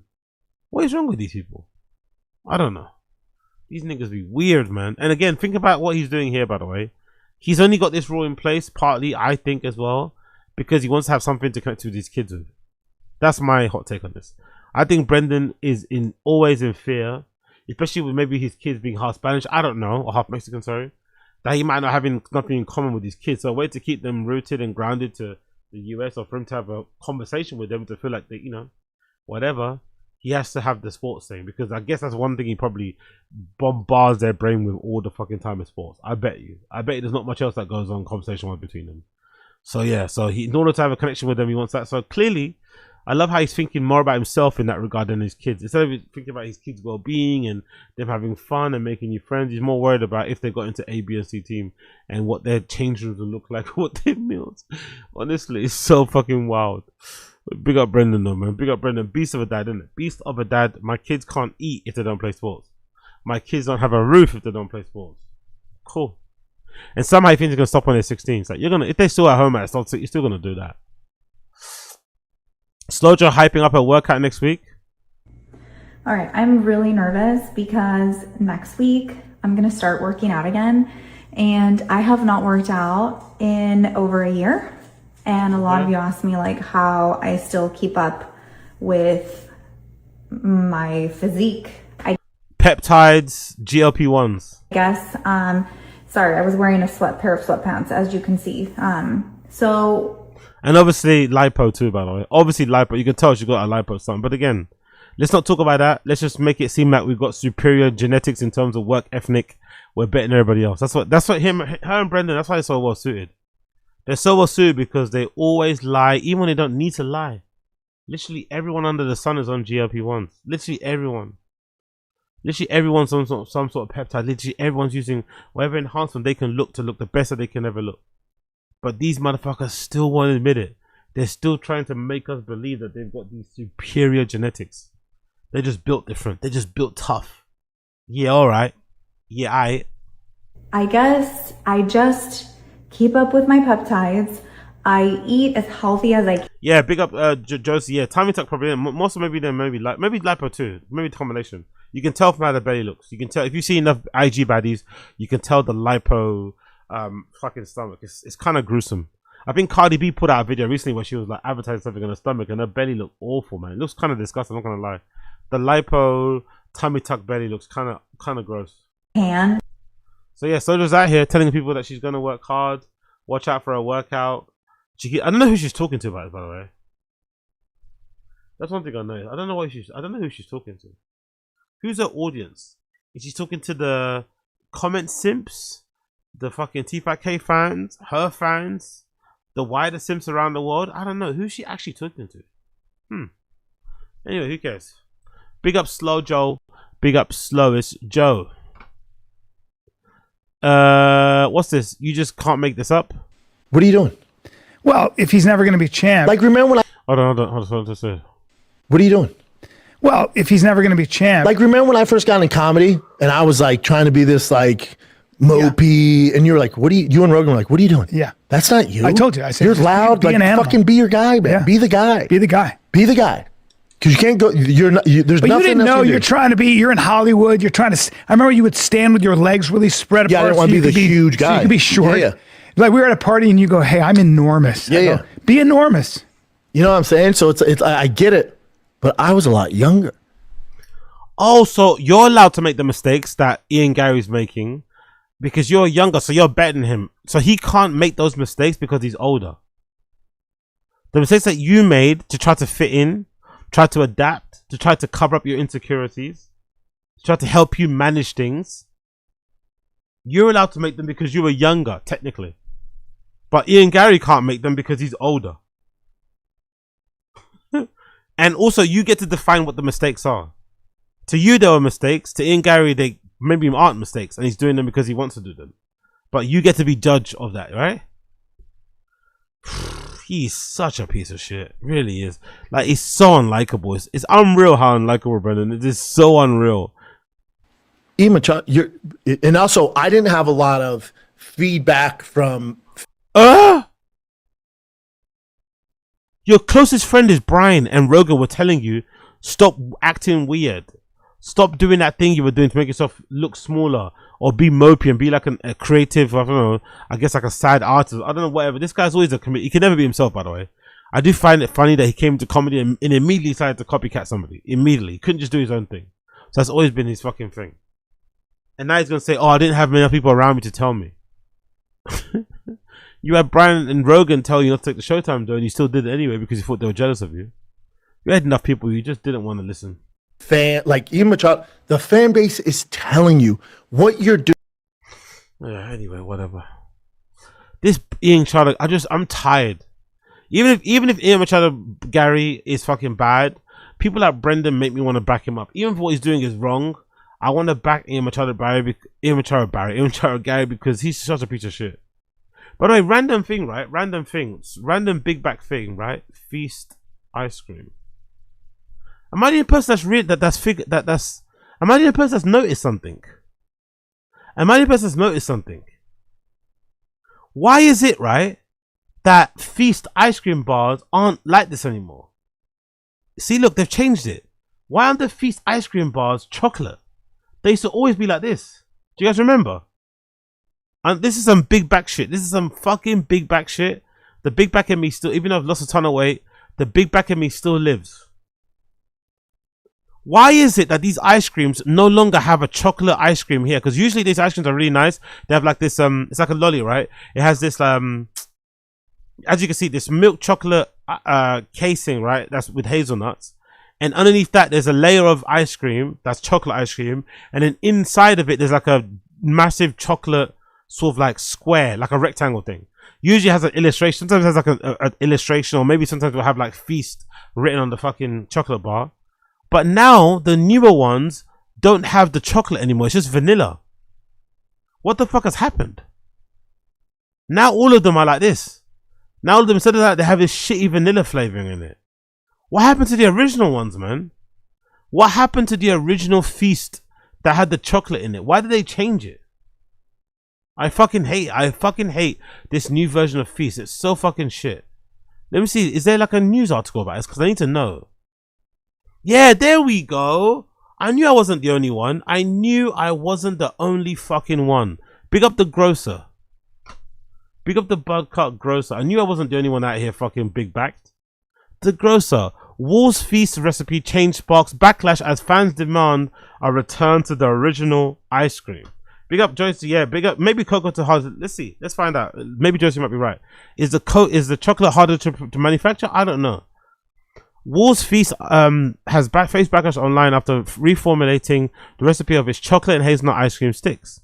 According to Wall's founder, the Magnum Ice Cream Company, the improved recipe replaced the chocolate ice cream base for vanilla and introduced a real hazelnuts within the solid chocolatey core.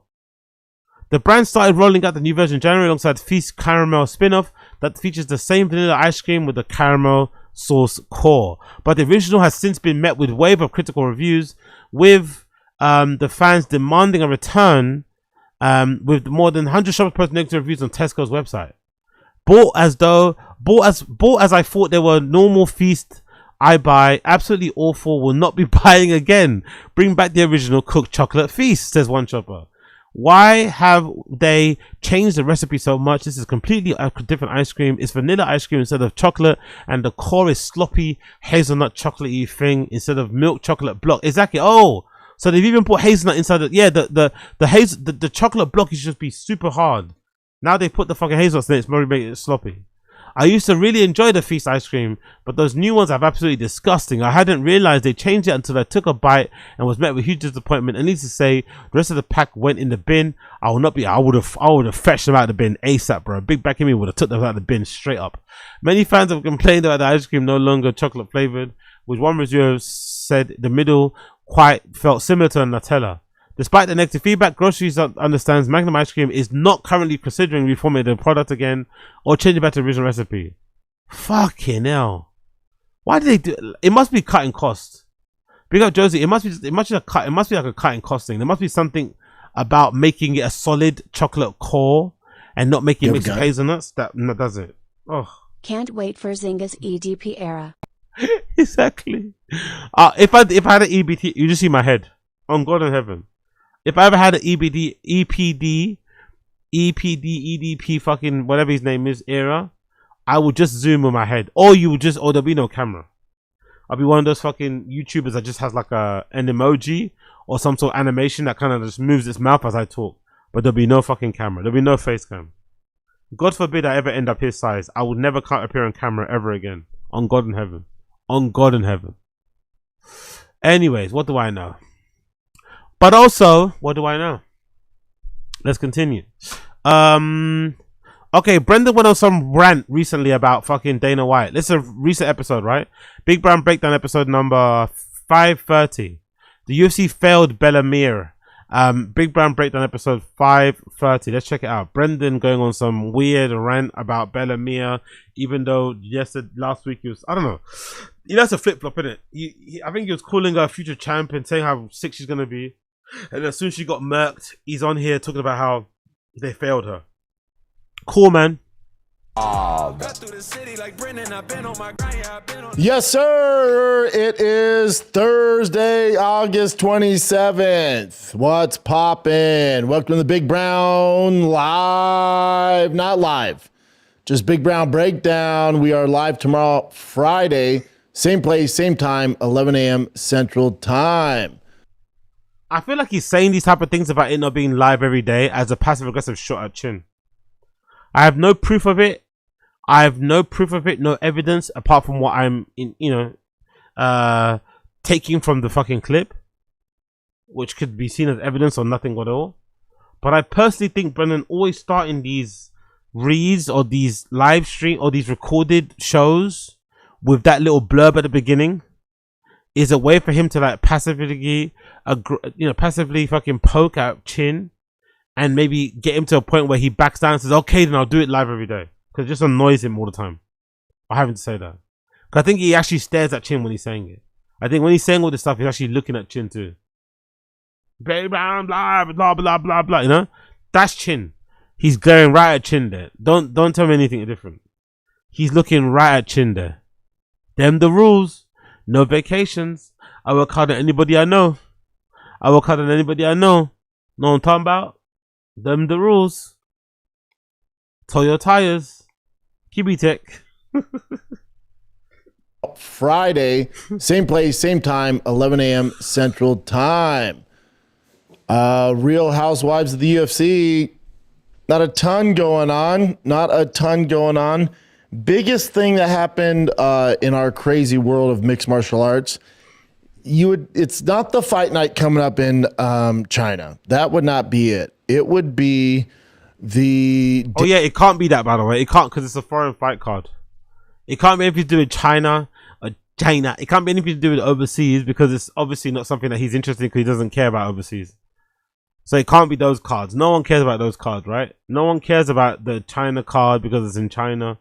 And no one cares about anything that's not outside the US because it's outside the US, basically. Big up Brendan, proving once again how much of an ally he is. We love it. Debut of Bellemere, Frank Mir's daughter. And if you've been around the game, if you know ball, his daughter she's been kind of this mythical, almost, God, the lure of Bellemere is wild. It's wild. I mean, you mean the law or the lure or the law? Again, man. For a guy that hates foreigners, for a guy that wants to talk like he's some big white guy and he's not brown or he doesn't look his lack of proficiency when it comes to speaking the English language is fucking crazy. Motherfucker, this is your first language. You have no other language in your arsenal to kind of excuse you from this shit. This is your first language and you can barely, hardly, if ever speak it correctly. The lure of her or the law of her? Let's see what he's saying here. God, the lure of Bellemere is wild. Her law, her appeal is wild. Not her law, which he's trying to say, right? He's trying to say her law, but he says her lure. Her allure is wild. Makes sense, I guess. Just don't think about it too much. It's wild. I mean, I know Frank pretty well. He's been telling me about the crazy stuff his daughter's been doing since she was 2 years old. I mean, you're talking about when she was 5, 6. I like how he has to illustrate by putting his hand down, by the way. That's like a redacted thing, right? Having to illustrate how young she is by doing that. Oh, look at that screen. I have to do that. I've got to get that screen grab. No? Isn't that like a redacted thing? Having to put your hand out like that to illustrate that she was a young girl or a little girl when you knew about her. That's definitely a redacted thing. 2 years old?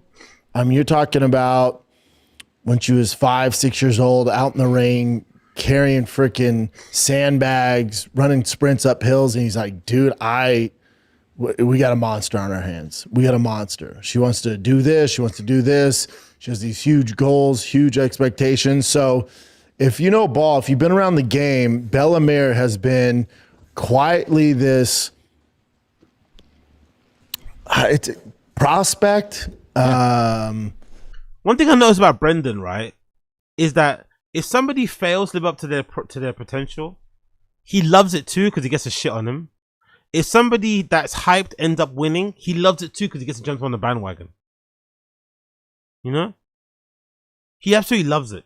I think he absolutely loves it when somebody fails to make their potential or fails to rise to their potential or rise to the fucking fever pitched hype around them and shit.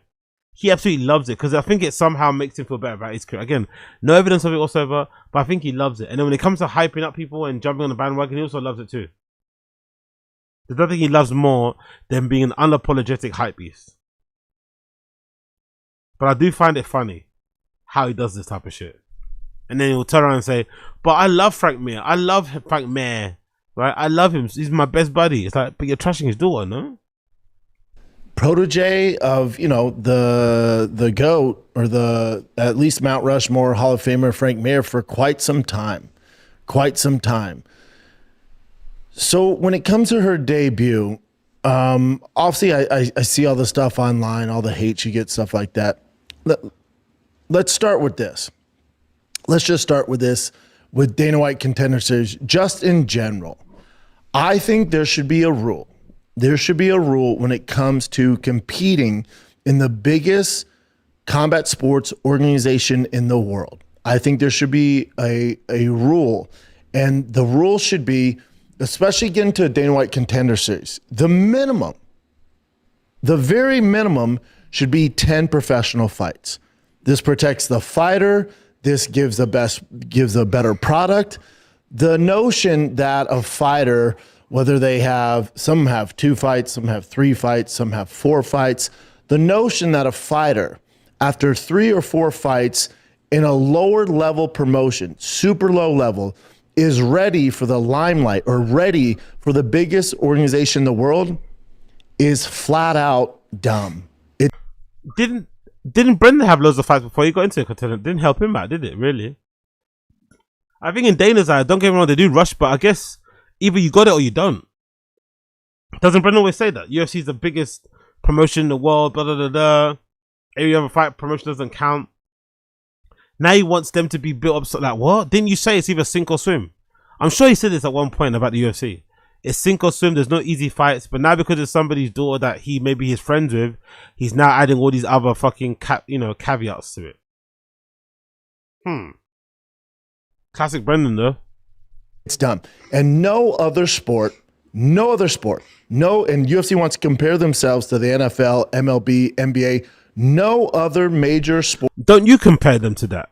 Doesn't he say it's the best sport in the world? Doesn't he make that comparison all the time? They want to. I don't think I've heard them say that too often. I think I heard Brendan say that more. Obviously to suck up to Dana and get tickets, but it doesn't work. But yeah, what are you talking about? Sports organization would ever put up with this. Ever. It's a huge issue in our sport. We're still in the leather helmet days. As much as we want to say, oh, we're like, international, like soccer. We is crazy, bro. We is crazy. You're a former fighter, but you're hardly involved. Let's be real. Doesn't help out at camps. Doesn't really go to gyms. Doesn't roll. You know what I mean? He's not really tapped in at all, really, apart from what he reads online and maybe random DMs he fucking receives. I love how he's saying we. We is crazy. I guess he did fight. Fair enough. He was there. He was ranked, but he's not really actively involved in that. We is crazy. Soccer, we're like the NFL, or we're like the NBA. Far from it. We don't have the protection. We don't have the infrastructure. We don't have the business acumen. We don't have any of that. We have none of that. We have none of that. They don't have good business acumen. That's why they solve how many billions, right? I don't know about that. Wasn't he just sucking off their fucking UFC White House card? That was good business, probably, in the grand scheme of things. One minute he's sucking up Dana and telling him he's the best ever. Next minute he's saying they'll have good business acumen, and he wonders why he doesn't get invited to fight guys. He wonders why he gets left out in the shadows with his bought UFC belt. I don't get why the UFC doesn't like me. I don't get why the UFC isn't one. Maybe because of this unhinged, nonsensical shit you be spitting, right? Maybe. You have absolutely none of that. Now, just imagine, in baseball, by the time you see your favorite baseball player, they get drafted into the big leagues, right? They sign a contract in the big leagues. They have years, I'm talking years prior playing that sport. And even then, they don't jump. You don't get drafted. Let's say you're the UFC's never going to do that, man. It's going to take too long. It's a different sport. They're never going to do that. They're never going to do that. There's different demands. Every sport has a way to kind of draft and put players up and down. They're never going to do that. Why would they do that? They're never going to do that. It's not the same sport. They're never going to do that. This is a nonsense take. Once again, nonsense take from Brendan. The number 1 pick. Let's say the number 5 pick. Does not matter. Whatever round you go in, especially in baseball, you don't go from playing for the LSU, say you're a pitcher, you don't go from playing for LSU or playing for University of Texas, and then the following spring, you're the starting first base for the Los Angeles Dodgers. It doesn't work because they know that you're not ready for that level of competition. They know that they can put you in the minor leagues, whether it's single A, double A, triple A, in the farm league, to get you used to the speed, to get you used to the type of things that you're going to have to get equipped with, that you're going to have to get accustomed to in order to even remotely have a chance at the highest level. This is across the board. This is across the board in sports. Cool. Except when it comes to mixed martial arts. And TKO, UFC, Dana White is part of the problem because in these other leagues, and I'll get to Bellamere, in these other leagues, they're invested in their athletes. We can't wait. We can't wait. I'll get to Bellamere. We can't wait. We can't wait. I love that word. I'll get to Bellamere. Trust me, we can't wait. We can't wait. We need that as well, by the way. We need that too. But we can't wait to hear what he has said about Bellamere. We can't wait. They're invested in them. So again, Dodgers. Pick your favorite team. Dodgers, Yankees, Pittsburgh, Anaheim, Boston Red Sox, Tampa Bay, Colorado Rockies. I don't care. Whatever your favorite team is. Is that his new thing that he does, right? Where he rubs his eyes when he's like confused and bewildered by the state of the world. Bro, we're bewildered and confused that you're still around. The feeling is mutual, my friend. We're still bewildered and amazed that you are still around, that you're a thing. It's actually kind of impressive in a way. How you've somewhat survived, you know, all of these fucking downward spirals. Somehow, still keeping yourself on your feet. Just about. Is he rubbing his eyes excessively? I don't know, it's crazy. Or maybe he's just got, you know, allergies or something, who knows.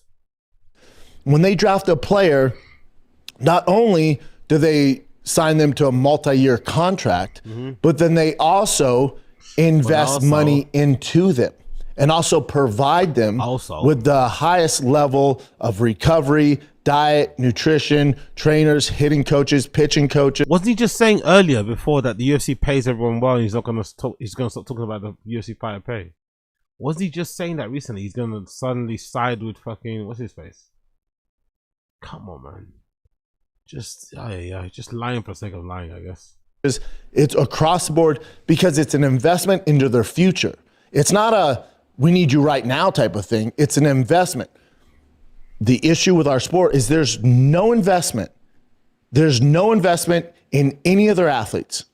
There's zero. When it's a fight he doesn't like and they're getting their fucking record padded, he tells them it should be thrown to the walls. He gets pissed off that the fight, you know, match fixers or whatever are doing what they're doing. When it's a fighter he hates getting a favorable matchup, he has all of this vitriol, all of this anger, all of this whatever.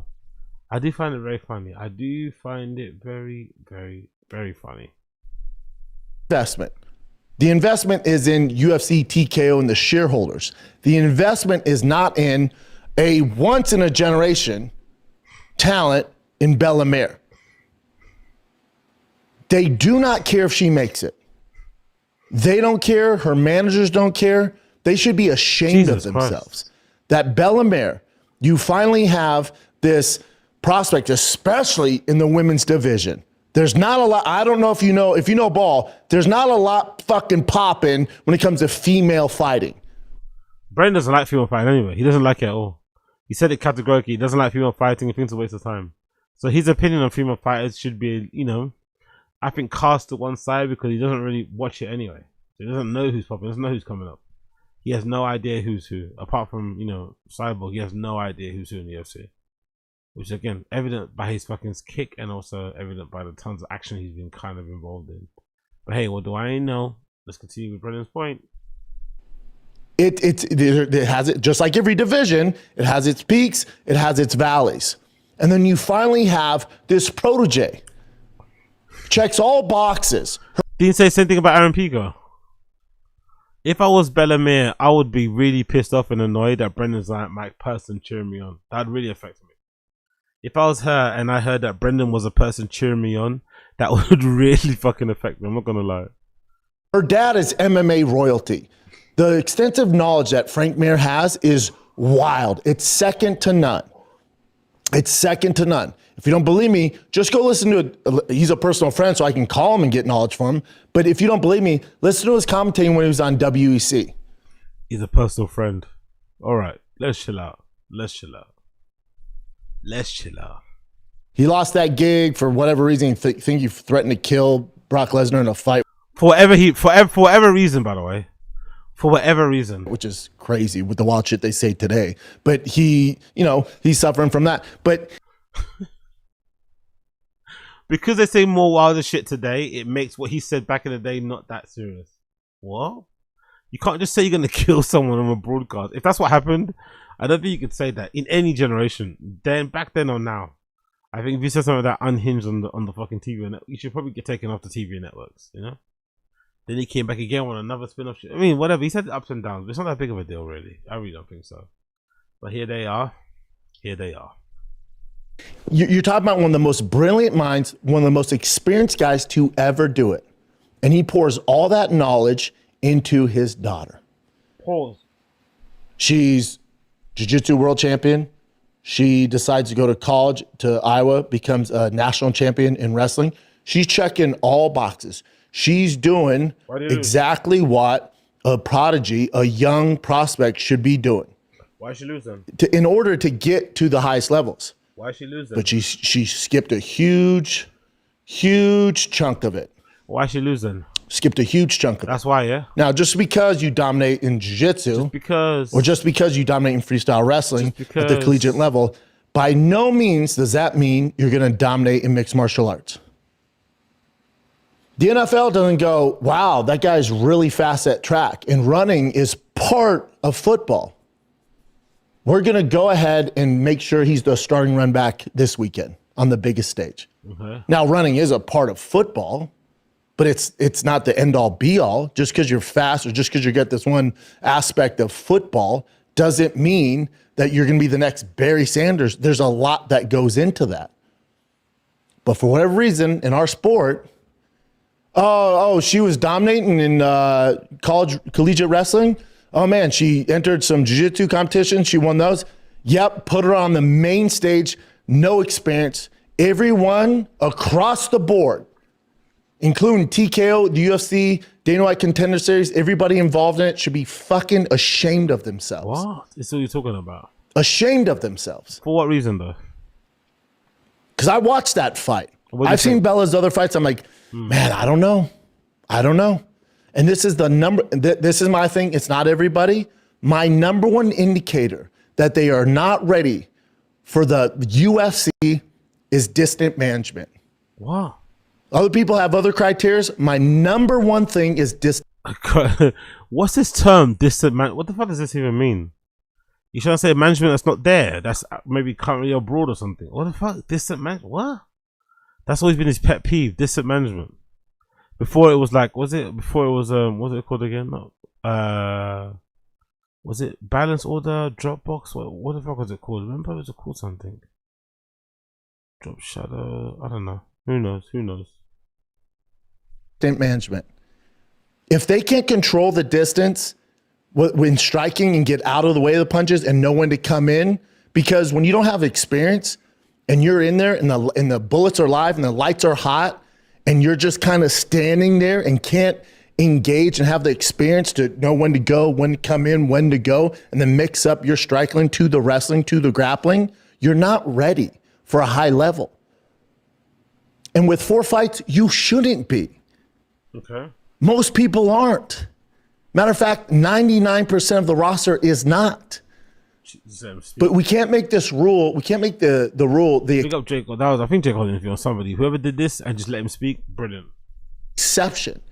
There's going to be a few people that you can reference, go, well, this guy came off Dana White Contender Series, only had 4 fights. Look at him. I hear you. But that's not. That's evidence against your claim. There's many over the years too. Evidence that doesn't support his claim. He immediately puts on like a silly voice to make him seem dumb. Oh yeah, you don't know what you're talking. I mean, all that shit. I do find that quite hilarious. How he goes out of his way to try and make like I don't know. It's like I don't feel in that bag, bro. I don't feel in that bag. You need to just relax with that bag. The way you fucking do it. It's not the way you do it. If Bellemare, hear me out, and I'd love to hear the argument. I wish this was live for you guys. I'd love to hear the argument. What is the downside? Another passive aggressive shot at Chin. I wish this was live for you guys. Another not so obvious passive aggressive shot at Chin Su Yi, and his refusal to stream every day and get paid the same money. That's what I think anyway. Every time you mention that, I wish it was streamed. I wish it was live. I wish it was this. Yeah. You're just saying that to make Chin feel bad for taking time off for going on vacation. Time off that he's probably earned. The last vacation he went on was when he went to Korea, right, with his Russian parents. And that was how many years ago? Now I'm thinking every trip he takes back to LA in his Tesla Cybertruck is a day to spend with the fam. And just get away from Brendan in that fucking podcast studio. I bet you the all-nighters are definitely fallen flat. He's not in there as much as he would like to be because Austin's fucking dead at night. Why bother say if you can't go to fucking Wendy's or a bar? You know, it makes no sense. So yeah, after they fucking fish, they just both go home. Chin go to his car waiting for his friends who picked up some girls and maybe get some more drinks. And of course Brendan in the storage cupboard chatting shit. Love it. Having every single motherfucker that comes through Dana White Contender Series a minimum of 10 professional fights. If I'm managing a fighter, don't do that. Boxing does this pretty well. If I'm managing, he's probably gonna be all on social media, bro. If he manages a fighter, they'd be on Logan Paul's podcast, videos. He'd be trying to pull in every favor under the sun. Of course, you know it. A fighter, their first 10 fights, they're gonna get just a wrestler, a heavy wrestler. Heavy, how they deal with that. I'm gonna get just a jiu-jitsu submission, dangerous submission art. They're gonna deal with that. So they pass those tests. Then I'm gonna give them a straight monster striker. Monster striker. How they deal with with the distance, gauging the distance. How do they do when they get hit, when they get kicked? They're seeing different variants of mixed martial arts. But I'm specializing it in the first 5 fights, really. First 5 fights. We got a dominant wrestler. We have a jiu-jitsu specialist. We have Muay Thai. Maybe next one's boxer. Then we start getting a little more well-rounded. They're 4-0. They're smoking people. Okay. Then you start getting a little more well-rounded. All right, now it's specifically a southpaw. Then the next one, traditional, but they're a little more well-rounded. Maybe they have an extensive wrestling background, but they're really good boxing. Okay, we're going to do that. How do they do with this? Are they starching everybody? Okay, let's amp it up a little more. We're not going here. Let's amp it up a little more. Let's amp it up a little more. Let's amp it up a little more. And you're slowly, let's starching everybody. Okay, let's amp it up a little more. We're not going here. We're not going here. Okay, we're going to do that. How do they do with this? Are they starching everybody? Okay, let's amp it up a little more. We're not going here. Let's amp it up a little. You're starching everybody. God's gift 5 fights. Let's amp it up a little more. Traditional, but they're a little more. Okay, we're going to do that. How do they do with this? Are they starching everybody? Okay, let's amp it up a little more. And you're slowly, we're not going here. Let's amp it up a little more. And you're slow, a little more. And you're a little more. And you're slowly, a little more. And you're a little more. Let's amp it up a little more. Let's amp it up a little more. And you're slowly going. Because in your first 5 fights, and this is what happened to me, none of them lasted longer than a minute 30, minute 20 maybe. You're starching everybody. And you think you're God's gift to mixed martial arts. Basically. Ego is crazy. You think you got it all, and you don't. And that's why you have coaches and managers that give a flying fuck about you.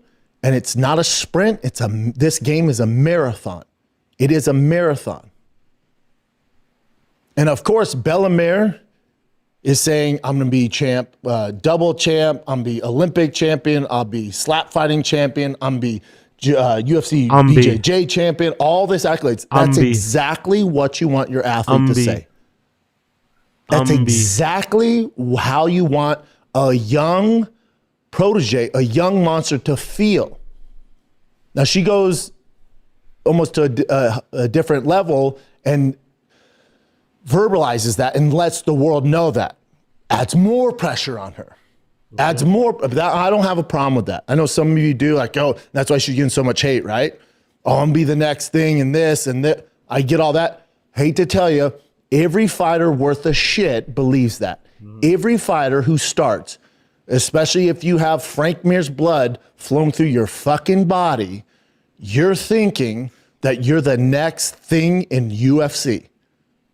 All of them think that until they don't. Until they start facing tougher competition. Exactly. And it's going like this. Like you. What they did with Bellemare would be... Tell us. What's the equivalent? I know it's not sports, but it would be like an open mic comic. Like you. It'd be an open mic comic, and you're on the biggest stage, and you have 1 year of experience, and it's broadcasted to the world, and everyone's going to judge you based off that set. Do you think they're ready? No, of course not. Do we see some glimpses of, man, if they keep working, they're going to be pretty fucking good? Maybe. If you saw, pick your favorite, Shane Gillis, Tim Dillon, Joe Rogan, Andrew Schultz, Santino, Bobby Lee, pick your favorite comic. Trying to be funny, and you see them now. You see this polished product that was all by design. That was by design. There's a reason it's open mic. There's a reason open mics aren't broadcasted to the world. There's a reason Showtime, Comedy podcast, the stand up, the sneakerhead conspiracy theory meets stand up comedian about how they're simply inflating the numbers of scarcity to make it scarcely available. So some people will buy it thinking it's the only one. It's like, no, of course it's not. It's not the only one. Come on. It's not the only one. Are you sure? It's crazy. Big up them two though. I was attacked. It's affecting me a lot. By this road? No, another one. So did it happen or not? I don't know. Woo! Gotta love it. Gotta love it. Anyway, let's move on from that one. Big up Big Brown. Big up Big Brown. Big up the Big Brown Breakdown. Legendary show for all the wrong reasons. Let's go through some of Brendan's other stuff we've done already. Brian Callen yapping about something he knows nothing about with the confidence of someone who knows what they're talking about. Let's play Brian Callen being Brian Callen. Sat in his house, by the way, while his second wife is probably in a room playing with their two kids, or I think under 6 or 4 or something. Two big lads. And, you know, mommy's just living her best life and daddy's out here trying to pretend to wolf cry is fucking crazy. Not gonna lie, it's kind of hard. It's low-key kind of hard to try and wolf cry like that. But hey, they do it and they try, and they do it and they try. Let's hear Brian talk about whatever he's talking about. We sent another aircraft carrier to the Gulf just to show the Iranians that we mean business. And I'm sure this is going to make a big difference. They must be terrified. At the end of the day, we tolerate this stuff because we stand for freedom. That's the American brand. Don't get it twisted. The American brand is freedom. Operation Freedom. Bring freedom to those people over there. And it's a noble objective. Apparently like 40,000 Iranians have been killed. So I get it. I get wanting to free those people. We, as Americans, have a definition of freedom. We're founded on the principle that we are free from. We were running away from. You know what's funny? Even Rogan, who was really guilty of this, has kind of moved away from this. He does give his political, societal opinions, just opine that sort of stuff. I don't know what he's talking about. I feel like even Rogan, who was the harshest defender of this like work ethic and this and that culture and luxury manifested, also had a bit of a reset yesterday when I read over the fucking things, and I was like, oh my gosh. By the way, I need to stop. I really need to stop with these guys, man, because imagine doing a bird for a guy you told to say free PVG on the fucking joke for. That shit is so dark. Absolutely in dark mode. Absolutely in dark mode. Tyranny from monarchy. George Washington said, I'm not going to be your king. I'll be the president. I will serve at the leisure of the people. He said, I didn't fight this war to become George II, right? I'm not going to be a king. We as Americans are free from that kind of oppression, monarchy, ruled by man. No, it's ruled by law. So we're always talking about that stuff. That's why like the left is always worried about fascism, the fascists, and the right's always worried about these totalitarian leftists. We got an antenna for that, man. The minute we see anything, we're like, what? Trying to take our freedom away. You're trying to oppress me. You're trying to be my tyrant. Tyranny. But what are we free to do in 2026? Like there's freedom from, and then there's freedom. You're free to carry on raping, allegedly. Allegedly, according to you and you know what's going on out there, you're actually been not charged of your crimes, alleged crimes, and you're out here free to do what you want. Maybe you're not allowed back in the Netflix studio. Maybe Ted Sarandos or whoever doesn't return your calls anymore. Maybe your agency's out of office or something. I don't know. You see, you've probably got a new job somewhere. Who knows? But Brian still doesn't appreciate the freedom he's been given. Brian still doesn't appreciate the second, third, fourth, fifth, sixth chance he's been given in life. He still expects and wants more. Evil. Big up.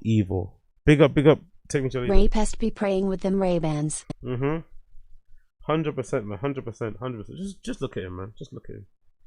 Bro, just look after your family, man. You're 60 giving these nonsense Twitter-esque fucking replies. No one cares.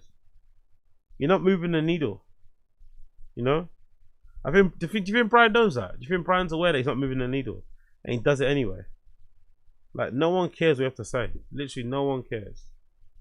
But here he is, screaming into his mic in the living room as his kids try and go to sleep. They've just managed to get him to sleep, by the way. He's just managed to put him to sleep, and here's fucking mummy. Fucking hell, these kids. And what do we have freedom to do? Chances are, if you're a real, regular, red-blooded American, you're drowning in debt. So you got to have at least 2 jobs. So regular Americans have toilets covered in carpet. Is that a thing? What is he talking about? Real? It means a car less than fucking the year 2000 or some real old school shit. I guess if you're that age, it's probably old school. But it is kind of funny to think that kids think of cars that were put out last year or a couple of years ago as old school whips. I think that's kind of funny. I'm not going to lie. Like, your car's older than mine, my nigga. This shit is a carnival. This shit's not even a carnival, it's a moving out thing. Oh, this is so funny. Big up Brian Callen and his friends. Just to service the interest on that debt. So you're not free to go anywhere. You don't have free time. You don't get to do a hobby. No way, man. Most of us are not free to do anything. Not if you got kids, people that depend on you. You don't even look after your own kids. You're free to do what you want. Brian's got a second wife that seems more chill than the first one. She doesn't seem to be so over demanding. He doesn't really complain about her too much on the podcast. Maybe she told him to shut up about her. I don't know. But Brian's fairly anti-buying random coffee from places. He just always just orders it himself. I don't know. It's very strange considering, you know. But yeah, big up Maron, I guess. And you're in debt. How many of you guys own your house outright? Brian trying to talk to the everyday man like that is fucking crazy. How many houses does your dad own? That's what I want to know. Brian trying to chug or trying to chuckle about the current state of the world, whilst also having his parents GoFundMe, whatever link to their kill, you know, GoFundMe account is there. Is crazy. You know, it's really, really fucking crazy because they will need all the that they'll fucking get a hold of. You get me? So yeah, run it back, Playboy. Let's see if I can find it. Run it fucking back. Brian out here trying to get all this free promo and not give anything back. Classic Brian, by the way. Classic fucking sleazy Brian. They're there for a reason to promote something, some sort of GoFundMe or something.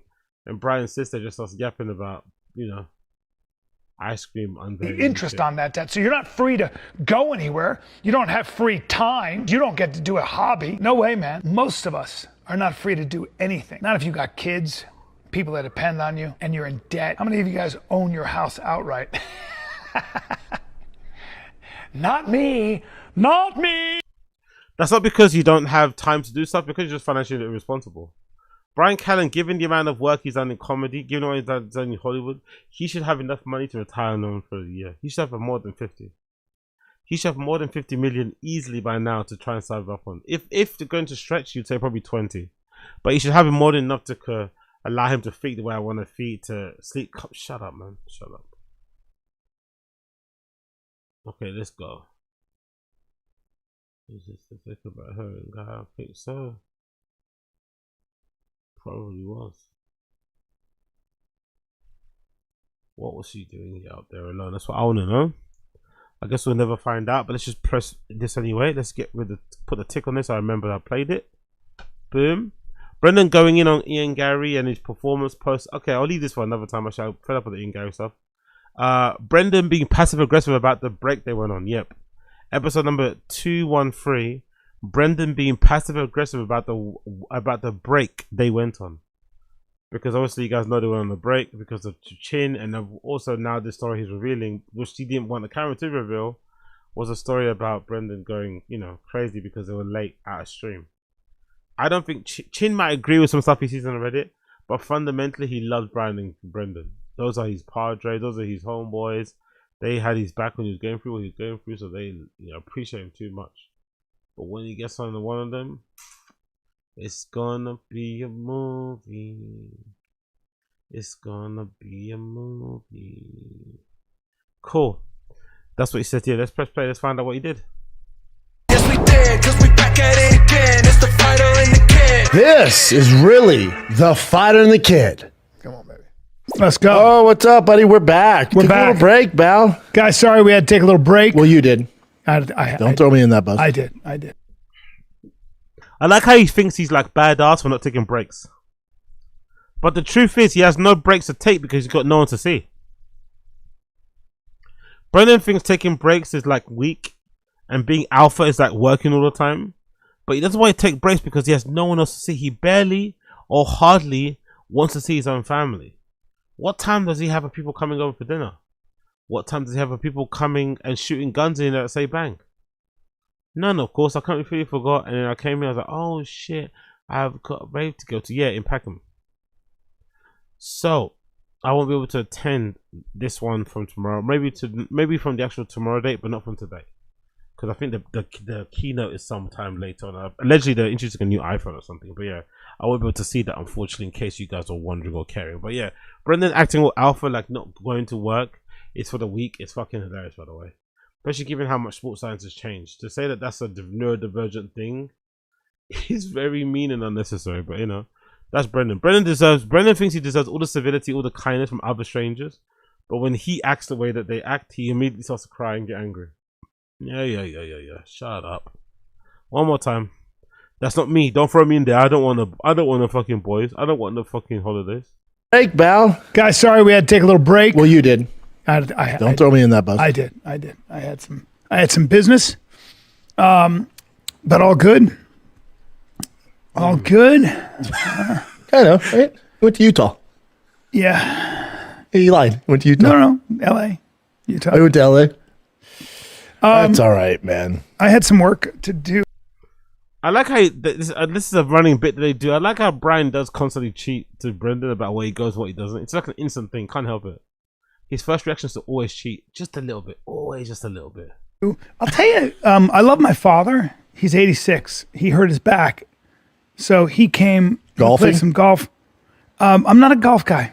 Even when I hit the ball well, I don't find satisfaction. It's no surprise. Look at his body. Honestly, look at his body. Look how annoying his face is, how he talks. No surprise, no golf. People tell him to shut up the whole time. Maybe just been making these jokes, going these like man dragon vehicle hunts. Of course they hate blue drop. Who wouldn't hate those wheels?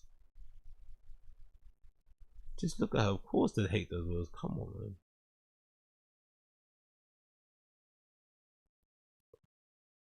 Okie dokie, there we go. Gracias, hombre. Got that fucking new iPhone on the rocks. Yeah, you get to it. Slapping all those stickers on the case is the best part about it, honestly. Big up on four DVDs a month. Big up this guy, by the way, real one. I think they call him Sean 1 or Sean Martin 1. Absolute legend in the game. Appreciate his authentic. Keep yourself. Action necessarily. And we outside.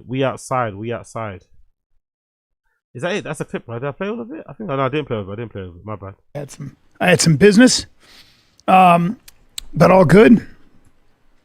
All good. I know, right? Went to Utah.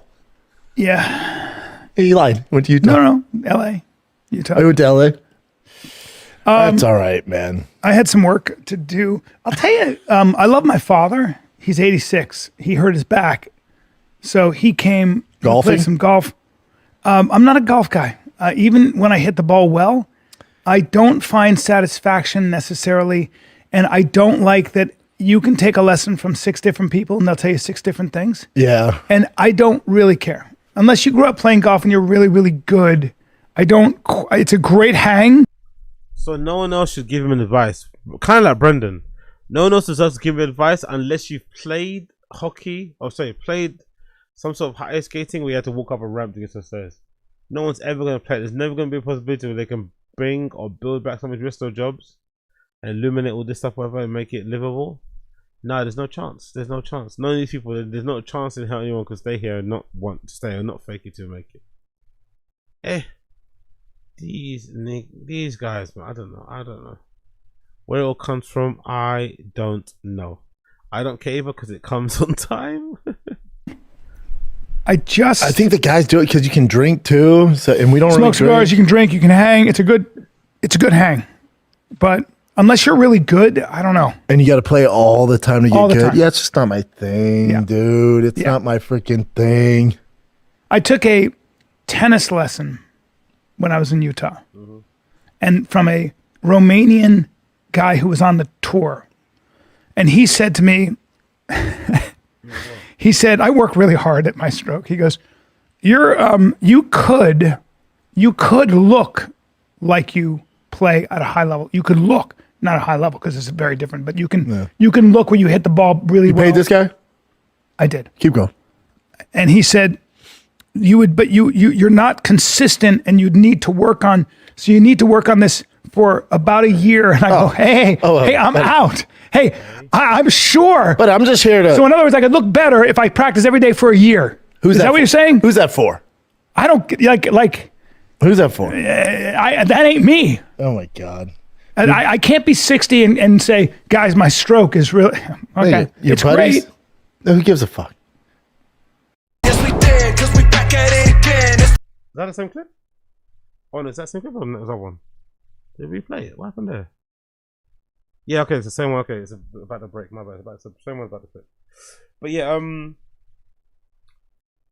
the same way he passively aggressively mocks Chin about the fucking not recording it live is the same thing he's doing to Brian now with these like little aggressive, oh, yours on a break, oh, we took a break, don't count me in this break. With Chin every time they record a pre-recorded show, oh, sorry guys, it's not live. It should be live, but sorry, it's not live. We only do live shows free to, like, working with this guy day to day must be such a ball ache, man. Working with this man day to day must be so hard. It must be so tough to hold your tongue, to bite your tongue, to not crash out, to not get into an argument. It must be so difficult. He's such a passive aggressive, sassy little petty bitch, and he calls everybody else zesty. He calls everyone else zesty. He's definitely got like reality TV sort of markings. He could definitely be a reality TV person. If he was more liked, he would definitely fit right into a reality TV house. He's full of so many fucking shady guys, so many shady, sneaky guys that I think Brendan would fit in perfectly. He'd love it there. He'd fucking love it if he did fucking Family Guy or whatever. I'm reading. No one gives a fucking dickhead. But yeah, I bet he would do that. But hey, what do I know? What do I know? Big up Brendan being a dickhead. That's per usual. Who would have thought it? Okay, cool. Next one. Actually, what's a tick? Give me my tick, man. Give me my fucking tick. Cool. Brian firsting over Slow Joe's wife's pictures, first traps like Uncle Joey. This is a great clip, by the way. Brian Callen firsting over Slow Joe's first traps like Uncle Joey Diaz did. Mr. Sharp, you're killing us. Mr. Sharp, you're killing us. Mr. Sharp, you're killing us. You're sorry, Mrs. Sharp, not Mr. Sharp. He said Mrs. I keep saying Mr. He was saying Mrs. in the comments. Maybe he was talking about Brenda, I doubt it, but he was saying Mrs. Sharp, Miss Sharp, Mrs. Sharp. You're without stepping on any toes, your wife posted a video, and when I saw the video, my Your dick thumb went boing, stopped. boing, boing? Well, my thumb Your stopped. dicky and I went boing, boing, boing? Who's the hottest shit Asian / Eurasian girl? Who's the hottest shit? You're right there.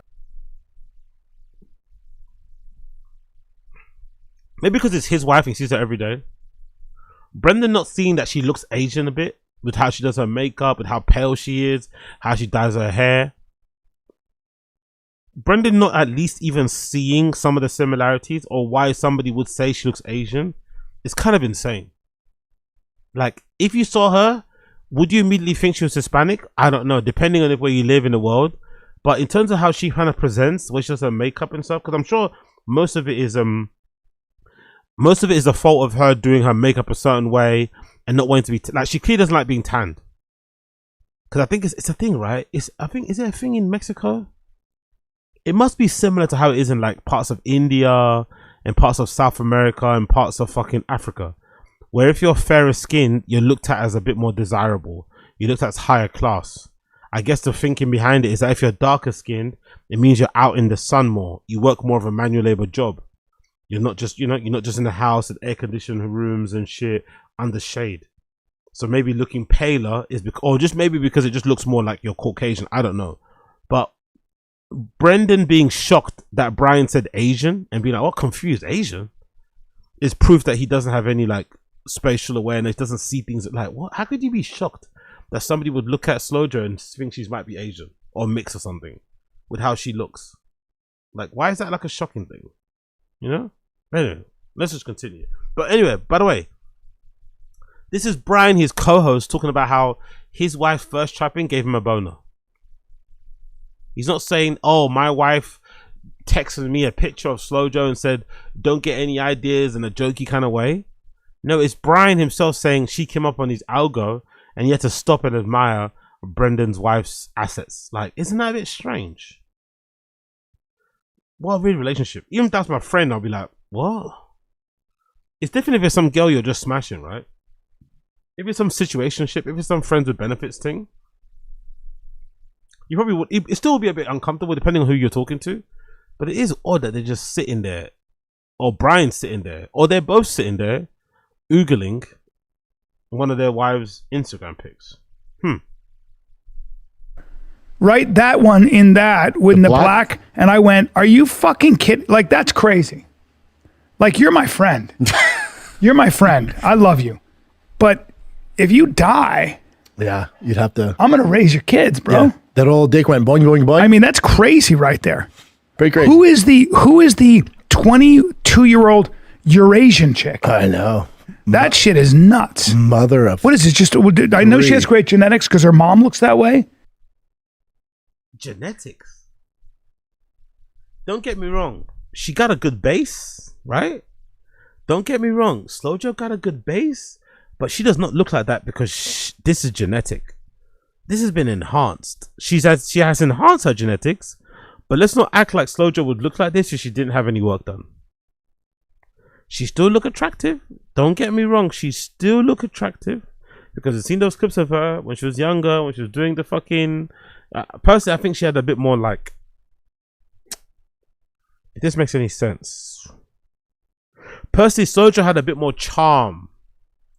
Had a bit more like cuteness. Had a bit more like, I don't know, likability when she looked less done up.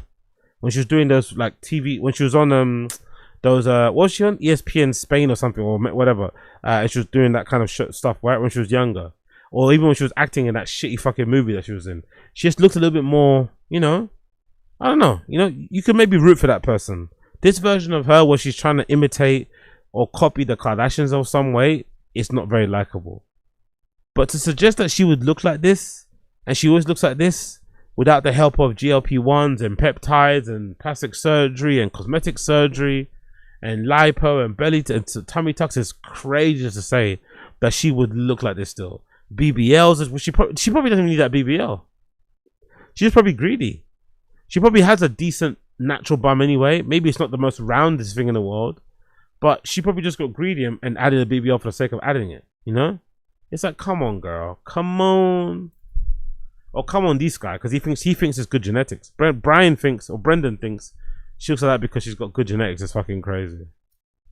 What happened to your genetics, Brendan? You were for the longest time were fat until GLP-1s come around. What happened to your genetics?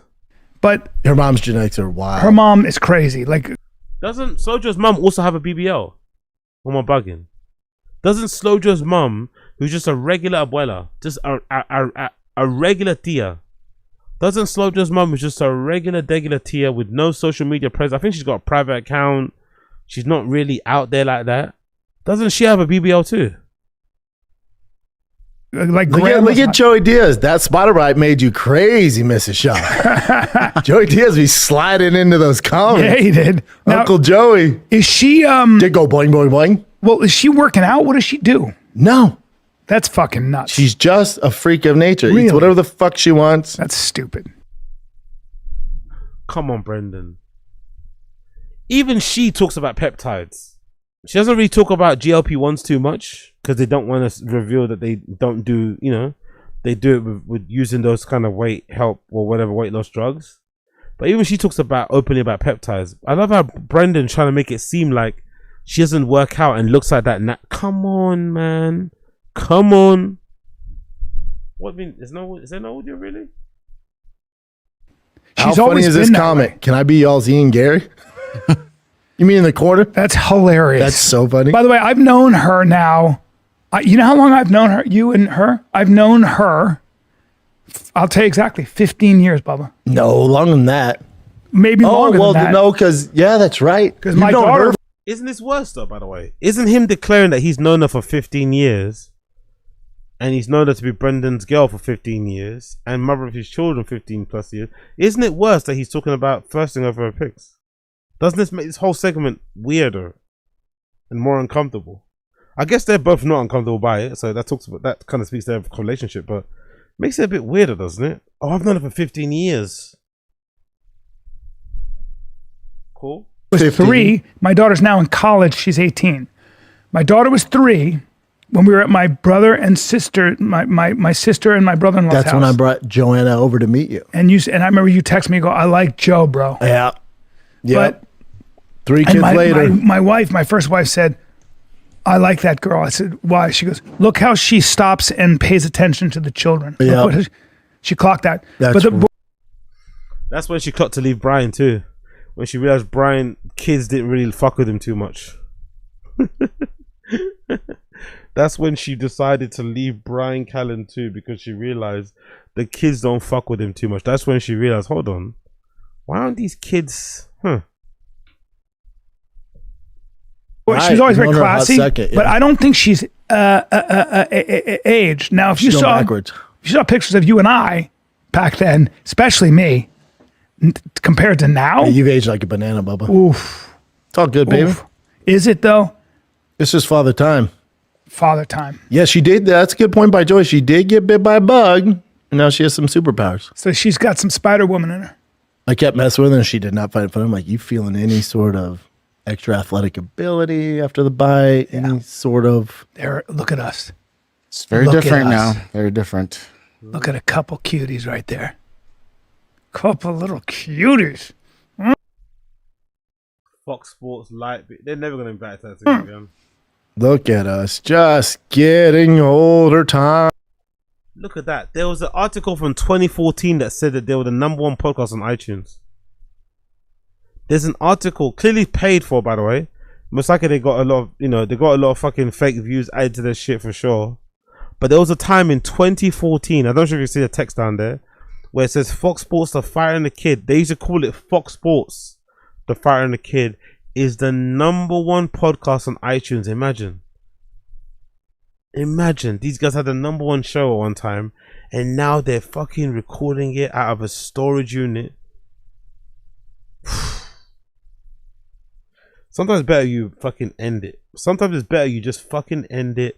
Sometimes it's better you just fucking end it.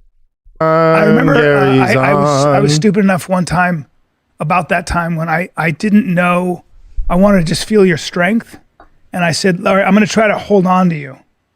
Like, I'm going to try to get underhooks on you or something like that. Was that at this? That's the Ultimate Fighter premiere. And then you went, yeah, and you went, you kind of went, really? And I go, yeah, I'm going to hold you. I was trying to wrestle you. And you popped and hit me.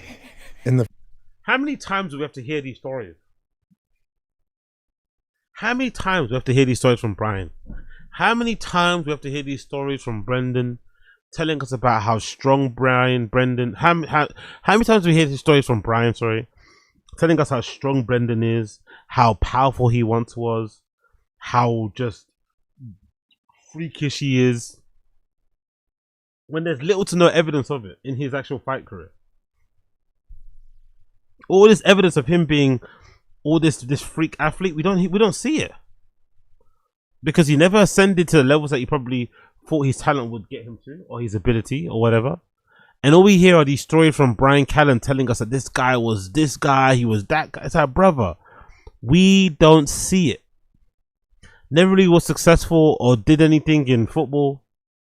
Didn't really do much in the UFC either. Mediocre athlete for all intents and purposes. But according to Brian, maybe and again, it's really sad, because the way Brian talks about Brendan's strength and his athletic ability and all this shit isn't the same way that Brendan talks about Brian, his comedy. Brendan's not very congratulatory. He doesn't glaze Brian the way that Brian glazes him. It's a very one-way street. And I think Brian just cucks himself out all the time. It's like, bro, why are you always glazing this guy? He doesn't even rate you. This guy doesn't really respect you that much. If he could replace you tomorrow, he probably would. Like, it's just strange. The review is receiving so many strange and weird replies. I don't know. It's all a bit strange. Nose? You broke my nose, my lip. I was fucked up. Remember that. Yeah, It was not good. And I left my wallet because I was hurt on the top of my car. Forgot? I drove off. My wallet came to everything. We're outside I ran fucking over around. it. It was a bad day. Yeah, dude, we're getting older and chicks are getting younger. That's for damn sure. Look how sad they both are about that, by the way. Look how sad they both are that they're becoming boomers and all the hot girls are younger. Look how sad they are. Brian's career was nearly, if not completely, ruined by his inability to keep his dick in his pants.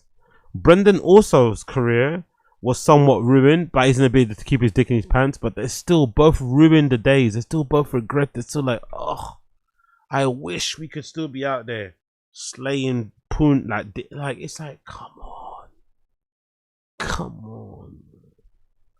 Don't you ever read the signs? Don't you ever take heed to the lessons and to the warning signs and all this shit? Like, come on.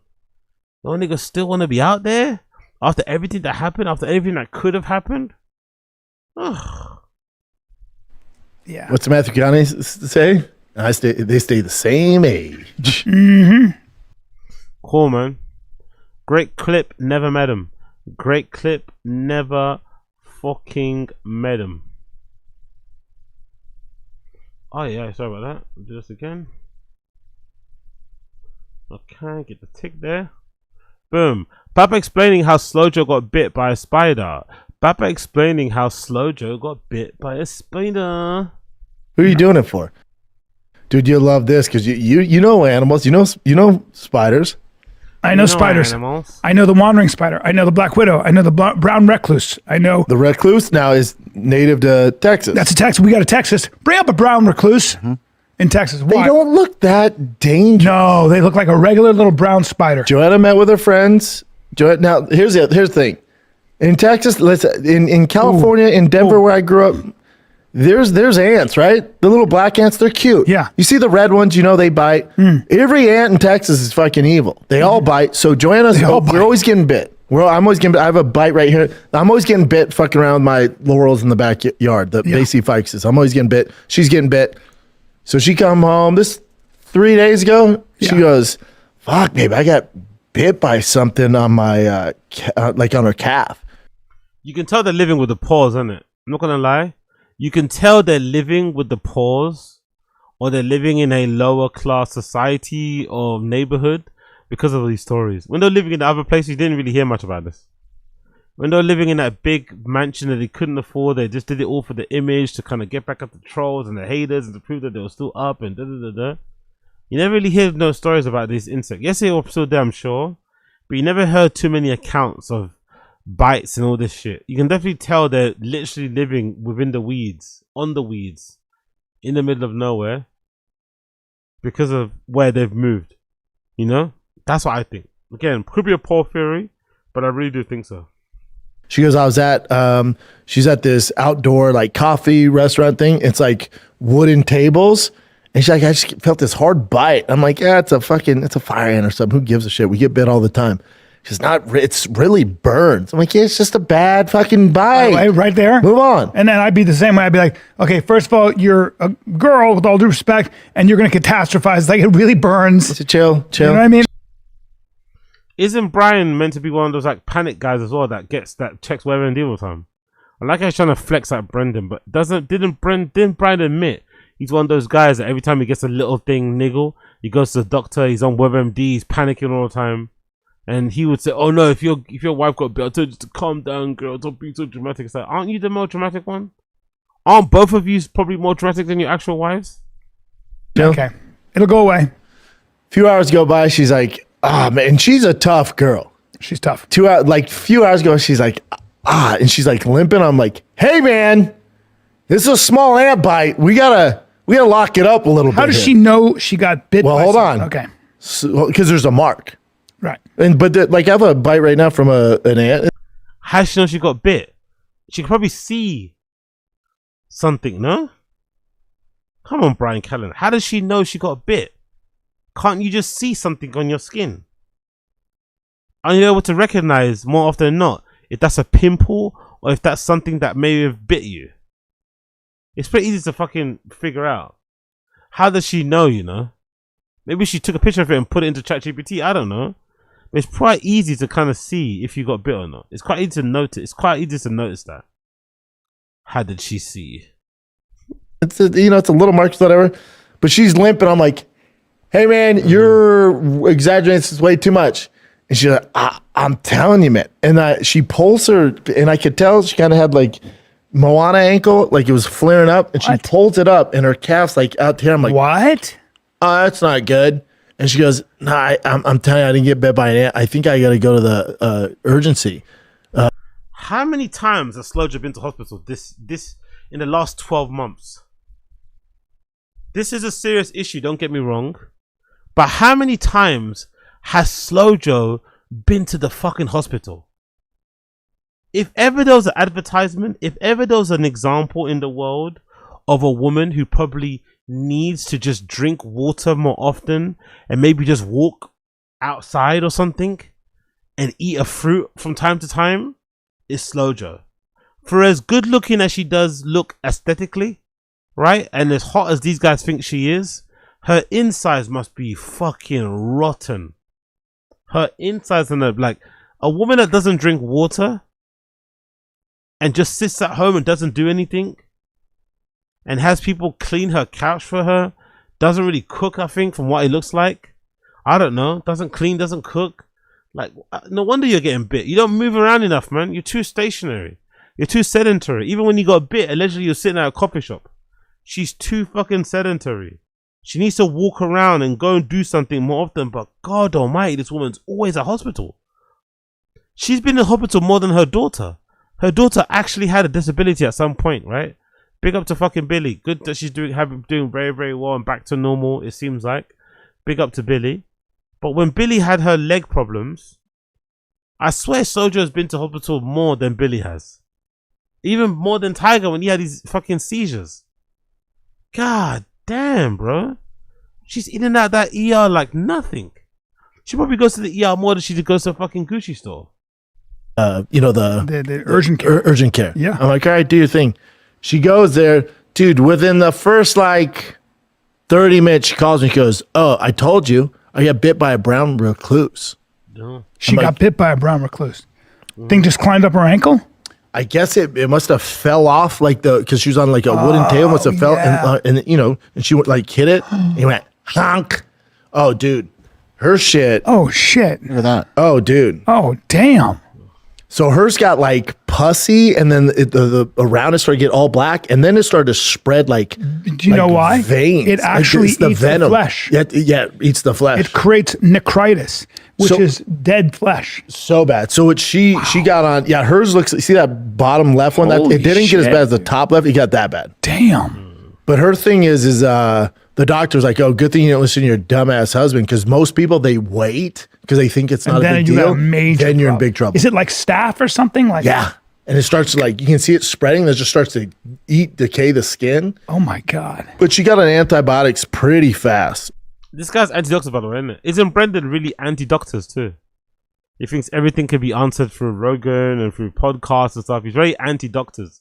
So it is kind of funny that, on this occasion, he's kind of been shown why doctors are so important. Why hospitals are so important, right? Yes, maybe some of your alternative medicine, sports, whatever things can be interesting, but the regular stuff should be handled by regular doctors and hospitals and nurses and shit. Will he ever give him that W? Will he ever be gracious enough to admit that he was wrong? Obviously not. He's still going to complain that it took too long to find all this and that. Brother, please.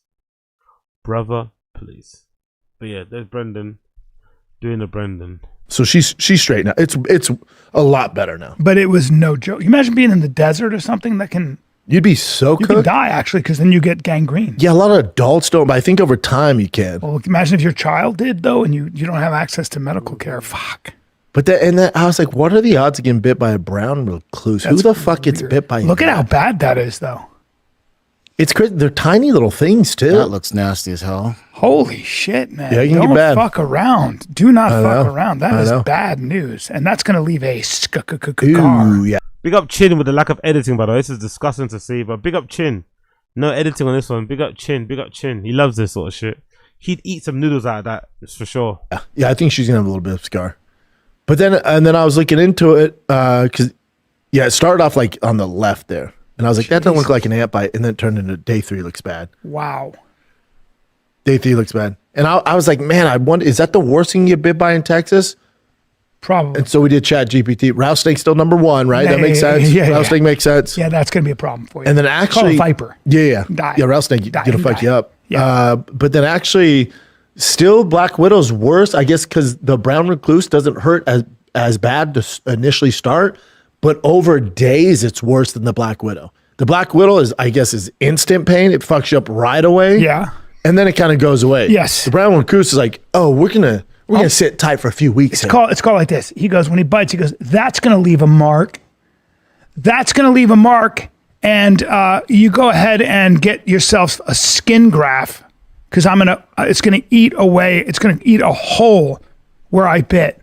Yeah, like Black Widow bites you. He's like, all right, have fun for the rest of the day, psycho. Yeah. Brown recluse goes, have fun for the next month. Look at those tiny little fang marks too. They're so tiny. It's weird. Now it would have been way cooler if she got bit by a Black Widow. Or a vampire, It just or a sounds baby badass. vampire. It just sounds badass. Yeah, that's wild. Isn't that some shit, dude? Yeah. Isn't that some shit? Yeah. What about Scorpion? Nah, those ain't shit. Yeah, my friend. Yeah, the marketer and Scorpions, they really did a number on the public, because they're really not shit. Yeah. Because it's kind of like a bee sting, right? Minor pain, numbness similar to the bee sting and can be treated safely at home.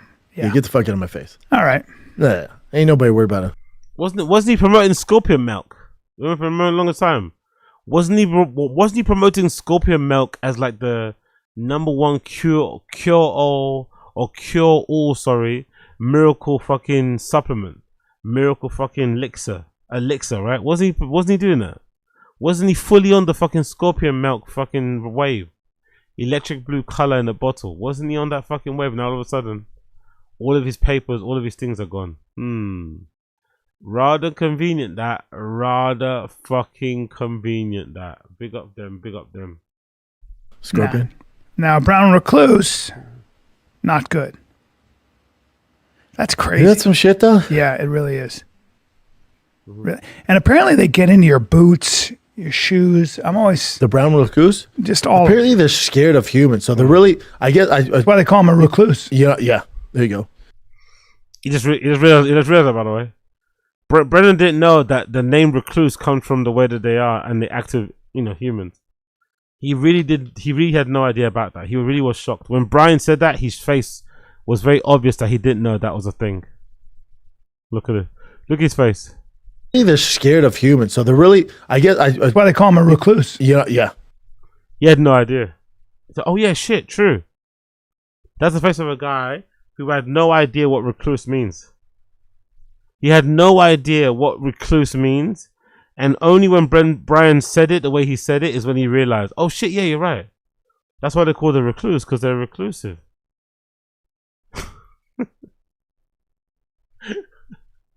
He had no idea. He had no idea what the word recluse meant. He just kept saying it like it's just a name. Recluse is just like saying, I don't know, fucking Turbo or St. Vine or something, you know? Or Hillingdom. He had no idea that that phrase was actually a word of a place. It's like, okay. Oh yeah, big up him, man. Big up him. Big up Rakim Baba. The gift that keeps on giving. One more time. Just all. Apparently they're scared of humans, so they're really. I guess that's why they call him a recluse. Yeah, yeah. Yeah, no idea about that, by the way. He had no idea about that prior. He had no idea about that prior. Cool.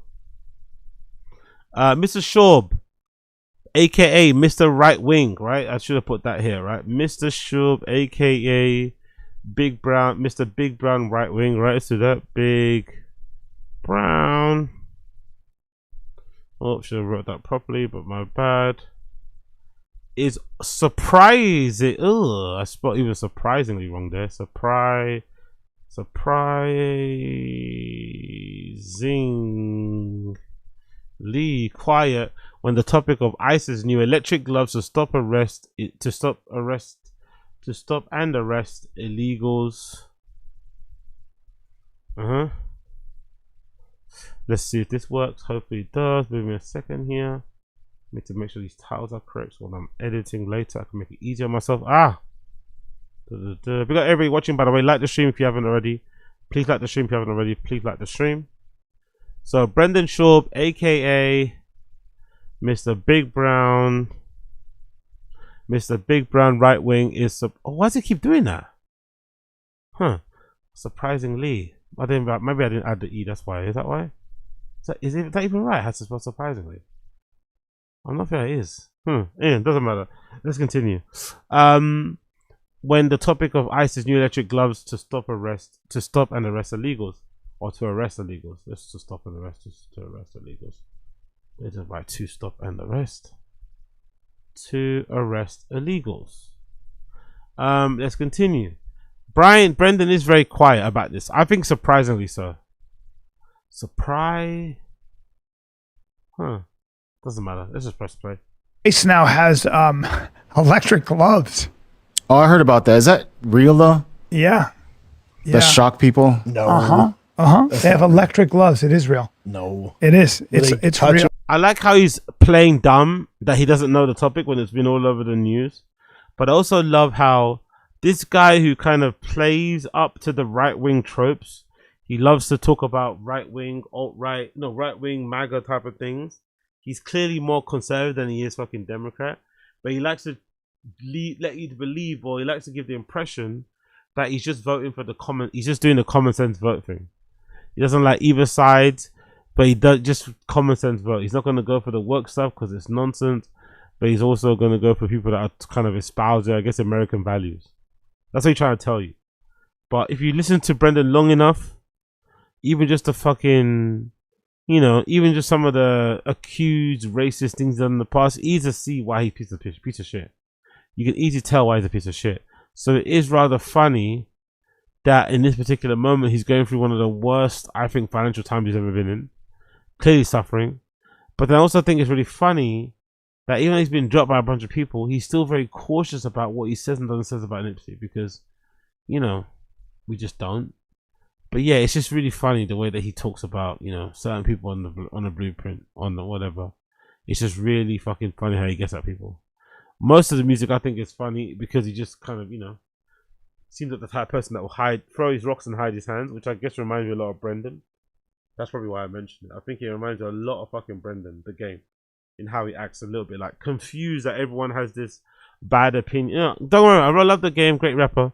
The way he seems to always be confused about the way he's perceived, when he does the things that people do. Like the game is always confused about how he comes across when he has done a really good job of coming across consistently like a piece of shit sometimes. It's like, come on, the game, come on, man, or whatever the song is when they mention his actual real name. That was really cringe, by the way. But why does he, you know, is it Jason? I think his name is Jason or something, right? There's a track on the album where it's like JC on. It's like, ugh, come on, bro. But maybe there's something in that where he always thinks he's, you know, should deserve a bad bitch. I don't know, but I do find it interesting. I do find it very interesting how, you know, we discover all the ins and outs of the game, all that shit of the show together. I guess it's somewhat interesting. I guess it's not, but it is to them maybe. They shock them? Yeah, just so you can, you know, apparently it's safer than pepper spray because it gets on bystanders, and also it's safer than a bullet. So you want to feel somebody, you want to really feel somebody lose their freedom. I love how he's like quiet. He's just quiet about the whole topic. Doesn't really say much. He's just very uncharacteristically quiet. You know where usually he always opines on something he has no business on? For the first time in podcast history, he's completely arrested in his fucking steps, stopped, bullied, whatever, not to do a show with him. He's told under no circumstances must he do a show with that guy. Fuck that guy, fuck that guy. It's like, what, but why? No explanation, just don't do it with him. The more you say that, the more you should want to do it, right? But you know, these comedians are weird, but yeah. Very interesting nonetheless. That Brendan just stays kind of relatively quiet, doesn't really give much of an opinion about the whole story throughout this whole like 2-minute clip or something. You'll see. Behind this, man. No, it's true. Did you see this on TikTok or something? No, this is in the news. They've got electric gloves just so you can get somebody who's been here for 20 years. He's not going to want to leave if he's got like but you know, you don't want your gardener. You don't want an illegal alien trimming your hedges. Yeah. You need to glove them up. There you go. Just have a bunch of Americans in masks grab you with electric gloves. Bro, you grab me with electric gloves? You know what I mean? And you're like, like that. Just so you can feel the person squirm in your hands like a fish. You know, some high school bros are gonna get a hold of these gloves. I see so many possibilities of. Dude, can you electrocute yourself? You know, like fuck yeah. Actually fighting people trying to help you. Aren't you right wing, bro? Shouldn't you be liking this? Don't you want to have stronger borders? Aren't you anti-illegal aliens? Like, it's kind of interesting. It's kind of interesting how he's oddly quiet and uncomfortable about this topic. He does not want to really talk about it too much. He's making lots of faces. He keeps looking over at Brian. He's looking over at Chin. But he's very uncomfortable to talk about this topic. He doesn't really seem that comfortable to approach this topic in any serious way whatsoever. And it's very surprising to me. Again, considering how he flirts with the alt-right, he flirts with that side of politics. He has to pretend he's one of the guys. But when it really comes down to it, when they're in the trenches talking about this sort of stuff, Brendan is nowhere to be found. Make that right. Make that straight, right? Make that very clear, sorry. When the trenches are there, Brendan is nowhere to be seen. Nowhere to be seen. But the moment the coast is clear, or Jim Conner, a few of these guys, whatever, now all of a sudden the train is gone. I see you, motherfuckers. I see you. Let's continue. From Compliant Technologies. Yeah. Let's get you compliant. Hey, you're not being compliant. That's good. I don't think this is a good idea at all. Oh, you don't? No. You're just a bunch of poorly trained, masked ICE officers. What does Brendan think, by the way? What does Brendan think? Brendan, say something, man. He's too afraid, isn't it? He's got that Podcast One deal. He's recently signed with some other team collab he's got. The guy that's not afraid to say anything, anti-cancer culture, is completely censoring himself. I do find that rather interesting that your friend is completely free speech, but is really good at censoring everything. He's just sitting here minding his business, replying to 2 phones. Cool. Again, strange choice to fucking bring up because I guess she's black, isn't it, right? Both actors in that show were really good. But yeah, I do find it funny how Brendan is just mute. He's completely silent on everything. He does not want any parts of it whatsoever. Strange person. So coming in with the gloves. Grab him around the neck. It goes to the head. Yeah, apparently they say you can't use them on pregnant women. What a surprise. the profoundly handicapped, or children. Didn't he just say doesn't know anything about them? And I saw him suddenly talking about how you can't use them to go around the neck. I thought you didn't know nothing about them, bro. No shit. Yeah, but women always say, "Oh, I'm pregnant" when they get arrested. Hey, so good defense. Jesus Christ, Chin. Jesus Christ, Chin. Women always say I'm pregnant when they before they get arrested. Chin's pissed off that women get to say that. Chin's like, I can come inside. Before Chin's getting arrested, that's what he screams. But I can come inside now. He thinks that's gonna help him not get arrested. Yo, Chin's out here saying some crazy.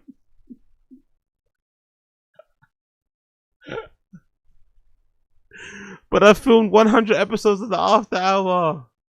Yo, Chin, bro. I'll take no vacation. I don't know what Chin will scream, bro. Oh, Chin will be like, Korean barbecue.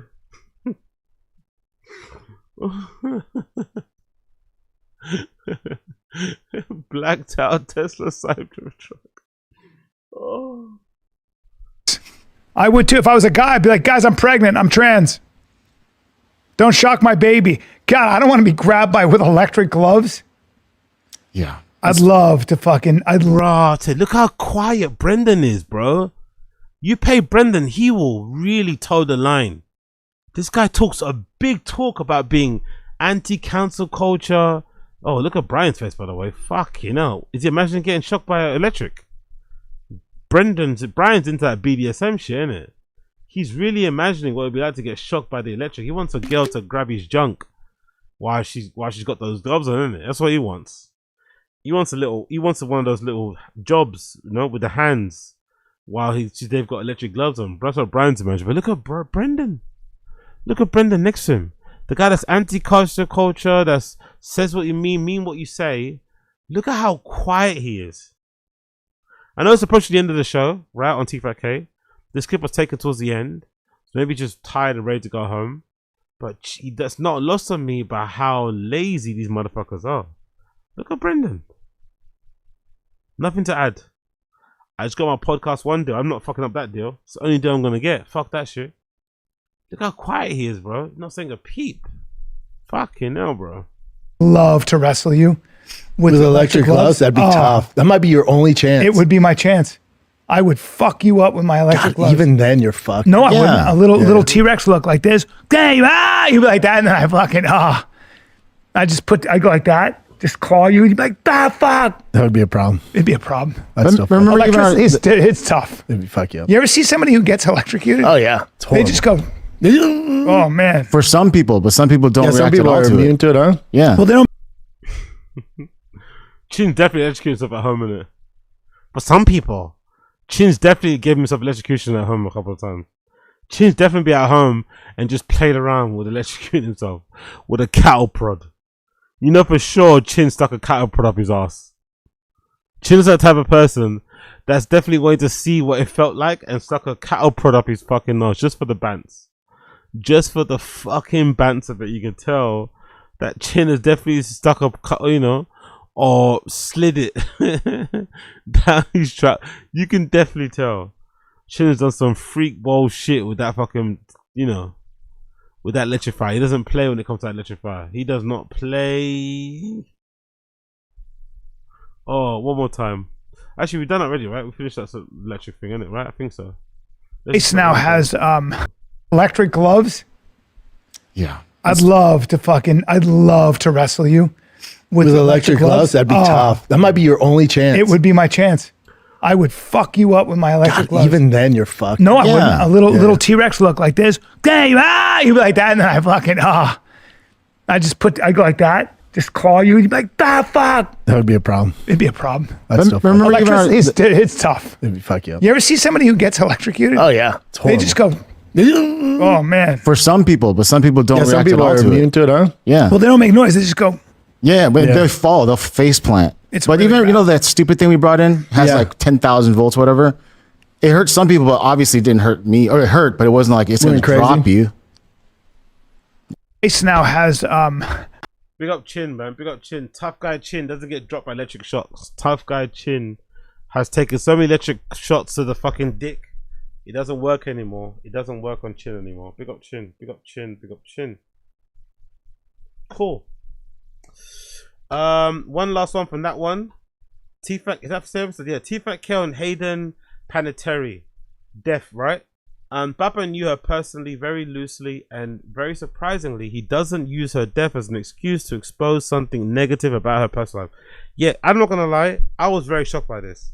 Brendan reveals on the show that he kind of knew Hayden Panettiere because one of his friends used to go out with her before she got with one of the Klitschko brothers. And in a very weird, very uncharacteristic turn, he doesn't use the opportunity that she passed as a chance for him to say some shitty thing. You know when Norm Macdonald died, he ended up saying some shitty things about Norm Macdonald's gambling addictions. Oh, maybe it was one of those things. I think he said the same thing about Brody Stevens when he passed away too. Brendan's just like, you know, he's an inconsiderate, soulless piece of shit. So when people pass away, he tends to kind of he doesn't even try to make a joke. He's just, you know, fumbling and being dumb. And people obviously are a bit sensitive, especially if they lost their parents and whatever else coming along. So people are just not in the mood, isn't it? And here she comes doing her thing. But in the end, Brendan was quite, you know, whatever about her passing away. But he didn't really reveal anything much about her after all, which I thought would be good, but I guess not. And I guess for the best family, probably for the best too. So T-Fat Care on R.I.P. Hayden Panettiere. R.I.P. to her, by the way. What a young legend in the making, unfortunately. Personal life, maybe shitty choices kind of led her to where she was now, but still, terrible news nonetheless. Terrible news. Let's press play. All right, sad news. Hayden Panettiere. Man, she's so beautiful. You knew her a little bit, right? When I first moved to LA, my one of my best buddies, Scotty, who we played football together, was dating her for a long time too. And yeah, when I first came to LA, a lot of my time was spent going over her house, and she was awesome. Good person, awesome. Damn. You know, she was when I met her. You're talking shit, dude. She was early mid-20s. So she, you know, her and Scotty were doing their thing. You know, they go out a lot. Gorgeous, but gorgeous. Just talented and gorgeous. Stupid talented. Wasn't she in Sin City? No, stunningly beautiful. Really? She wasn't in Sin City? No, was never in Sin City. I love that movie. Who was that? Sure. Who was that? I don't know. Oh, you're talking about Murphy, who died? No. Yeah, you're talking about Murphy, dude. Hold on, Bubba. Take it easy. Okay. No, I know for a fact, dude, because you look like Yellow Bastard. Jessica Alba, Brittany Murphy. Brittany Murphy. That's who you're thinking of. Yeah, there was a blonde in there. That's Brittany Murphy, dude. Hold on, I'll show you. Jamie King. No. It doesn't matter. If you go to Sin City cast, it's the blonde girl is Brittany Murphy. I'm about to freak the fuck out. This is because the cast. we're wasting time, and I'm 1000% correct. That's where I heard that's Brittany. Yeah, and she's blonde in the goddamn movie. Anything else? Yeah, all right. No, all right, take it easy. Take it easy. All right. She's in a ton of shit, Brian. There was Nashville. a girl. She's in Remember the Titans. I was thinking about she's the voice in Alex Beebell. That's what I was thinking. All right, so Hayden Panettiere, did she date? Klitschko. Yes. Well, she's married. She was married to Klitschko. And that's the story where Scotty and her were on and off forever, right? And then she starts seeing Klitschko, and then they broke up. She starts dating. Maybe this is a bit unnecessary since her passing. I know Brendan didn't say nothing crazy about her personal life or reveal anything nasty, but maybe this is a bit in poor taste. She was an ex of your friend. She passes away. You said she was always nice and great to you.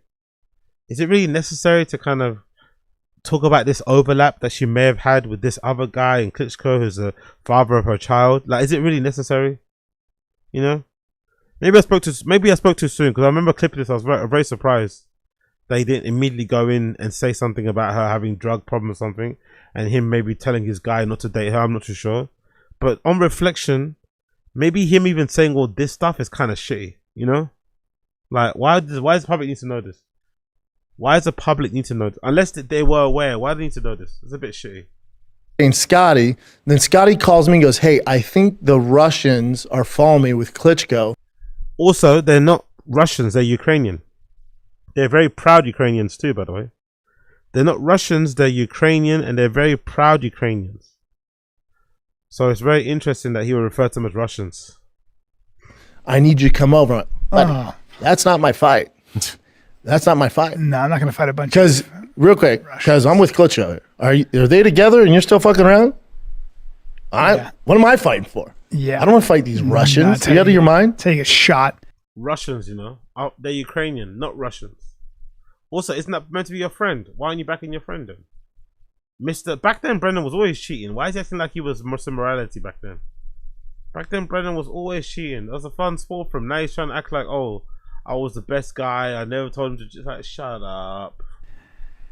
What a bummer. She had an alcohol problem? Was she an alcohol? She did have alcohol and drug alcohol problems drug before. Now, I know you don't like conspiracies.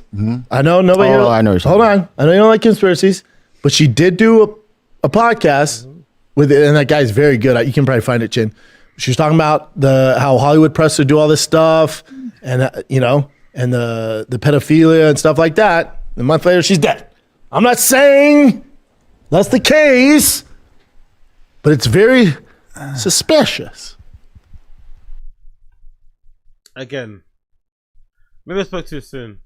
Revealing this unnecessary overlap between her, your guy friend, and her, and then going down this like conspiracy rabbit hole on your very big platform, you know, somewhat big platform, Z-list platform, is really, really in poor taste. You think, isn't it?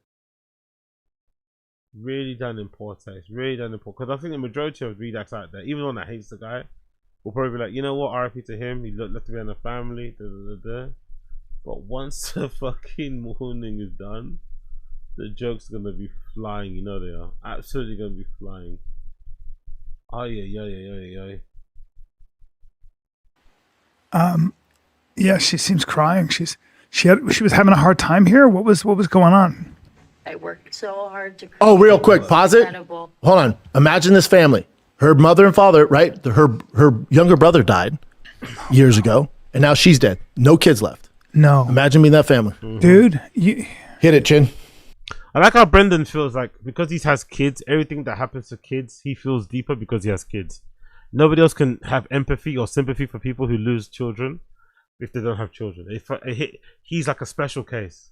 He has like turbo feelings, turbo empathy. It's like, shut up, man. We get it. It's horrible. No one doesn't not know it's horrible. Oh, this is the whole. It's 9 minutes long. Play it. Just kidding. I Here opened up to Jay Shetty like never before. This is the heart of that conversation. Her whole story. And it starts with a childhood split between film sets and school hallways. You can pause it real quick, Jen, but she alludes to how like when she was really young, the directors and her acting coaches would teach her to hone in on death and her dying for her to cry and to harness those feelings and those emotions. And she said when you're a kid and you're focused on that dark shit, it created a lot of issues for me as I got older and started thinking about death and started really just thinking about those things. Man, what a bummer, man. She you know, it feels like a suicide. No, fuck no. She wasn't suicidal. Oh, no. Listen, you know me. I put my my detective hat on. She got her and her boyfriend are on off again, right? He got arrested for domestic violence, right? I think he got 2 felonies, so he has a history of hitting her. Who was her boyfriend? Some dude. Some fucking Joe Schmo. So then they recently got back together. The cops were called days before. I don't think he had anything to do with it, but I watched too much crime shit where, you know. Yeah, Brian Hickerson. 2019, arrested on felony domestic violence charges after police noticed marks on Panettiere. 2020, arrested and went to jail. Again, I spoke too soon. I think this clip I spoke way too. I don't think I watched the whole clip when I made the clip. Honestly, I think I spoke too soon. I don't think I watched the whole clip because I said Brendan was surprisingly, you know, decent with her death, especially knowing that he, you know, his personal connection to her with the ex-boyfriend, but in mentioning her passing, they now go into all these conspiracy theories and now trying to blame the current the boyfriend she left. Be like, what? If you knew this person in a personal way, in your personal life, right? Why would you say this? So tacky. So classless. So lame. But again, shouldn't be surprised. It's Brendan, isn't it? For hitting her as well. Okay, well, that's not good. Yes. They got in a brawl in 2022 outside of a LA hotel. We talked They about both that. were brawling, huh? And then they recently got back together. Both probably big drinkers. They did do stuff together, yeah. Uh-huh. He punched her in the face. Okay. Yeah, bad guy. You might want to see somebody about that. Bad guy. Yeah, see me. You know what I mean? Like, I can't, like, it's like, oh, you know, I grabbed my girl and we were in a wrestling match. You punched her in the face. That's what we go, what? Yeah. What happened? Yeah. Oh, dude, you can't do that. No. You just can't do that. Yeah. I don't care what she did to you. You can't punch. And all the guys who hit girls, and we know a few, right? All the guys who hit girls always make an excuse. Of course. She's crazy, man. Of course. No, listen. Maybe as crazy as you want. Listen, you like, should never hit them. What was that? Chris Rock said, "I'll shake a girl." You know, you grab, I'll shake a bitch. You can grab a girl and you're in a wrestling match. She's trying to beat you up or something. You know, they're Brian even discussing this after his allegations is crazy, bro. Brian, you don't need anything else in your jacket concerning women. You should probably leave any topic concerning interpersonal relationship with men and women. You should probably leave the fuck alone, considering you were accused of rape and you literally lost everything. Brian nearly lost. He didn't have much anyway, but he nearly lost it all off the back of that fucking allegation, off the back of those allegations. And here he is talking about, you know, sometimes women, you know, hating in them and that, you know. It's like, why are you even talking about this subject? Why are you even talking about this sort of subject? Why? Why are you trying to justify or explain just DV? I don't know. Crazy good dude, man. Crazy dude. you can grab a girl and you're in a wrestling match. She's trying to beat you up or something. You know, but when you go like this and punch a girl in the face, you have to hate her. Like there's something, I don't know. You have to hate women. That's where I go. You have to be something's wrong with you. Sorry, dude. Yeah, no one right in the mind touches. No, even though if you hate touches a someone, like, I've hated people. You're not gonna punch. a No, girl. get out of there. Yeah, exactly. Get out of there. Get out. Leave. Yeah, pretty sure whatever. it was an OD. Because Yeah, that's what they're she had saying back right pain. now. She was probably taking some painkillers. Yep. Oh, okay. And who knows? But I mean, once you get back on those, you're probably like. But she did have a history of drug and alcohol abuse. She did have a. There's Sometimes time when you go sober and then you start using again, apparently it's like way worse. I mean, you're used to the tolerance you had before, so probably you do way more. But also, you're drawn into this on again, off again abusive relationship. That's also a form of addiction and abuse. But there's a lot of like red flags if you watch that interview. Yeah. She's crying out for help. Yes. Yeah. Poor girl. Man, and that makes me sad. And that her daughter too. She had a little girl. God. Anyways, that's them. Brendan, of course, not being that classy, being a bit of a piece of shit. But hey, no. What's new? What's fucking new when it comes to Brendan? Are we surprised? I shouldn't have been. My error in titling that clip completely wrong. He was still kind of shitty about her when she passed. Christina P is really back outside, showing her DMs on the pod, which is in a way will only encourage more psychos to DM her in hopes of getting on the show and maybe finding her new hubby before Bobby Lee swoops in. From each episode of the show, I don't know, man. I know she's trying to put a good face on it and she's trying to act unbothered and like she's trying to act like it's all fun and games that she's out there. But I think the podcast is making her deal quicker with her feelings than she would probably like. I'm not gonna lie. Although she's already been broken up for ages, it feels like, right? If you really do the science and go back into the archives, you can tell they stopped appearing on camera a long time ago, so most likely they were separated from then. But it feels like she's having to like speed run her emotions way quicker than she probably like. She doesn't look that well put together to me. You know, maybe it's the hair, maybe it's the chain smoking, I don't know. But I feel like she's going through it. I feel like Christina P is fucking going through it and she's not enjoying it whatsoever. That's my feeling. Even if she was the one to file for divorce because Tom was getting annoying and, you know, just the way he's acting on pods, I can even imagine how he's acting in real life. I still think deep down inside of her, she would prefer if they were back together, you know?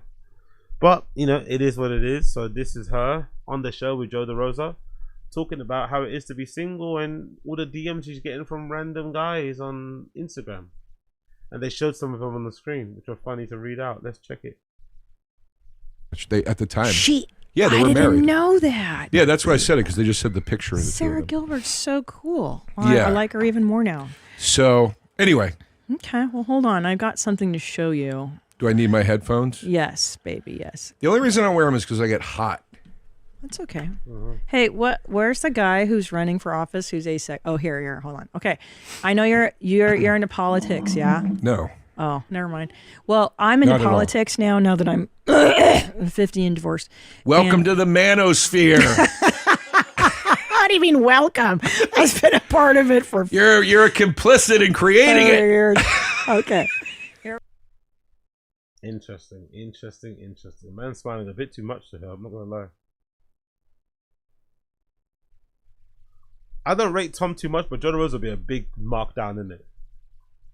I don't rate too much in Tom in terms of the looks departments, but I think Joe DeRosa will be a real step down.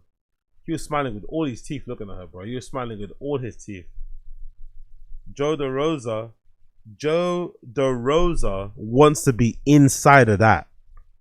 Joe DeRosa wants to be, he was smiling with all his fucking teeth. Joe DeRosa wants to be in of that for sure. Look at that smile, bro. DeRosa wants in, but that'll be a real step down. Again, don't rate Tom too much, but I don't know. Joe DeRosa seems like a real step down. Anyway, what do I know? I've been a part of it for You're complicit in creating it. years. Okay. Christina trying to be cute as well. Christina trying to be cute. Ooh. Yeah, clearly. Okay. Christina trying to be cute. But the prison approved. You're complicit in creating it. Look at Christina. Okay. But the prison approved of it. Yeah. Clearly. Yeah. This is insane. But okay. Really exciting though, Christina. Yeah. We made the hotline for you. Oh. Yeah, big up On 10 Toes. Big up everybody in the stream chat. Big up everybody. Smash the like button, by the way. Everyone on here, smash the like button. Smash the like button. We're still going. Smash the fucking like button. We're still going. We'll be here tomorrow too. Smash the like button. We're still going. We'll be here tomorrow too. Smash the like button. Don't be gay.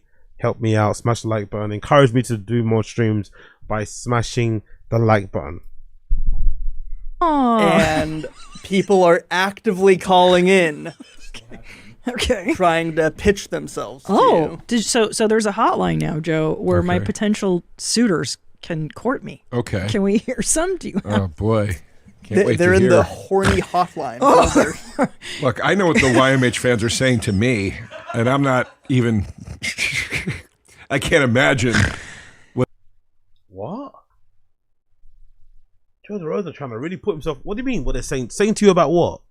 Is he trying to say what the YMH fans are saying to him about him being single, or what the YMH fans are saying about him in terms of Christina? Look at Joe trying to put his fucking hat in there, bro. Look at Joe trying to stick his head in between Christina P's legs. Look at Joe DeRosa, bro. Heavy. It's the amount of Tom Segura's friends in comedy that want to fuck Christina P is fucking crazy, isn't it? That kind of shows you who your friends really are, isn't it? Yuck, man. Tom's actual friends in comedy, they all want a piece. It feels like they all want a piece.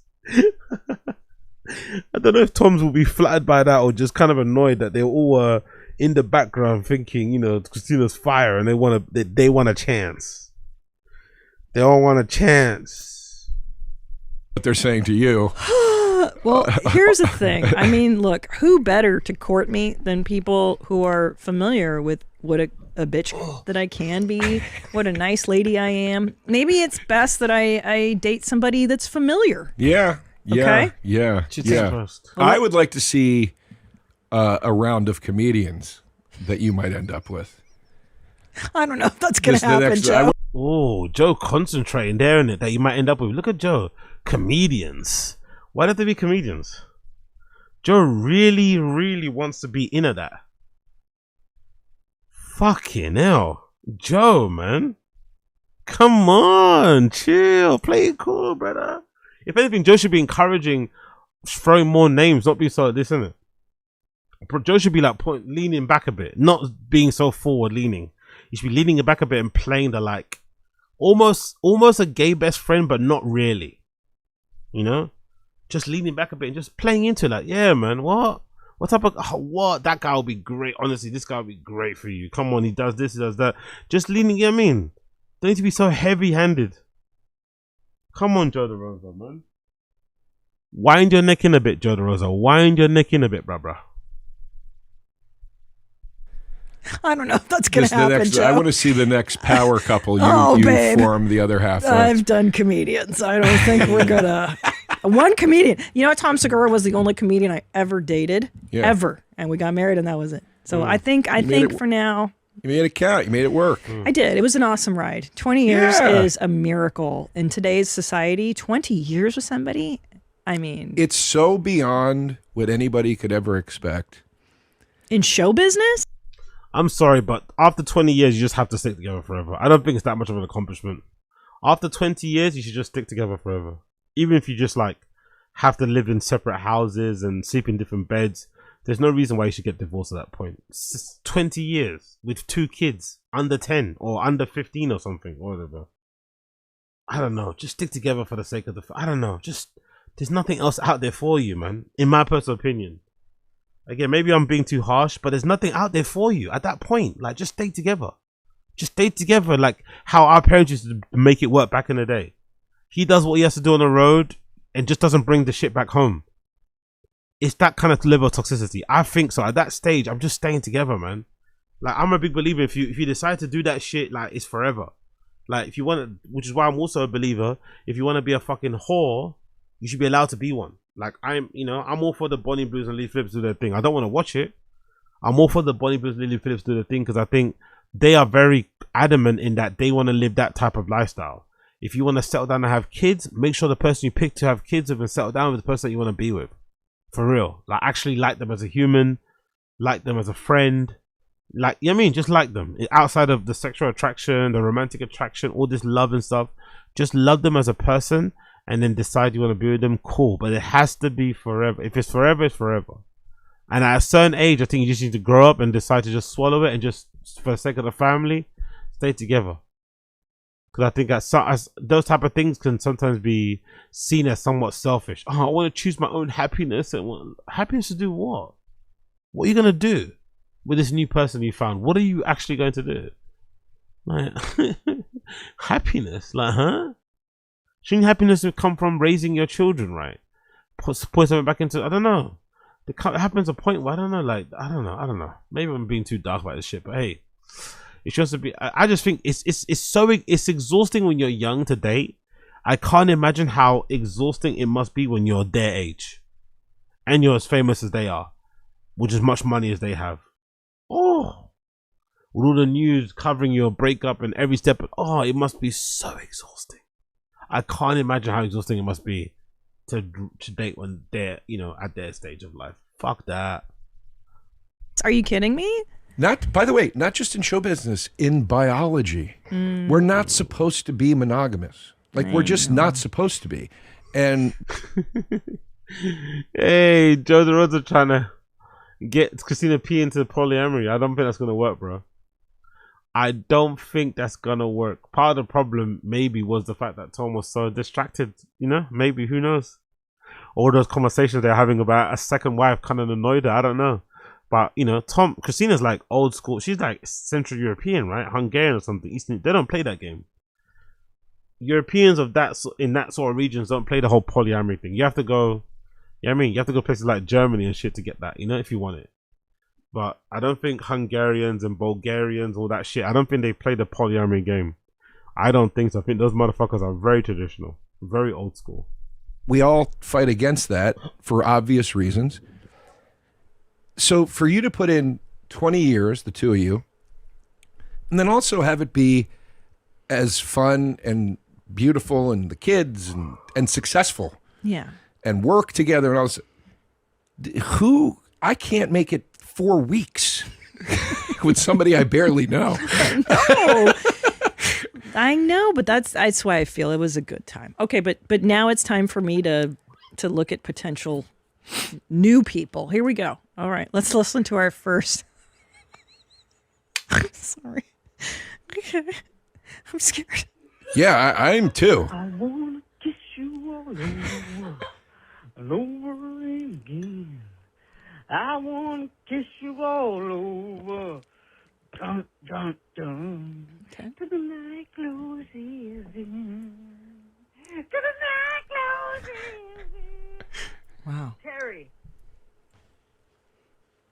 Terry. Terry. That's just his name? No, wait, that was a man? Wait, was that At the end, it sounded like a woman. When, It sounded like a woman the whole time. when they yelled Terry. Wait, is it a boy or a girl? I think it's a man named Terry. Okay. And he just goes, Terry. Introducing himself. By the way, I swear to God, when he went, duh, duh, duh, I thought he called you. Oh. I thought he went, then I was like, oh no, he's doing like Joe, musical notes. I think you just think I'm a... No, because you And- just said they know what a bitch I can be, and then in the middle of his thing, he went, dun, dun. I thought he was saying, Yeah. are you with me today? Are you with me? No, I'm not anywhere. You're not. You didn't remember the guy was a lawyer? No, I'm drinking. I'm come on. I'm barely here right now. I wish I could. I'm not on Earth yet. If I didn't have to leave town tomorrow, I'd be drinking with you right now. But Why is it leaving town that's going to prohibit you from having fun? I get very the night before I have a very travel heavy weekend to a bunch of different places. And just the night before a trip like that, I can't. I get very overwhelmed. I get very You need anxious. to be, which is why you should drink even more. I mean, what's wrong with you? I'm That's no why you stranger to the. I know. No, Yeah. But full disclosure, like I think honestly, my brain has not been normal the last few Sure. months because you deal with so much. It's like, course. I just try to make it through the afternoon. Okay. I hear you. Okay, here we go. Tom's not struggling at this at all, bro. I think he's doing the performative thing as well. Tom was trying to make the fans have sympathy for him, but you could tell Tom's not struggling with this. Maybe men don't anyway. Maybe men really don't struggle with divorce as much as women do because when they're over it, they're kind of over it. You know, when they're over it, they're kind of over it. Women maybe suffer more because, I don't know. Maybe they're more romantic. I don't know. But Tom is done. Like Tom, like if Tom didn't have to mention her again, he wouldn't. He kind of probably has to because of how the fans are with this whole thing. But Tom is like, he's been over it. He's been over it since he was over. He's moved on a long, long time ago. Tom is sleeping like a fucking baby. Yeah, this is for Christina there. Yeah. I know you're looking for a mate. A good-looking 30-year-old. Oops, sorry. Damn, she's drinking a lot as well, man. She going through it, innit? She drinking bears too, man. Brutal. She out here chugging the booze. While Tom is getting fitter and leaner and all this shit. All the GLP-1s, and he's not drinking and he's eating well, and she's out here just backing the fucking drinks. Damn, man. This is my kitty cat. What's up, man? Oh boy. Sorry, that's just my cat. He's absolutely in love with me. Oh, heard you were a cat girl. Oh, Katie just loved me so much. Oh, there's the other one. Oh, dude, these cats absolutely love me. Wow. Thought maybe it would impress you to know that my cats love me. So yeah, take it how it is. Later, baby. Okay, can I just request too, if you guys are gonna leave something on the hotline, leave your photograph too. Like I need to see who I'm dealing with. I can't just go on audio alone. Like I appreciate that he loves cats as much as I do. So that's an admirable attempt. You like that he's pretending there's cats there? Yeah. I also am against. I'm going to I'm going to vote against the photograph. Why? Sleepless in Seattle, baby. Make it a real romance. Fall in love the old-fashioned way and meet. It's Austin, Texas. Meet him at the front of the mothership on New Year's Eve. Security? Yeah, with plenty of With security. Rogan around. security? God damn. Are you saying I should select my top suitor from the hotline and then meet them at Mothership? Smart. Focusing on that. Okay. Let's talk about something good. Smart. You know? Yeah. Okay, this guy's name is Lou. Very excited. Lou? Hey, Mommy. My name is Lou. Heard you were looking for a man. I got a wife and kid.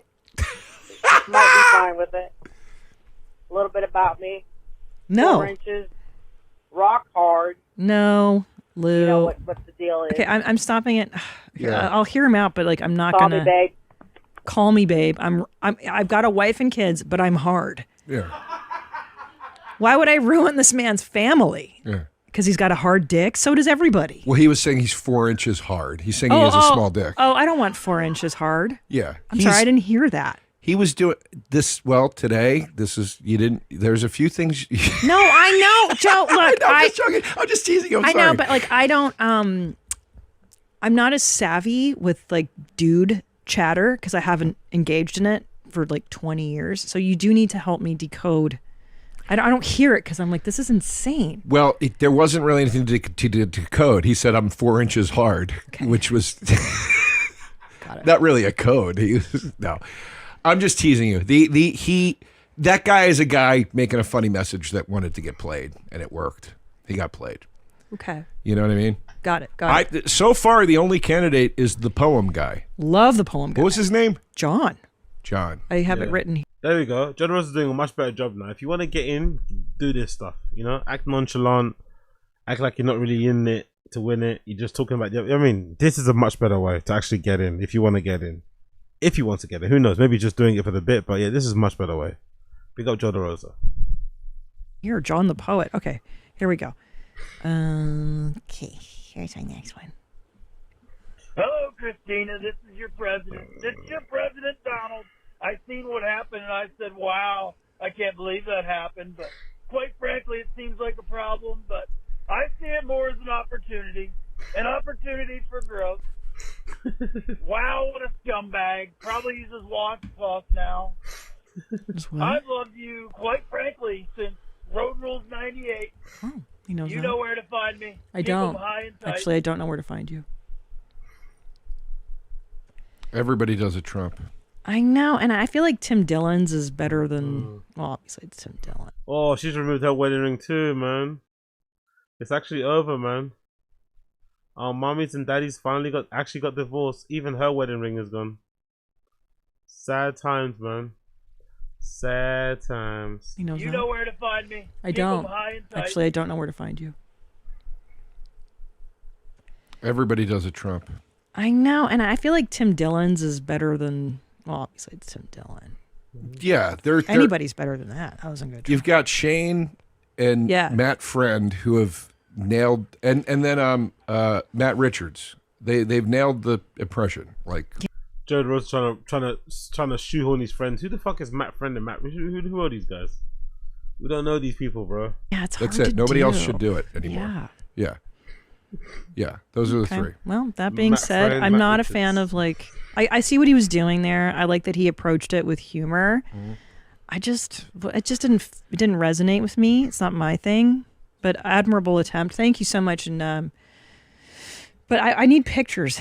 I got to see what these dudes look like. I mean, John the Poet so far. Okay, are you ready to do TikToks?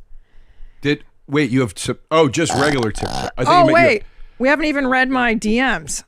You ready to go through my DMs? Yes, but are you saying you got submissions on TikTok, or are you just saying TikToks? No, in just the general? ones that I curate. But Okay. These are my DMs. So a lot of people, like the minute I became TMZ announced my divorce, it was like an avalanche of dicks.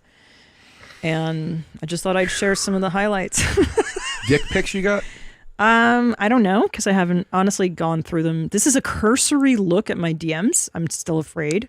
Oh, you just meant. I thought you meant avalanche of dick pic. You just meant avalanche of dicks. Just offers I got you. for courtship. Okay. I misunderstood. Sure, Okay. buddy. Would you read these for me? Sure. Hi, you won't. Or hi, I won't. Wait, hi, I won't you. What the fuck? It's always a good sign when there's no profile pic and 0 posts. Obvi. And like, here's the thing that Duncan taught me. Look at the timestamp. So it's at an admirable time, 8:15. But hi, I won't you. I think he meant to put an A, not an O there, right? I want you? Or I won't hurt you? I don't know. It's got a lot of suspect qualities. I would not accept that. I'd block it if I were you, but I friended that's him just me. already. That's probably a bot. No. They can write that personal a message with Uh, the emojis and everything. yeah, I mean they can bot. It's crazy what the bot messages can be. They can be super specific. It's weird. Okay. It's weird. We're living in a dark time. Okay, so hold on. This next guy has been doing this every day for hours since my TMZ article. Oh, God. Hold on. And last week, I made the mistake of following him for a second. And then Annie was like, don't follow him. And I unfollowed. But he's like, the notification already went through. It's too late. Okay, ready? Here he is. The Hey guy. Oh, there's more. Well, so it started with Jesus Christ. So this is last week's, the bottom one, which is Hey with 2 Y's, and then Hey with 3 Y's, then 4 Y, and then like the different timestamps. And then that's dedication, though. To be fair, 1, 2, 3, 4, 5, 6, 6 Heys in the space of what, 4 days or 3 days is crazy. I like that he got stylistic with the. I he appreciate stylized it. with the longer Heys. and the persistence and the discipline of it. But then here's the problem. Okay, so the Heys, the Y's are getting longer every time. And then why would you tease me like that? Why would you tease me like that? Because he must have seen that I followed him and then unfollowed him promptly. That's not good. Nope. That's not good. This one, I'd just follow him back, to be honest, and just let it lie. Should we? I don't know. What do you guys think? Last week they didn't let me. Here, I'll get him right now. We're playing a real game here these days. Okay, I'm gonna follow him. Ready? Okay. I think that might be the right move. Is it the right move? The right move for what, though? Well, now he's angry. Oh, we shouldn't anger him. Yeah, I don't know. You know, it's I think he needs to prove himself a little more before he gets the follow. Don't follow him. We don't negotiate with terrorists. Okay, good point. Don't follow. Good point. Okay.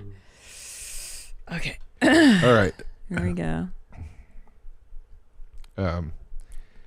If you want to make your ex-husband jealous, say what's up. Why do none of them have pictures? Have these been doctored? Yeah, we took the pictures off. Oh, okay. Oh, well, I think a picture would help. Ah, okay. So I thought they were all like alt accounts, but they're not. This person's got actual followers. Cool.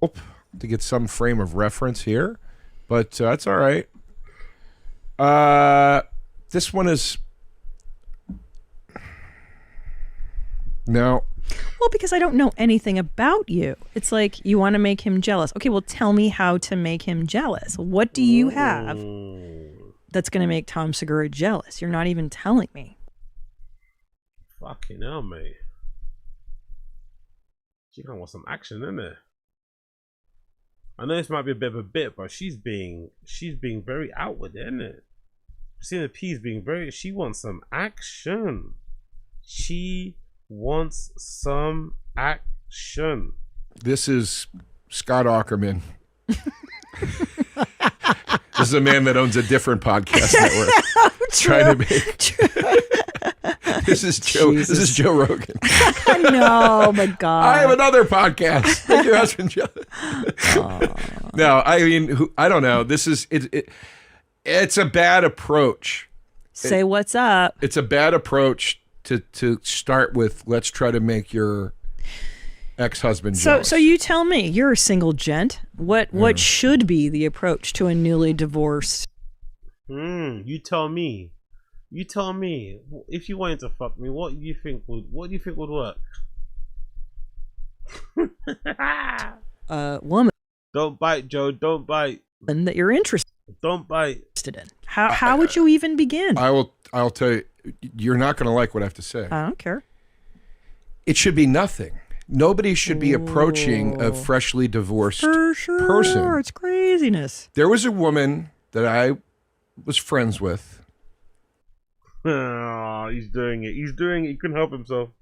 He's doing it. He couldn't help himself. It's like the guys who talk. I had a friend also that was a professional sports athlete. I had a friend also that was a foot model. All right. This was a while back, but we were very good friends, and she had a boyfriend. And I was very quietly infatuated with her. I very much liked her, and we had great chemistry, whatever. And I remember when she told me she broke up with her boyfriend, and I asked a couple friends, what should I do? And they were like, don't do anything, because you're going to be the guy that looks like he's swooping in. Yeah. And I was like, oh yeah, you're right. You just have to wait. And so my point is nobody should ever be approaching somebody that's just getting out of something. Freshly divorced. Because they should also have the self-awareness to say, this is going to be bad for me too, because I'm going to be some kind of rebound thing. Yeah. You know, if I meet a girl and I like her and then she tells me she just went through a breakup, I'm like, okay, we're going to tread real lightly here. Yeah. This is not something we're just going to go fast and loose with. But the other side of that, what is it, dicks in a jar? Who said that? Was that Chris Rock? Every woman's got dicks in a jar. People on the periphery that are just waiting to swoop in. Well, that's true, though. That is true. Because women have this delusional idea that a lot of their guy friends are actually their friends when they're really just guys waiting for an opportunity. That's the problem. There are some guys out there who can just be friends with women, especially if they're not maybe attracted to them. But most dudes out there are definitely lying in wait. And I'm sure Christina P has a few of them, especially the way they broke up. Because on paper it seems like Christina P is a sad one. Tom Segura left her because we don't know the details. We're not in a relationship. We don't know anything that's going on. We're just reading from the out. We're just trying to make sense of it from the outside looking in. And it's the easier narrative to believe is that Tom got bored of her because he got skinny, and now he wants someone young, and she's heartbroken that she's been left behind and ditched for a younger woman or something, right? So people are looking at her like she's a victim, like she needs to be, whatever. So that probably increases the attraction of it as well. Like, she's vulnerable. She's maybe in a, maybe she's gonna be again, not to be crass or anything. Maybe she's gonna be easier. I don't know.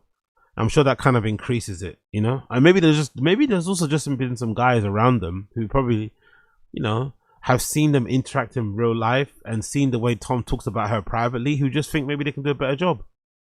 That's also a possibility. Maybe there were guys who just saw them together and thought, you know what, I know them personally, and I know that Tom's not a good person for her, but it is what it is. So I'm going to bide my time. That could also be part of it. There could just be a guy just thinking, you know what, I could do a better job if I was given a chance. And now there is a chance. Yeah, he had, I don't know if it's the same joke, but he had the joke about every male friend to a woman, it's a dick behind glass. It's like in the fire emergency, you break the glass. Oh, yeah. But yeah, I'd be wary of anybody Depends. That's swooping in. For sure. I mean, I'm completely broken and deranged right now. Yeah. This is insanity. But I also... But let's capitalize on it for clicks and views, though. No? You're deranged on your insanity, but let's capitalize on this moment for the clicks and the views.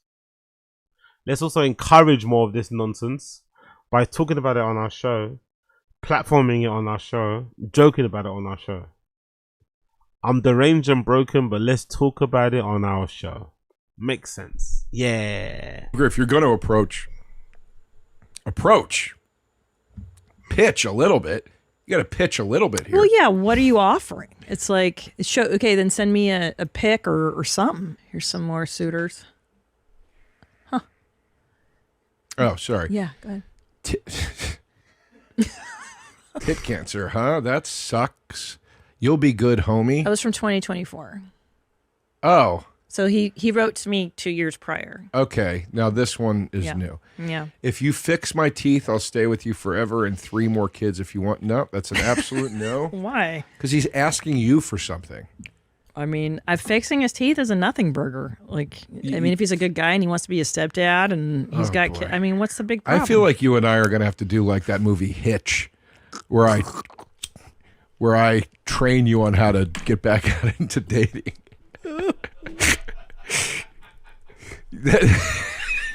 This is like insane. I don't know, babe. What do I know? I've been married for 20 years. That's what I'm saying. I don't know anything about anything. I've been out here the whole time. Okay, well, school me, please.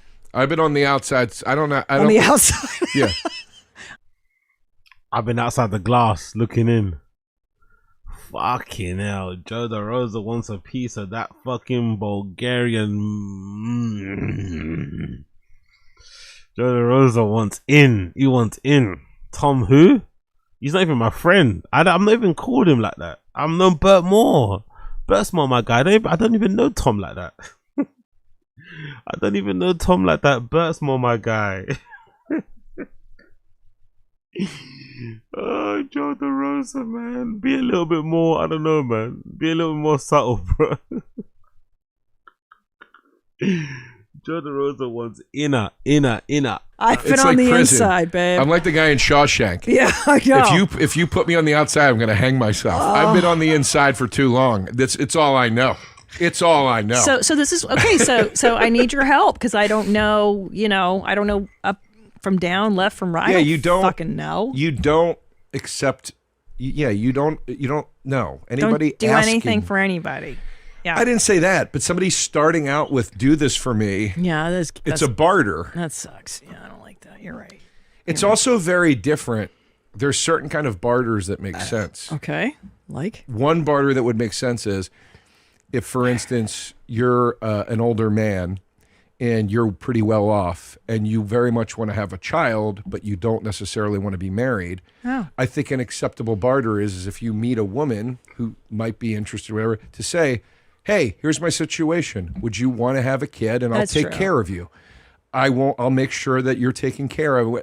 That's something where somebody's saying, I'm asking for something, but I'm offering something in return. Sure. You don't go, and I'm not even saying so you should go for that. I'm just saying that makes a little sense. Don't go for that. Go for this in front of you. Yeah. What doesn't make sense is somebody coming into the equation and saying, if you give me money right off the bat, I will then give you something. Totally. And by the way, what is he giving in return? I'll stay with you forever. That's not possible.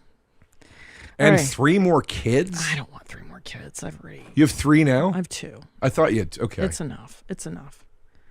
All right, here we go. All right, the first, July 20th. Please, Christina, please let me hit now. Jesus Christ. Just one time I beg. This is a no. For obvious reasons. I'm 6'6", 30 years old, and specialize in making women come. Whoa. No, you're not. You're begging to have sex. You'll leave with multiple orgasms in exchange for just one of mine. Let me fuck Christina. Fucking no. You're not gonna lie. This would probably be something that she would reply to. I'm not gonna lie. She's looking all disgusted now in front of him, but this is probably the kind of shit that she actually would reply to. She's like, huh. Christina, let me plow you, Christina. I'll even marry you and love you. I don't give a... What's IDAG? YDJ? I don't give a goddamn. What's that, kids? I think it's a typo. It's probably. Should be an F. He didn't even Yeah, it's supposed to be proofread. an F. Nobody proofreads. But I do like that his offer, it's just starting out as like, hey, let me make you come. And then it's like, well, let me plow you. And then he proposes marriage. I mean, that's a nice progression of commitment, no? If you want to explore this comedically, sure. I have a feeling you might be serious, so I'm going to say no.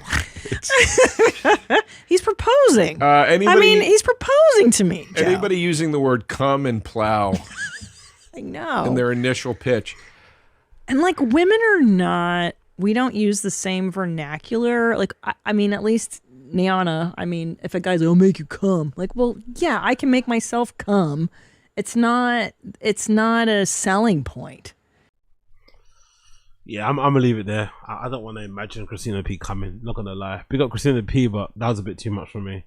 I don't like to picture in my head Christina coming. It's not, you know what I mean? She wants to talk like about. I don't know. I'm not for it. I am not for it. But big up Christina P. She's a legend. Big up Christina P. She's a legend. Hopefully she lands on her feet. I think she will. I think she'll be fine in the end. Okay, swoops in. I think we've done already. We're going to put a tick there. Brendan again being passive aggressive and sassy. It's so and so to Chin as the technical difficulties continue at Thick Boy HQ. The technical difficulties continue. Now, is it any coincidence? People in the stream chat, let me know.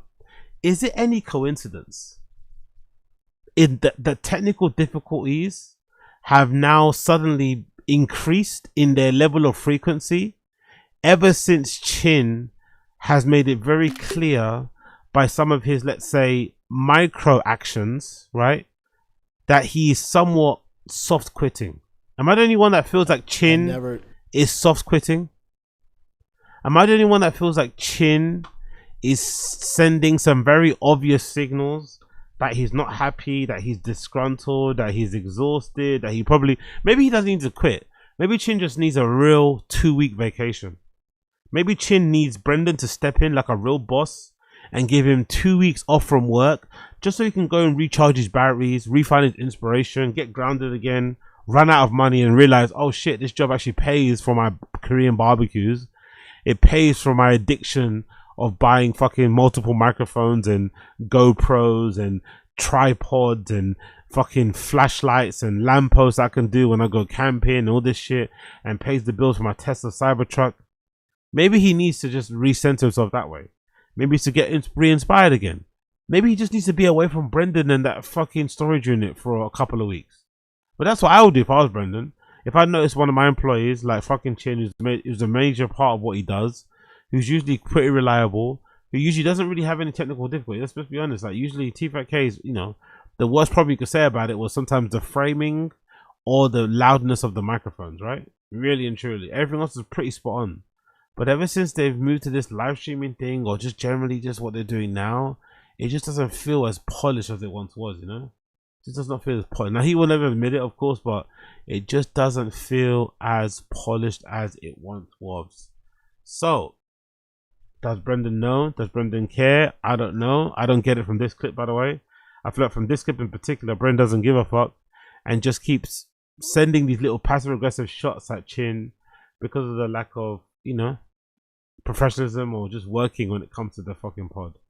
So let's press play and let's see what he did recently. Says it's the modem. So as soon as this it's the modem. So as soon as this ends, we are gonna order a new modem, and hopefully that fixes it. We got to be the only squad in the MMA space who has issues with their modem. Again, being sassy or passive aggressive, essentially calling out Chin and saying, no one else has this issue. Why do we have this issue? You obviously must be doing something wrong. Nobody else has this issue. Why do we have this issue? You obviously must be doing something wrong. That's how he kind of, you know, internalizes it all. You're doing something wrong, not me. You. You're fucking up. That's why something is going wrong. Not the system that we're using, not just the changing times. You are doing something incorrect that's leading us to do this. In 2026. I don't get it. The group chat's not popping either, Chin. It's not moving. I see the ones that jumped on here early. Oh, I see myself. Oh, the thighs are super zesty. Shorts are zesty. There we go. There we go. Mikey Mukai, what up? Gemma Girl, Ficus Fight Club Tuesday. Girl, I just added 11 more trees this morning. I'll post videos of them. Justin, what up? Donnelly Giff, what up? Rafi, what up? Black Ross, what's up, big dog? How are we doing, buddy? You doing all right? Big Rich. Comet Cody says, what's up, BBCs? Big Rich, lunch break, live zesty chat. This is the zestiest chat in all the land. We getting zesty here. Mike Mukai says, I just stared at my TV for 45 minutes yesterday waiting for the live. I didn't know. Sorry, man. Donnelly Giff, Ian Zesty, Gary chat today. I'm sure we'll get into it. Am I going too hard on him? Captain 420, Islam is not the best fighter, but Am I going to? No one really cares, actually. Maybe outside of me and someone else. No one really cares how hard. I think he thinks he wants to be. He's trying to go viral, I guess, off the back of his Ian Machado Gary hate. Anytime someone does badly in the UFC, Brendan's always there to swoop in and fucking smile and start ranting. He's the most boring one there is. There's something to be said about that. I'm not hating on Islam. He's great, especially yes, you are in 2026. He's great, but you guys do realize I think John Jones had 7. Yeah, it would be easier to do that. Jack Downey Jr. says in the stream chat, wouldn't it be easier to give Pepper a mouse so he can scroll the chat himself? But that would defeat the whole. Oh, by the way, look what he's doing there. I don't know if he's taking the piss out of Chin there, but that would defeat the whole purpose of him having a studio. Part of the reason why he doesn't do his own shows from his own house, because he could easily make a good living, I think, or extra money if he just streamed the live. He just did a watch along for the UFC fight card from his crib in his spare bedroom. Doesn't need to be this big elaborate studio. He could just watch the shows on a TV and then have his laptop next to him and just record, you know, whatever watch alongs like normal people do, and he can make a decent killing, especially if he left the fucking super chats on and shit, and the TTSs and shit. But why doesn't he doesn't do that partly because he's scared of what the super chats will say and the TTSs, but also he doesn't do that because it takes away from him having a studio. It takes away from him looking professional, like he's got a media organization, like he's got a fucking network, you know.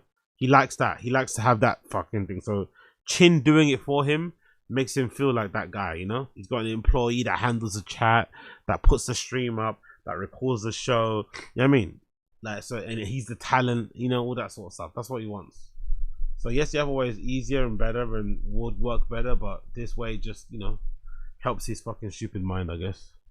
17 title fight to defended title fights, you know, they're not even the same stratosphere. I'm a girl. I'm still beaming. I picked Dern by decision. I tried to tell the majority, except for Gemma, the majority of this group chat, the super chat, was glazing hard on Gillian. Hard. I never got that. I never got that. Yeah, because you're so right usually with your calls, mate. Because you're so right with your calls usually. I love the dead air, by the way. I love just that sitting there and just reading the dead air. That's how. Most shows don't work like this. Most shows, you keep entertaining your viewers, and if a comment comes up that's interesting, you might comment it, but you don't just sit there waiting for them to entertain you. That's what he's doing. He's just sitting there waiting for the chat to give him what he wants, something that he likes to hear that he can then apply, they can then probably use, you know. Strange. But yeah, Brendan always gonna do a Brendan. Brendan always gonna do a Brendan, and Chin gonna sit there and take it. Chin gonna sit there and take it. Okay, cool. We got so many more to talk about here, but we're gonna switch quickly and we're gonna do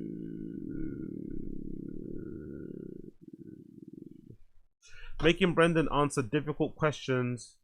Making Brendan Schaub answer our difficult questions. This is for Fight Camp. So I guess Brendan's got a collab with this company called Fight Camp, right? The comments aren't good, by the way. The comments are very nasty about it.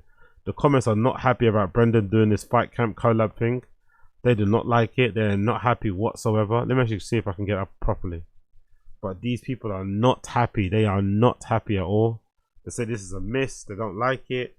But Brendan did a collaboration with this company, with Big Brown Fight Club, that the fans do not like. So let's play that clip. Actually, I will get up on this thing in a minute.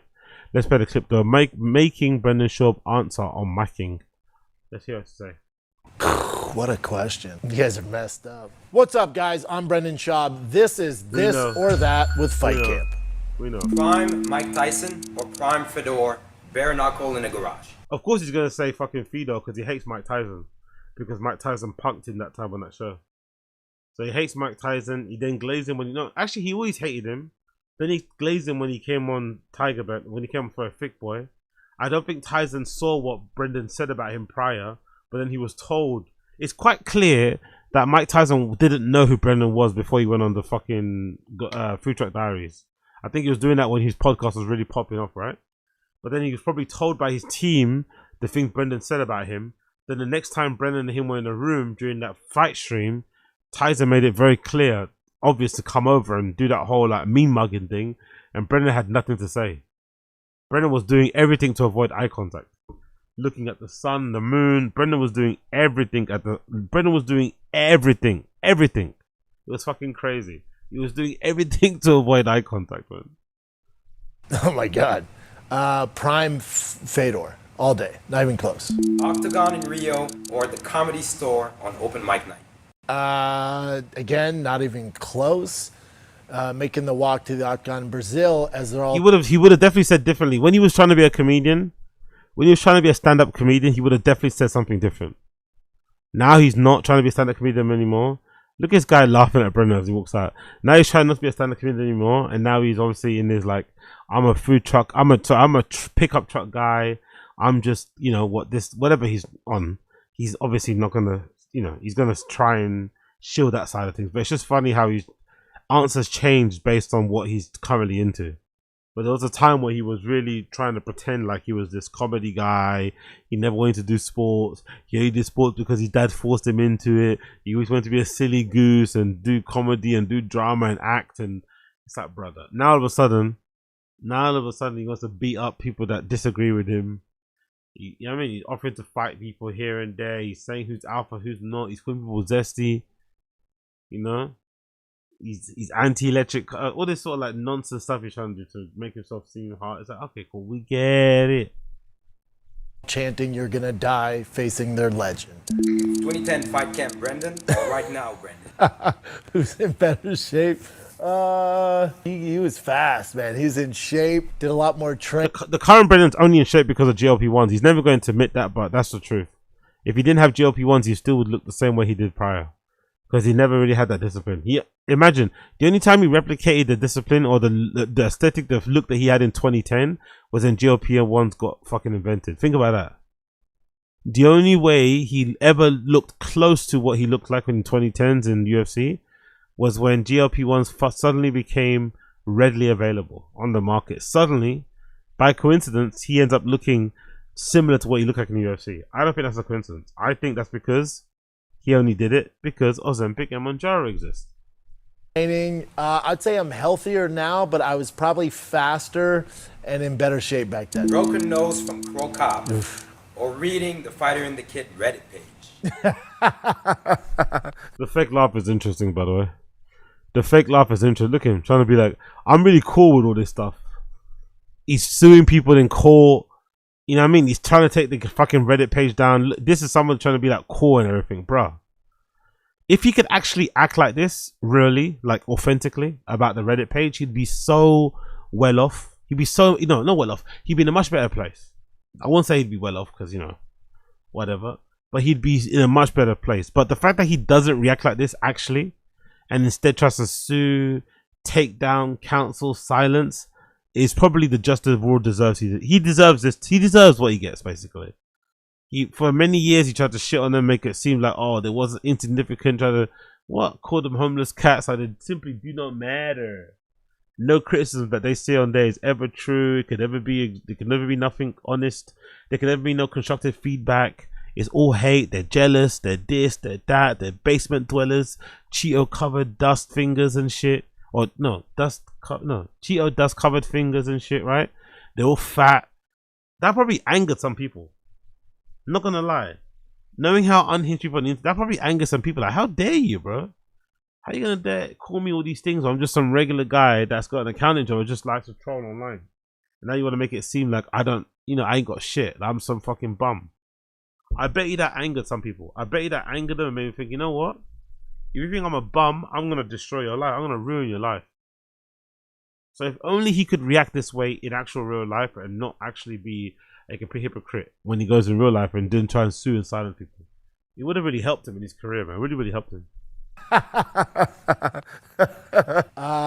Worst pain would still be a Crow Cobb elbow to the nose and having reconstructive surgery. I can get over the comments. The nose thing was tough. No, you can't. You can't. If you could get over the comments, you won't be suing. I can get over the comments. No, you can't. Try to get the fucking Reddit shut down, blame it on Bobby Lee, all this sort of shit. You can't get over the comments. That's partly why he's in his little safe bubble, safe box. Even in the live streams, he doesn't have it open to regular people because he wants only people that pay. And really and truly, if you pay to be a member of his channel, it's unlikely you're going to go in there and troll. There are some who sacrifice, who give it everything for the troll. But for the most part, only real fans are really going to pay that fucking stupid $5 fee. So yeah, he definitely gets bothered by those comments, for sure. The Ultimate Fighter 10, Kimbo Slice, or boxing Jake Paul? What a question. You guys are messed up. I can't. Rest in peace, Kimbo. I'll take Kimbo Slice, but I would not bet on it. In a street fight, what's more you... So he's still worried about the clout from Logan, and he refuses to say fight Logan, even though he thinks Kimbo was his best friend. Says everything about Brendan, doesn't it? Says everything about fucking Brendan. More worried about clout than actually respecting the legacy of his best friend, or alleged best friend in fucking fighting at that time. Like, why don't you say Logan Paul? Aren't you a Golden Gloves fucking champion or something? Why would you wanna? Weird. Useful, boxing or jiu-jitsu? I would. Oh, god dang it! It depends on your jiu-jitsu game. This is an open-ended question because if you're gonna try to jump to half guard or try pull guard, you're gonna get beat up. And if you're boxing, it's just like in a bar. It's just like a boom, boom. They got head movement. I need to know more details. Like if we're in a confined area, probably the boxing to start off with because you're gonna hit him with a 1-2 and probably end their night. And it's rare like some drunk dude's gonna shoot a double leg and get a guillotine. The answer is get good at both. NFL linebackers or UFC heavyweights? Oh, not even close. This is the easiest question of the day. NFL linebackers run circles around UFC heavyweights. Not even.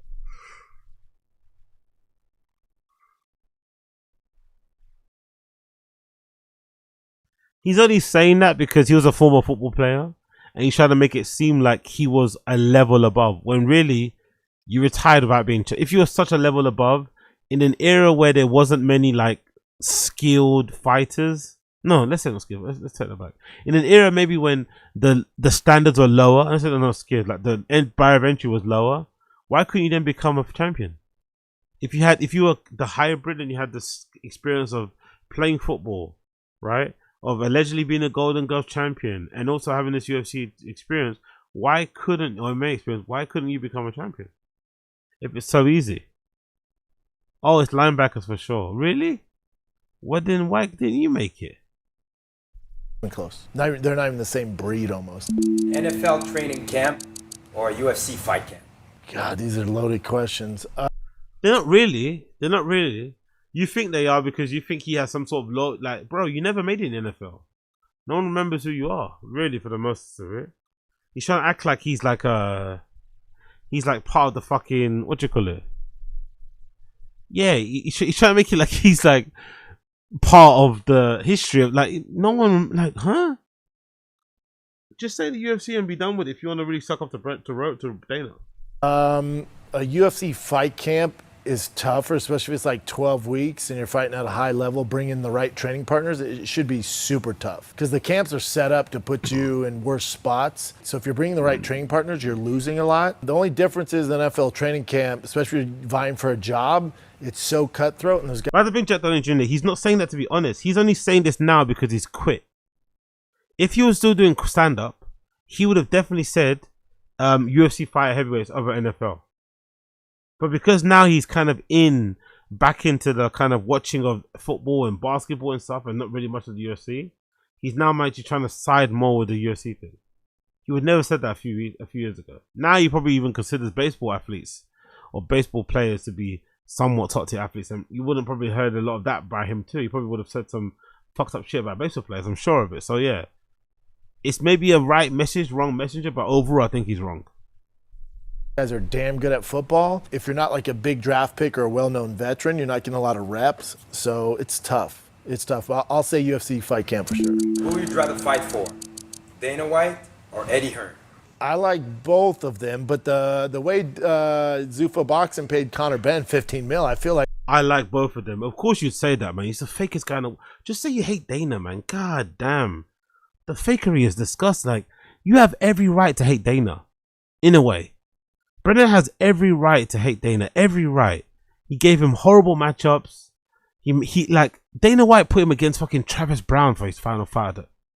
Could you imagine how much he must hate Brendan? Dana White gave Brendan Schaub Travis Brown, who had just got engaged, I think, at that time to fucking Ronda Rousey, ex-girlfriend of fucking Brendan's. Brendan was talking a lot of shit about Ronda during that time too, during their breakup and everything else. Did he make a comment about, oh, I guess I'm just too much of a man for her or something, right? Basically insinuating that fucking Travis Brown is some sort of cuck. That's why she's with him. He's some sort of like walkover. And then he took some beats on it. Like, Dana did some nasty. If you listen to some of the accounts of Brendan in the UFC, especially when he's being honest and vulnerable, they're pretty hard to listen to. They're pretty brutal about how the UFC used to fucking bully fighters and put them in fucking awkward positions and basically pressure them into taking certain fights and saying certain things and all this sort of nonsense, right? And then Yeah, man, I don't know. It's just I don't know. It's just a weird guy. It's just a fucking weird guy. Because he knows Dana hates him. He knows he hates Dana. And again, he has every right to hate Dana. But this whole pretending to be not phase and nonchalant, all this shit is fucking dead. Because, yeah, they know. They know. I get more than that, so I'll take Dana White. And I've been in business. Hold on, he thinks that he could get more money than Conor Benn.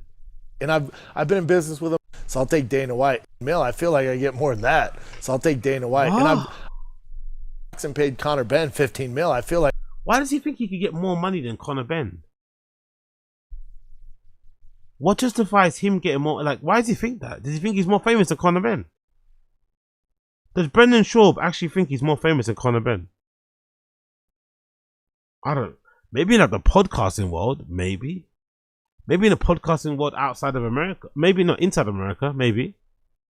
But I don't know. Largely in boxing, I don't think so. In the world of combat sports, I don't think so. I think Conor Benn is a much bigger prospect or a fucking like what? I'm just shocked that he think he's the bigger star. This man's he's mentally ill. I get more than that, so I'll take Dana White. And I've been in business with him before, so now I know the way he works. I'll go Dana White. Michael Buffer or Bruce Buffer? Dude, Bruce Buffer. Michael Buffer goes, let's get ready to rumble, and then he's out. Bruce is working all night, and also Michael's only doing that during the main event. He figured it out. He does a fraction of the work and makes more money than friggin' Bruce. Listen, Bruce is blown out his ACL, MCL, doing that bullshit. Bruce Buffer spinning shit all the time. He's at the prelims, puts the same effort in from the prelims. He's working 4 hours a night. He's in. Yeah, he works way harder than Brendan. Anyway, let's say that.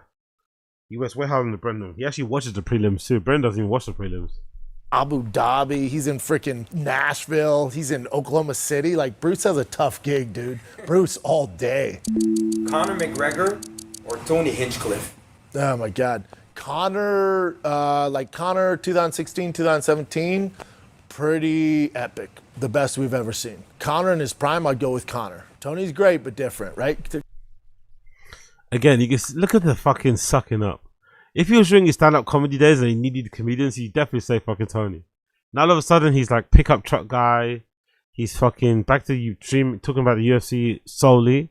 All of a sudden, the fighters are more funny than the fucking comedian. Okay, whatever you say. But there was a time where he definitely would have said, fucking hell, what do you think I am, you know? Of course I'm going to go for the fucking stand-up comedian. Because Tony has time. Tony has joke writers, and Tony's a roaster, but he knows and can plan for it. Conor's beat a dude up, has all the adrenaline, and goes, "We're not here to take part. We're here to take over." And then dude, I get chills. Epic. You do. I get chills. So gay. I get chills, Was it someone stand up? Huh? One more pro fight, or you do a full new stand-up special. Oh, I want to see that so badly. I'd love to see him fall flat on his face again so badly. But I think the fight will be worse, not gonna lie. I know he doesn't think that. I know Brendan has a very kind of a delusional sense of self, delusion of grandeur, someone would say. But I honestly think him fighting again would end worse than him doing stand-up again. I think he could actually get by if he employed the right joke writers and actually try to practice and go and do sets and hone his craft for like a few months. I think he could deliver a pretty decent special, honestly. But I think the fight would end a lot worse for him. The fight would end so much worse for him that, I don't think he understands. He's been at the fight game for too long. He doesn't roll. He doesn't really hit mitts. Apart from that heavy bag machine thing that he copped in the back of his guard, he's really inactive when it comes to the sport of fucking fighting. Yes, he's fought his long time, but being able to fight and swim in the water is different than thrashing around. So let's see. But I definitely think he would fail harder at fucking fighting than he would at stand up. That's my personal opinion. Oh, one more pro fight. Yeah, one more pro fight. Anybody out there? Holler. One more pro fight. Yeah, he needs the money, man. There was a time he'd never say this. There was a time he would never even broach this topic. and you look at it like a bit of an insult if you brought it up. Now he's seriously considering doing it because he clearly needs the money. This is not a joke. He clearly needs the money. So I guess, you know, if you're feeling him generous, check out what he has to say. Check out what he has to say. Cool. What else is going on here? Got the internet, got the phone. What else is going on here? Let's see. Cool, we did that one. What else are we gonna do? Let's take this off. Actually, might save some for tomorrow. This one, right? Guess the secret UFC fighter. We'll save that one for tomorrow. Actually, how long have I done already? I've done 5 hours. God damn, I've done 5 hours. All right, cool. Let's do a couple more Twitter, then we'll leave the rest of them for tomorrow. We've got a watch along too. We'll do a watch along too. So big up everybody tuning. We'll do a watch along too. GTA 6 full Netflix extended look. Will this take me off? Will this kind of block me, you think, if I played this? Is anybody else got uploaded on YouTube? Yeah, it's available on YouTube. People have it on YouTube, so it should be okay, right? It should be okay if I fucking play this, isn't it? It should be okay because everyone else has it on YouTube, so it should be okay. It shouldn't be a problem. Let's see. Let's press play.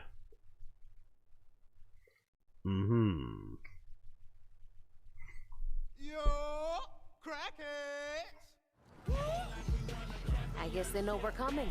By the way, the bitrate is shit because obviously Twitter video is shit, but it looks really good though. I'm not gonna lie. I might have to buy a fucking console just to play this shit. This looks really fucking good. Alright, that's the block right here. Be cool. Oh, somebody took it down. It got deleted. Fuck. Okay, cool. It got deleted anyway. It got deleted. Let me get another copy. That one got deleted. Is there another one? Yes, this one. There we go. Let's go again. I guess they know we're coming. The mechanics of the girl's bum moving as she walks is pretty crazy. I'm not gonna lie. No homo or no creepazoid, right? Don't accuse me of watching hentai, but the way the woman's waist moves is pretty fucking lifelike. I'm not gonna lie. Alright, that's the block right here. Be cool. Don't, you know. What? Nothing. Yo, what the fuck? Yo, what's up? Y'all trying to smoke? No. Y'all know Booby? Booby, huh? Yeah. He ain't here, though. Well, we're picking something up for him. You know anything about that? Yeah, go inside and ask for Raymond, bruh. Appreciate it.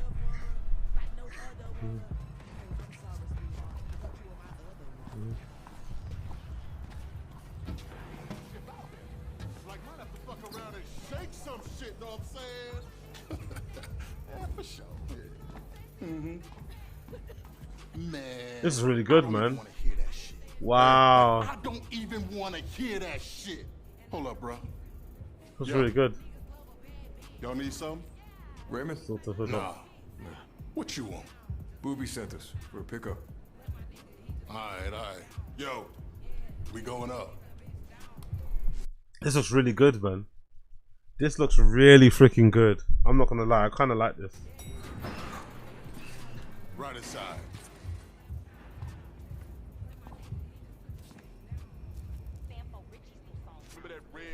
This is actually gameplay as well. I like this.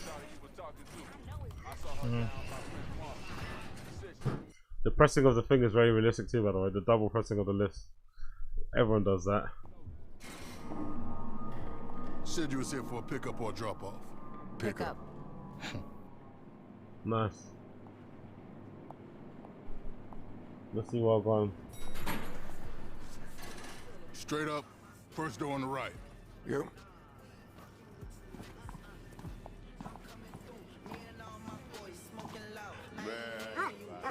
How you doing, big guy?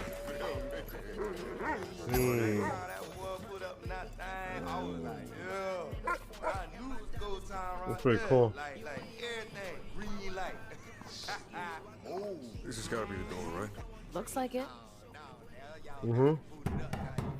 Yeah, big up Cold World. Yeah, it does give that feeling of Paul Walker in it from Fast and Furious. That's actually a good point. Very, very, very, very good nod there, my friend. What you want? Yo, is Raymond around? Nah, never heard of him. Yo, we're here to pick up for Booby. Alright, hold on.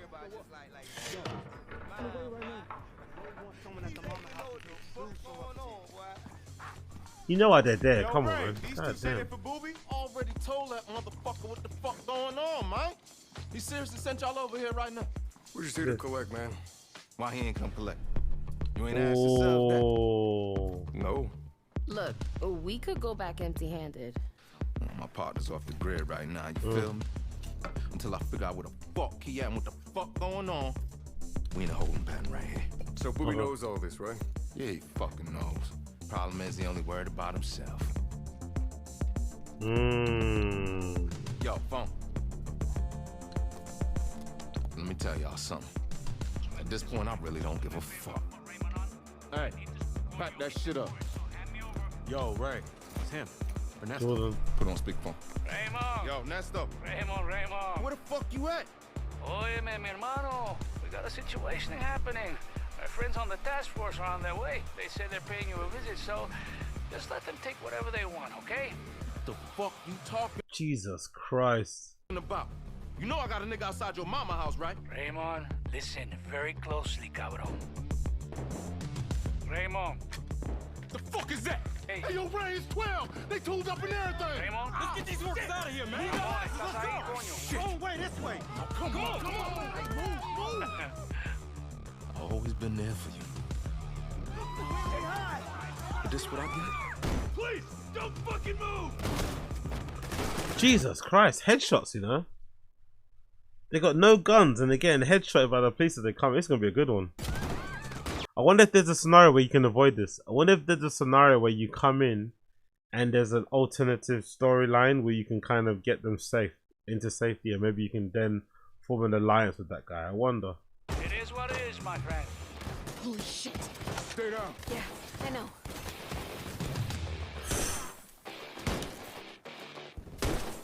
Oof. Come on, we need to find a way out. Got Booby's bricks. Fuck Booby. You gotta get out of this. She's right, by the way. Oh wow, the CCTV. The CCTV rotted. So could you use that actually? You can actually use that to your advantage. Can you? I'm not sure if that's a live feed, but that's pretty sick.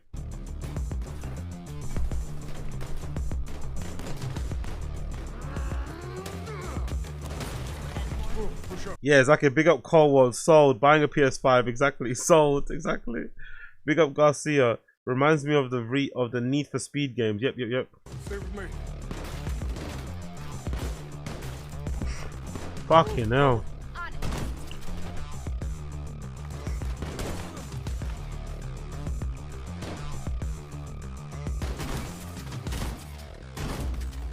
Whoa.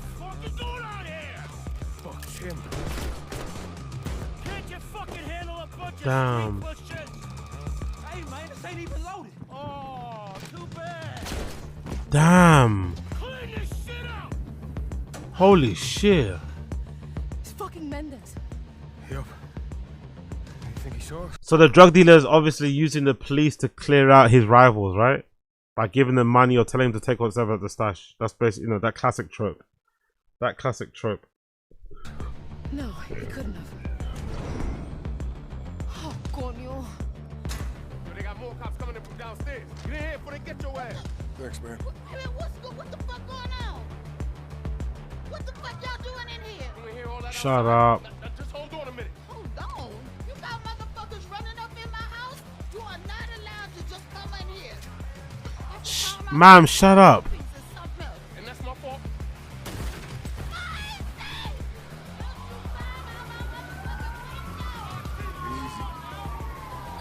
I've seen the mechanics of this, by the way. I've seen the mechanics that your player can get fat or skinny as well.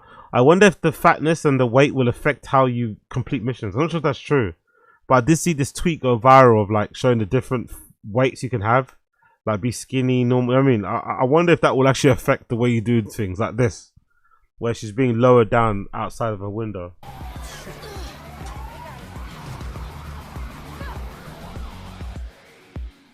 That's pretty sick. Slim Jim, plunge smash window. So good.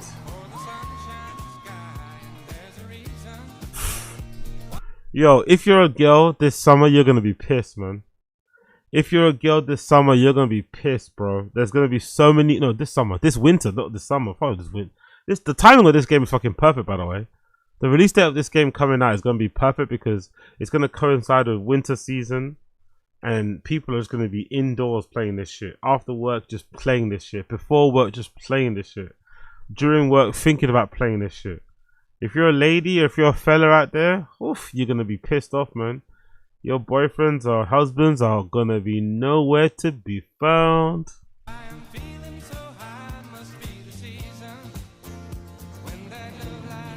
Oh yeah.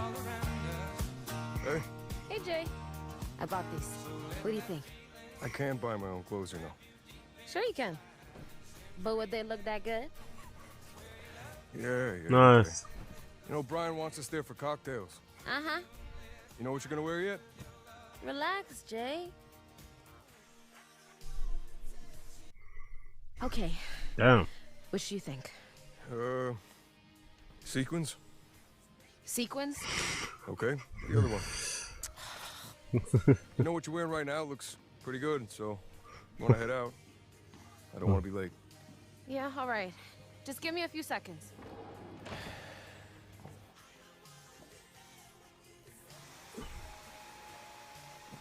Oh, sick. You just walk around while she's getting ready and stuff. Holy shit.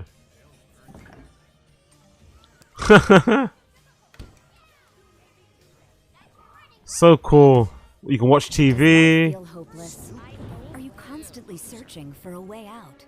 Luckily for you, those days are over thanks to Angstapan.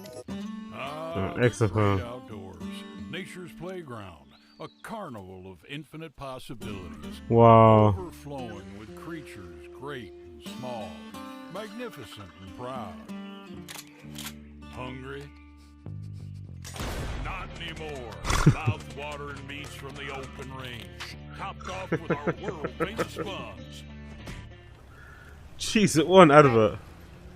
Damn, worth the wait. Fucking hell, she looks banging. The graphics are really good, man. Not gonna lie, I really like this. Look at all the fucking dead fucking palm trees and shit. You know, they're even here. Like, this looks really legit, bro. Is that a BMW? Yeah, I think so, right? Here we go. Finally. Okay. You're wound up a little tight. What's up? Oof. Nothing. Just don't like being late. We're not that late. Brian's doing us a favor, you know? We need this intro. Hell yeah. The convertible. Deep fucking shit. Oh. I get that too. Who is this guy? You know. Driving on this game is gonna be fun, man. There's like fucking F-150s and shit. And like Tesla. Oh, it's gonna be so fun to do the whole driving shit on here, man. Oh, yeah. I don't even have a fucking video game. Now the price of PS5s are definitely increased now, isn't it? The prices of PS5s are already quite high anyway, but they're definitely gonna increase since this is coming out. God damn, I need this shit.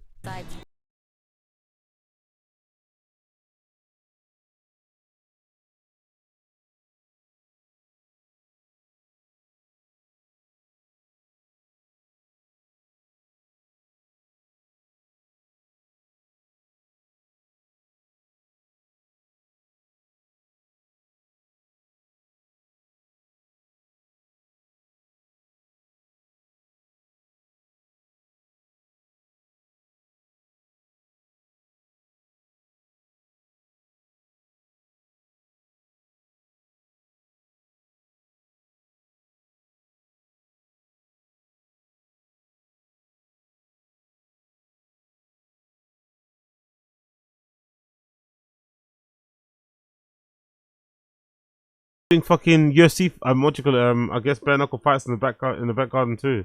The one-handed fucking shotgun pull is fucking crazy.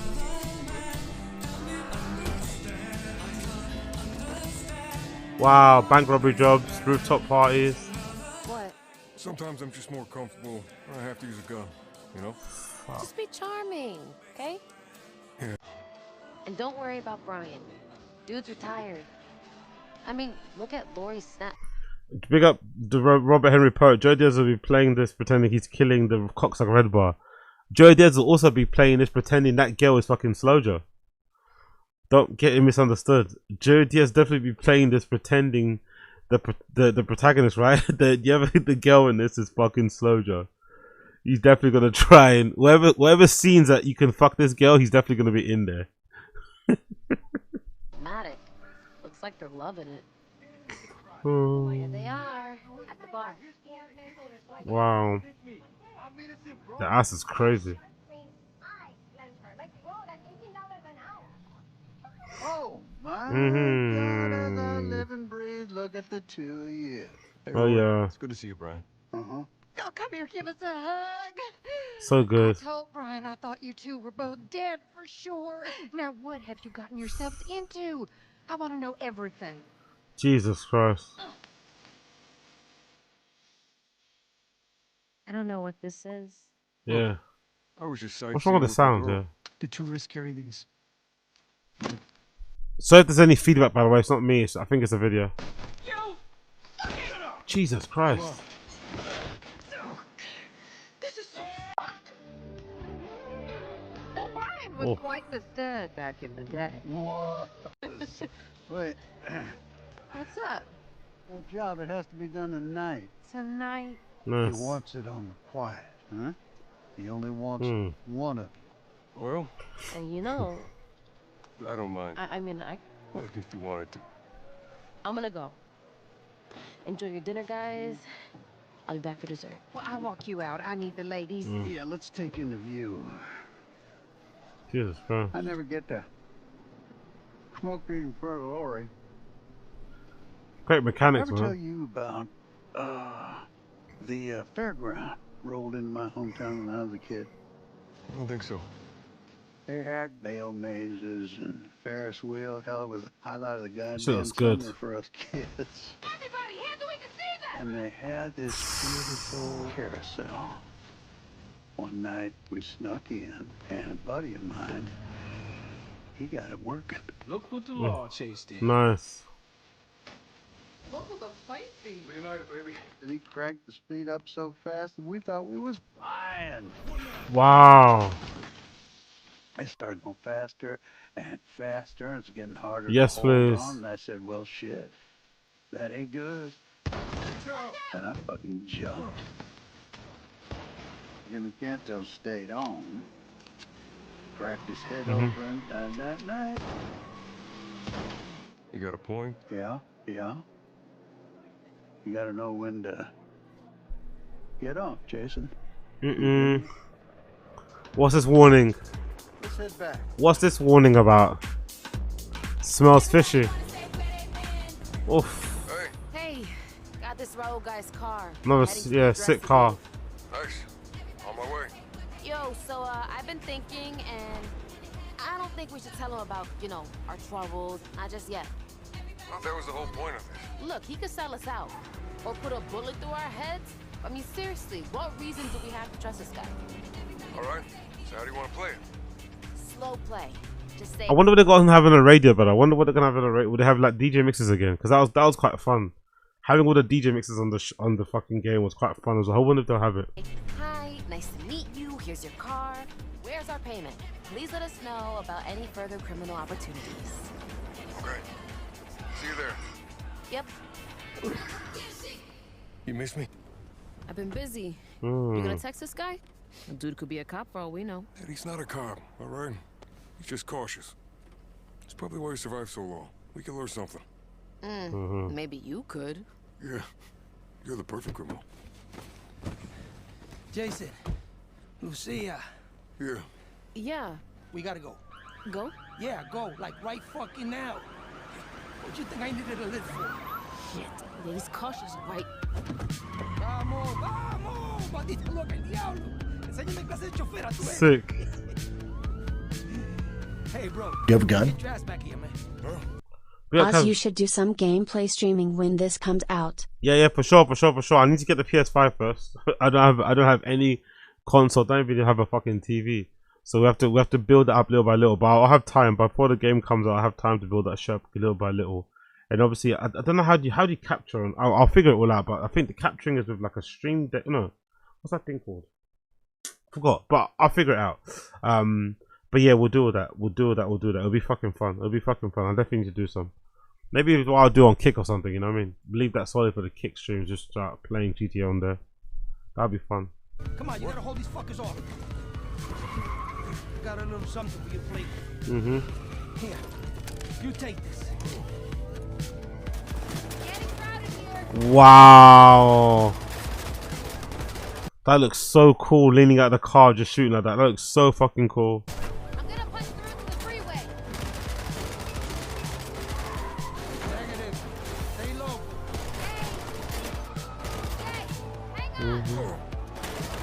Wow. Don't get us trapped in here, Lou. No. This is good. Keep cutting through.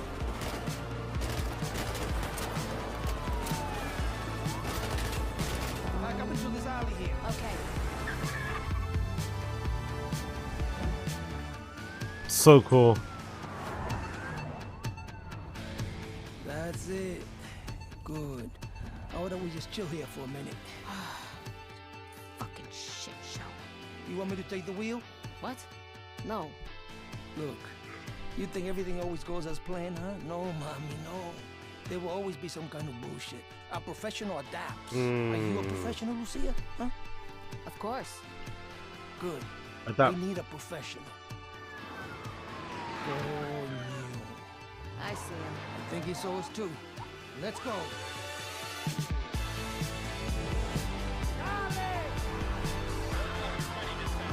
So cool. Holy shit.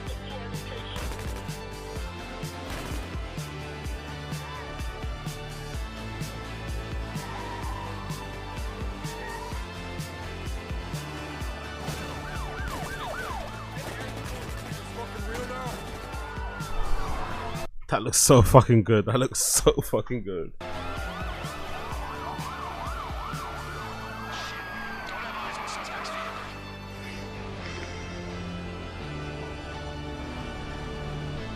Okay, out. Yeah, sort the cars out. Sort the cars out. Hell yeah. Wow. Nice whip. Unfortunate. Nice whip though. The baddie hoodie as well. Nice touch. The baddie hoodie is a nice touch. That's so cool.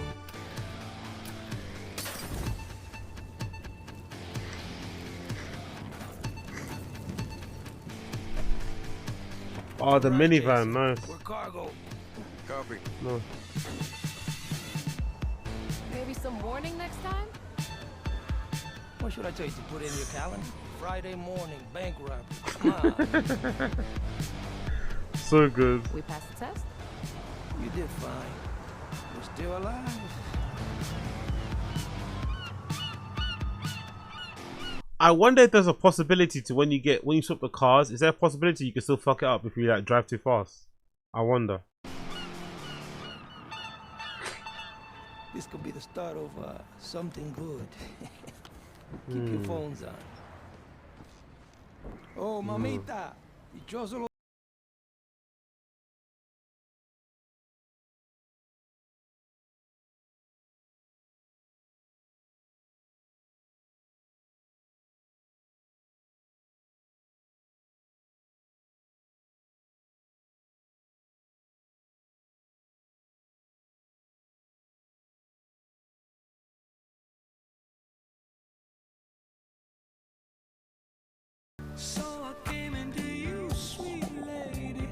do some snorkeling,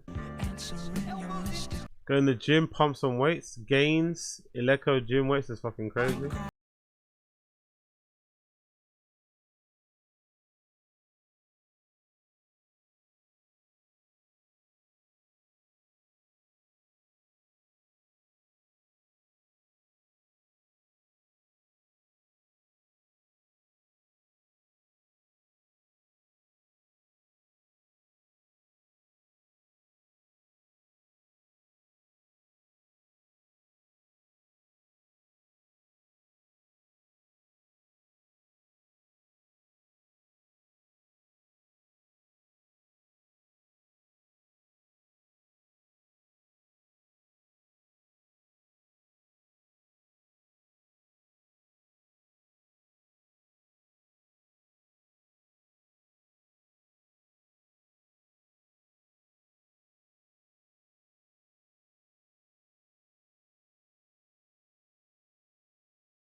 Sick. That's neon, isn't it? That has to be neon. They're on their way.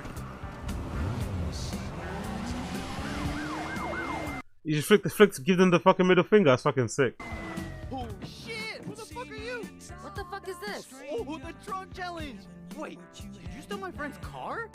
That has to be neon. That has to be based on neon. That has to be based on neon. That's an amazing look, man. Maybe it's an amalgamation of loads of streamers, but the hair's cut, the skin tone a little bit, and the hairstyle, sorry, that's definitely has to be based on neon. That's an amazing look if true, man. Fucking congratulations to him. That is so fucking cool. That they included someone that, you know, represents him or looks like him to represent all streamers. That's fucking sick. Yeah. Holy shit, chat! What do I do? Jesus. Holy shit, chat, what do I do? He's like, that's so accurate. Chat, what do I do? Yeah, it's like about casual. So many people are gonna disappear, myself included, man. Myself included.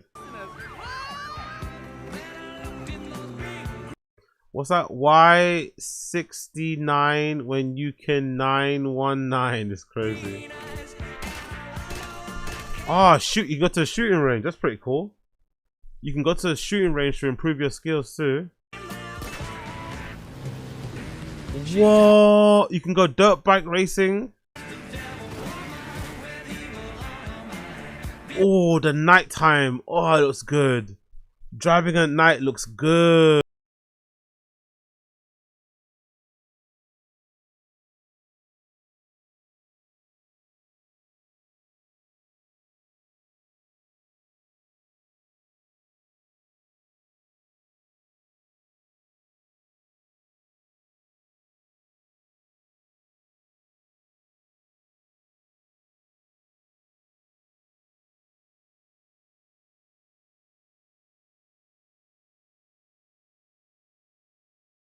Listen, come take a seat. I'm waiting on the ETA for the flight. Can I get you anything? Tea, coffee, champagne? 3 more champagnes, thank you. Be right back. Trust me, a slight buzz will only help you. So Val, I know it's a party, but we are working, right? The job is Andres de Leon. Protect him, but keep him in line. Gas him up, boost his ego, make him feel Yeah, good. big up, hey, casual. That's what I want to do more as well, man. Just drive around. That's exactly what I want to do. Exactly what I want to do About too. himself. Babysit. Hey, there's a sight for sore eyes. Tina, what's up, chula? Andres! It's been forever. How is everything? Oh, man, it's been nonstop. Lucia, Jason, please meet Andres de Leon. Sorry, guys, I'm a hugger. Come in here, get in here. Yes, all right. Beautiful, beautiful. Yes, gorgeous. All right, strong. Good job. Should we go, gentlemen? You guys see the driver? Sure. All right, let's go. Come on. All right, well, we're All good. right, fuck it. You ready for this party, bro? I don't know, maybe. All right. What do you mean, maybe? I'm ready for a party. I don't know about this party. Oh, black trucks as well. You get to drive black trucks around. Oh, shit. Okay. Hey, driver, what was your name again?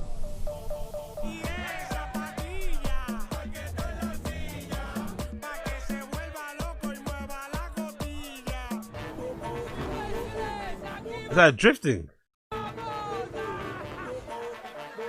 Oh, you can go clubbing too. Oh, god damn. You have to have a bit in it where you can play as a DJ. Oh, you will not see me for a long time.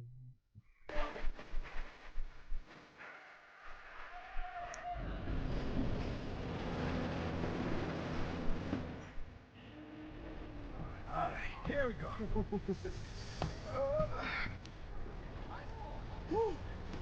Welcome. How's your flight, sir? Yeah, real good time. Play that reggaeton, play that bachata. Hey, it's gonna be vibes. Hey, those waitresses were all NDA, yeah? The flight attendants? Yes, of course. NDA after the fact. That's a rookie move. And you guys got our room sorted. Yes, it's all ready for you. 24th floor executive conference room. Perfect. Let's go freshen up, bro. Let's do it. Hey, honey, so a couple of Alonso's producers friends are in town and we're gonna do a deep dive into my creative roadmap. So we up in the conference room doing a little business and, you know, think tank stuff, okay? Seriously? Right now? Yeah, baby, you snooze, you lose. Increíble. Petra, can I introduce you to Andres' new security detail, Jason and Lucia. This is Petra Navarro, COO of Megamundo. Yes, good. Can I take you up? Yes, please. Let's go. I don't want to spend the whole night in the lobby. Are they gonna get hijacked or something? What's gonna happen? This is gonna turn bloody, innit? This is gonna turn very bloody soon. What's gonna happen here? Let him do what he does. Then I want him down here, okay? You got it. Buenas noches, señoras. Gustavo, I want you to meet Lucia. She's part of the new security detail that we hired from.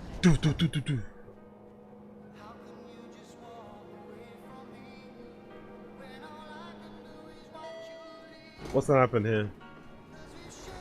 It's gonna turn. Some security guy just took my guns. It's a good thing you're good with your hands. These guys seem to have it covered. We should be fine. Okay.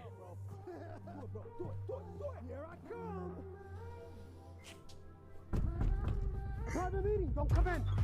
Hey, Andres. Whoa, hey, it's okay. It's my guy.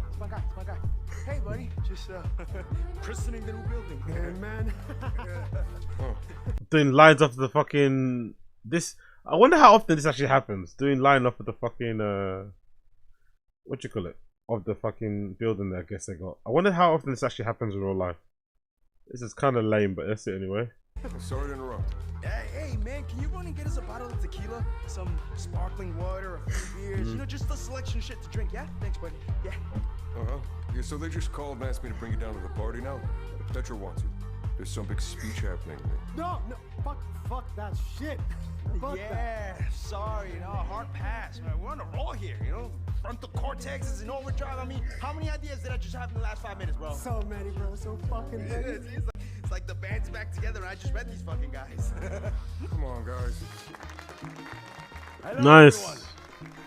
You can do lines on the fucking game as well. Nice. I just want to thank you all for coming here tonight to join us in celebrating the opening of Mega Mundo's first corporate headquarters on American soil. But we all did this together. Mega Mundo. As a family. Here we go. Of course it's gonna happen, of course.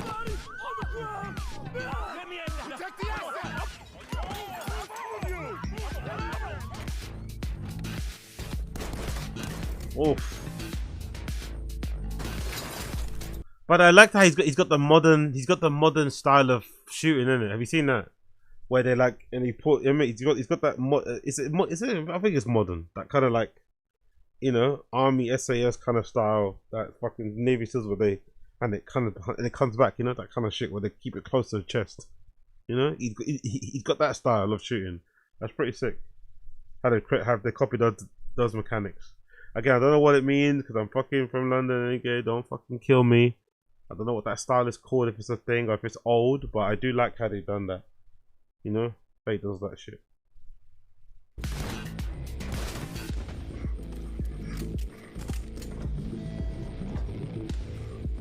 Oh, sick.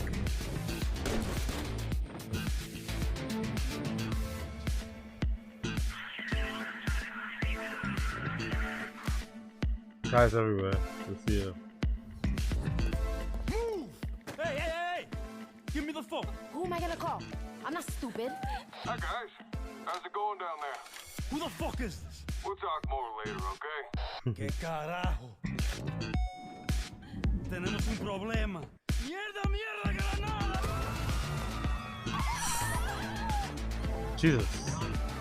Nice distraction, Jay. Mhm. A bit dramatic. You're welcome. I'm going upstairs. He's got Andres. Shit. Okay, I'm on my way. Are you though? Jesus Christ.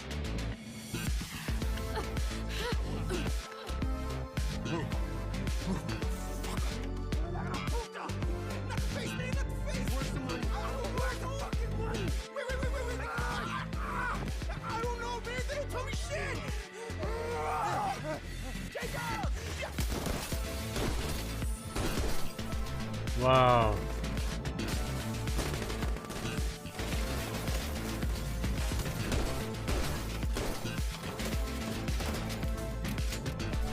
This is gonna be a hard scene to kind of clear. It's gonna be a hard part of the game to clear.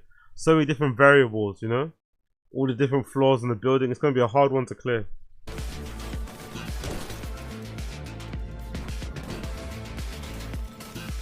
Nice.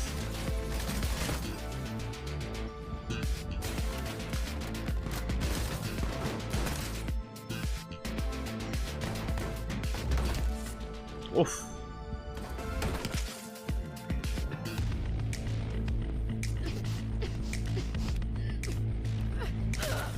Nice.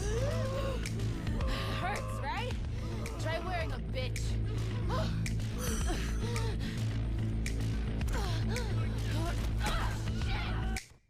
Whoa. Great way to end it, by the way. Feel like it, but these are your glory days. The salad years, you know? Nothing is gonna beat who you are now. Man, that's kind of dark. That's kind of a somber realization, not gonna lie. But still, very, very accurate. For most people who are going to be playing this, is definitely, like, you're going to be wasting some of your best years playing this shit. That's really the irony. You're going to be wasting some of your best years playing this shit. You can't see all the fucked up shit that's looming on the horizon. So if someone would have told us this in 2019, we would have never believed them, innit? If somebody would have told us this in 2019, 2015, 2016, no one would have believed us. No, you wouldn't. You would have said, "Ah, shut up, Debbie Downer." Never believed them. Now look at us, man. Some people out there are pining for the return of 2019, 2018. Shit done changed, man. Shit done changed. Enjoy this, dude. If this right now was all that there is, all the time, it would be perfect. What's he got up his nose? What's that guy got up his nose? He's covered in coke. It's fucking hilarious. Perfect. Just that. Trust me.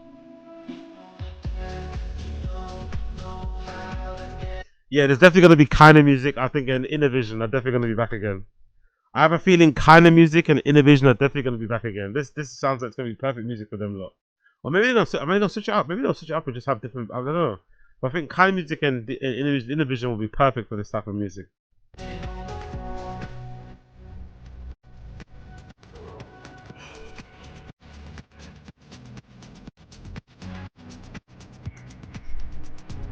Capture that was all PS5, by the way. November, that's like perfect time. November 19th, bro. It's perfect time, man.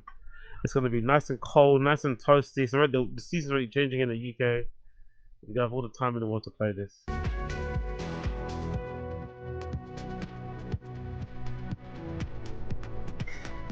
Yeah, man, this is gonna be brilliant. Honestly, I'm looking forward to it. I'm looking forward to maybe kicking off my live stream video game career, my live stream video game journey by playing GTA 6. I'm really looking forward to it, man. This looks fucking great. It looks really fucking good. I cannot wait to get a hold of it myself. I cannot wait to get a hold of it myself. So really, I'm hoping that I can jump on this wave and start playing video games again, and this time on stream. This time on stream, which should be good, man. Which should be good. So yeah, loving it, man. Leaks showed most of this, but I didn't see the leaks. This is the first time I've seen everything. Not gonna lie, I'm not seeing any of the leaks apart from some of the mechanics about the girl's bum and shit. I've not. Those are the first things that came out. This is. I've just seen this now, so I'm happy I got to see this now. I'm happy I got to show this now. Honestly, I'm happy I got to see this now. Big up GTA. Love it. Love it. Love it. Love it. Can't wait to check out myself. Can't wait to check out myself. Okay, let's quickly go through some things here. New Padres owner and artist Kwanzaa Jones tells T.I. how Princeton University ignored her for months when she was trying to donate until she dropped a massive $20 million donation and suddenly became asking her to find new donors more like her. I think, again, this is a very American thing. What is it with, like, affluent black Americans who get disrespected by, like, white establishments? With, like, you know, in terms of how they view them in terms of a class way, in terms of, you know, if that makes any sense. And they always want to prove them wrong by just spending loads of money. Why do they do that? From rappers and celebrities going to designer stores and getting dubbed, and then wanting to spend more money to prove that they can actually afford to shop there, instead of just like leaving and never spending money there again, to really show them how they're missing out on their dollars. So this lady who got dubbed by Princeton University, and then as soon as she donated 20 million, they wanted to hear from her, and they eventually ended up, I think, naming a building after her or something. It says here, right? Yeah, she went on to become the first black woman to have a building named after her at Princeton. So they only cared about her and her heritage or whatever when she presented the 20 minutes. Before, they didn't give a fuck about her. Maybe because her name, who knows? But I just don't understand how this like shows them up, you know? If anything, it makes you look a bit, you know, disingenuous. Makes you look a little bit R-worded. I don't know. I never understood this way of thinking. I never really got it. I think about this. I grew up in Washington, D.C., nation's capital. You see lots of buildings all around with a lot of different people's names. So when I was in D.C., D.C. was a majority minority city. And going from D.C. to Princeton, that's a really big difference from a cultural. Big up. AZ, that's the trap. Get them spending. Yeah, for sure. I realize that for sure, but it's just sad, man. It's just sad because I think they're worth more than that. You know, clearly the African American dollar is big, is strong, is powerful. The African American influence in North America is also very, you know, powerful. They could do way more by just voting with their feet, voting with their wallets, voting with their money, and leaving certain establishments and not spending money instead of chasing them around, licking their asses, going out their way to spend the money to prove that, oh yeah, I've really got that much. It's like, bro, you're not showing them up. You're just spending money at their store. Lens. I'm sure. You're not seeing certainly people that are looking like you and in every seat. And you're seeing, in fact, the opposite of that. So even when there, you would see names on buildings like Forbes. I think we know the Forbes name. Yeah. You would see names on buildings like Rockefeller. We know the Rockefeller names. You wouldn't see names on buildings like Kwanzaa. And you wouldn't see names on buildings like Jose. So I reached out to, and this again is about underestimated, which also connects to gentrification. I reached out to some of the development or advancement office at Princeton and asked, interested, what would it take to be able to give and donate to the university if you're interested in a residential college or interested in a dorm or interested in something like that? No one got back to me. No one got back to me. They answered you back whether or not they was interested. There you go. So what did I do? I asked again, waited a few months, asked again. Still, no one got back to me. Yep. I asked again, and I think again, because I'm like, all right. And the reason for me certainly continuing to ask in certain instances is, you think of a space. You ask different people?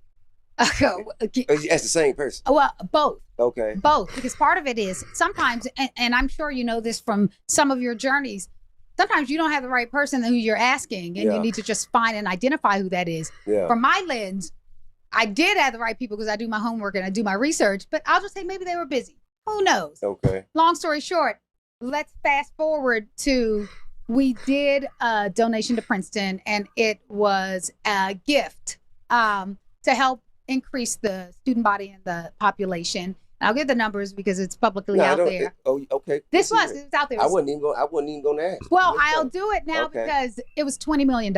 Okay. So in this, $20 million, get your name on the bill. Well, you know, and to help a cause. Well, it's to help the cause, but it wasn't even to get the name on the building because it wasn't that we were going to. I was just curious. I was asking that out of curiosity. So $20 million was just to get the answer. Yeah, there you go. To get the answer, I had a question. Well, look. I didn't know. I didn't know what it was. I was just curious. And the thing that Princeton does well, which is what I think a lot of organizations could learn, is it's about the relationship and you cultivate it. It's not about, it's almost like what I was talking about with investing. Before investing all of the amounts that we're investing now, it started small. So Princeton will go and say, hey, before you graduate, can you make a commitment to that whatever amount you want, whatever you're comfortable with? So if you want it to be $5, that you'll give for the next 4 years, $5. Because it's about the habit. You build the habit, you build the muscle, and then you're building the muscle of, oh, this is a place in a space that's important to me.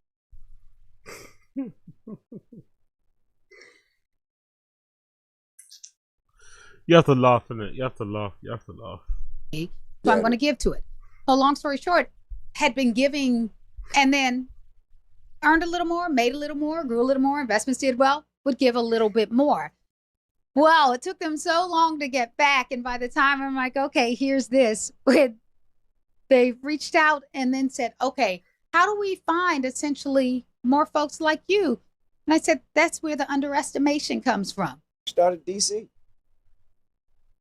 Starting DC, for example. Yeah. Starting ATL, for example. Yeah. Starting some of these places and spaces where people are committed, are hungry, are connected, are loyal, have a dream, and just need the support. Anyway, at least the fucking school got a new fucking building, a new library, whatever. I guess. But the stupid behavior, personally, for me, stupid behavior. Go where you're needed. Go where you're wanted. You know what I mean? Not where you're fucking tolerated. Me personally, I'm not for dubbing. If someone dubs me in this type of way, I don't care what the establishment is doing and how well intentioned they are, and who it might help. And you've lost me. You've lost me. I'm gonna hold a grudge. You're never getting a penny out of me ever again. Not even a view. Not even a mention. Not even a glance. I'm done. It's over. But I guess this lady is more forgiving than we are. Another clip. Do you guys remember the clip that killed fucking remote working for all of us? The clip that killed or crashed the tech job market. A lot of us, myself included, were working these bullshit jobs that didn't really mean anything, right? A lot of us were working these bullshit jobs that didn't mean anything. RIP to the author of bullshit jobs. I forgot his fucking name. Apologies. But a lot of us were working bullshit jobs. We were getting away with it. We were making pretty decent money. And then these fucking ladies decided to expose the whole fucking shebang, the whole finesse, the whole hustle to the world on their TikTok. And they inadvertently killed the tech job market by exposing these girls and the other fucking girls and guys who did a day in the life of me being a fucking, I don't know, consultant at Facebook.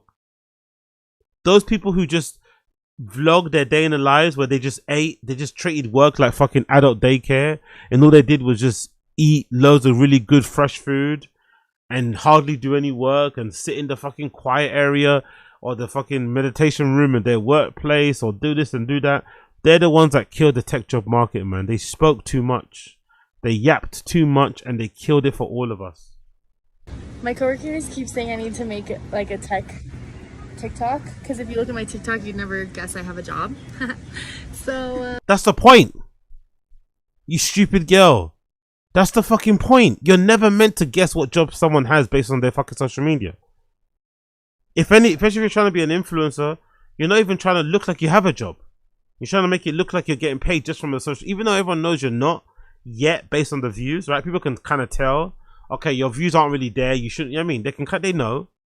But you're meant to look like you are. You're not meant to show them what you're doing. You're meant to act like you want. You're meant to act in the role that you want to get. You know what I mean? You're meant to kind of do that. A little bit of a LARPing, fake it till you make it. Not so crazy, but a little bit. You're not meant to show them exactly what you do during the day and how you make your money. No. No one. Also, no one cares about that. People are looking at you for the content. They want you for the fun content that's gonna distract them from their life, from their jobs. They don't want to sit here and have you ask them about their fucking work. Come on, man. Anyways, this is our current workstation.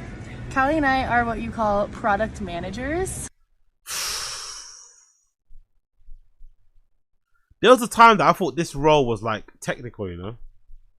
There was a time where I thought this role was technical and hard, and you needed like qualifications and shit. And these are the girls I was competing against. That's why I didn't apply. I just thought, you know what, I'm not going to apply because I don't have the. It sounds like a technical role, and some product managers roles are quite technical, but for the most part, these are the girls you're competing with for these 40 grand, 50k jobs. These type of girls. Callie, what is your team over? My team is over reporting and internal tools. And I am over what we call card experience. So we work on like anything from activating your credit card to freezing, reissue, shipping, all the good stuff. What's a PM? We help prioritize and help the engineers stay on track and help them know what to build. so that you have a product to use.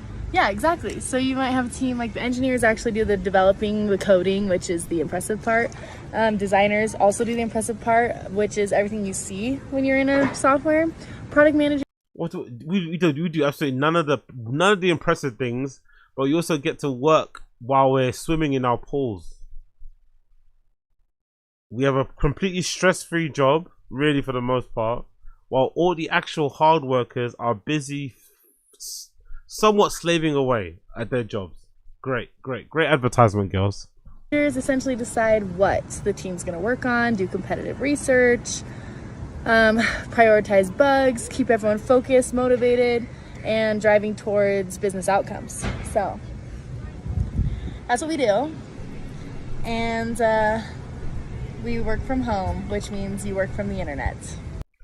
I'm not gonna lie though, to be fair to these girls, I think it was important they did this because I feel like there's less people now revealing their finesse. I feel like more people now are aware that if they've got a little gig that's doing well for them, that's paying them well, they just keep it quiet. In my experience. Maybe you guys are feeling different. But I feel like there's people out there who have little gigs that they're working on that are making them a nice bit of money and no one really knows about it and they're keeping it shh. You know, they're not keeping on the low. They're not really trying to bait up too much. I think these girls were a necessary evil. I honestly think these girls were a necessary evil. Now, a lot of people out there are not as loud with their things that they do and how they do them. You know, they're a little bit more coy, a little bit more quiet. It feels like, at least. Maybe I'm in the wrong, but it feels like at least. So this is our office today. Thanks for tuning in. I hope all you coworkers are happy. I'm branching out into the tech niche.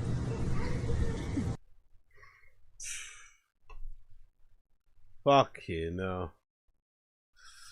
Single-handedly tore down the fucking tech job market, man. Single-handedly. Ay. I remember fighting for my life trying to describe what I did at work after this video dropped. Indians saw this woman and flooded the job market to try and stand next to them in elevators and other locked rooms. It's funny how AI hit the particular job title like a ton of bricks after this. Product manager jobs are getting absolutely gutted right now. It's crazy that Corgi hired every single person that got laid off for posting day in their life their videos like this. This video is the future of tech job market if we get AI. The reason I have to go in office mandatory of 4 days a week, exactly. That yeah, they actually instead of exposing the job, they also affected people's ability to work from home. You weren't allowed to, as soon as this video dropped and they realized what you were, because you know, I think most companies knew what you were doing, but they didn't want to know, they didn't want to see it. You just kind of played it dumb. But these girls kind of like affected everybody's ability to work from home. AI is replacing these losers already. This video is why they invented AI. Mark Benioff saw this TikTok and fired 10% of his employees and moved Salesforce from a wellness culture to a performance culture. This was the moment employers sent everybody back to the office. Parasites who consume and contribute nothing to society. Looking back, they did a fine explaining what they did on a high level. Why do we let back to office guys dominate the narrative before this video? Engineering nightmare fuel.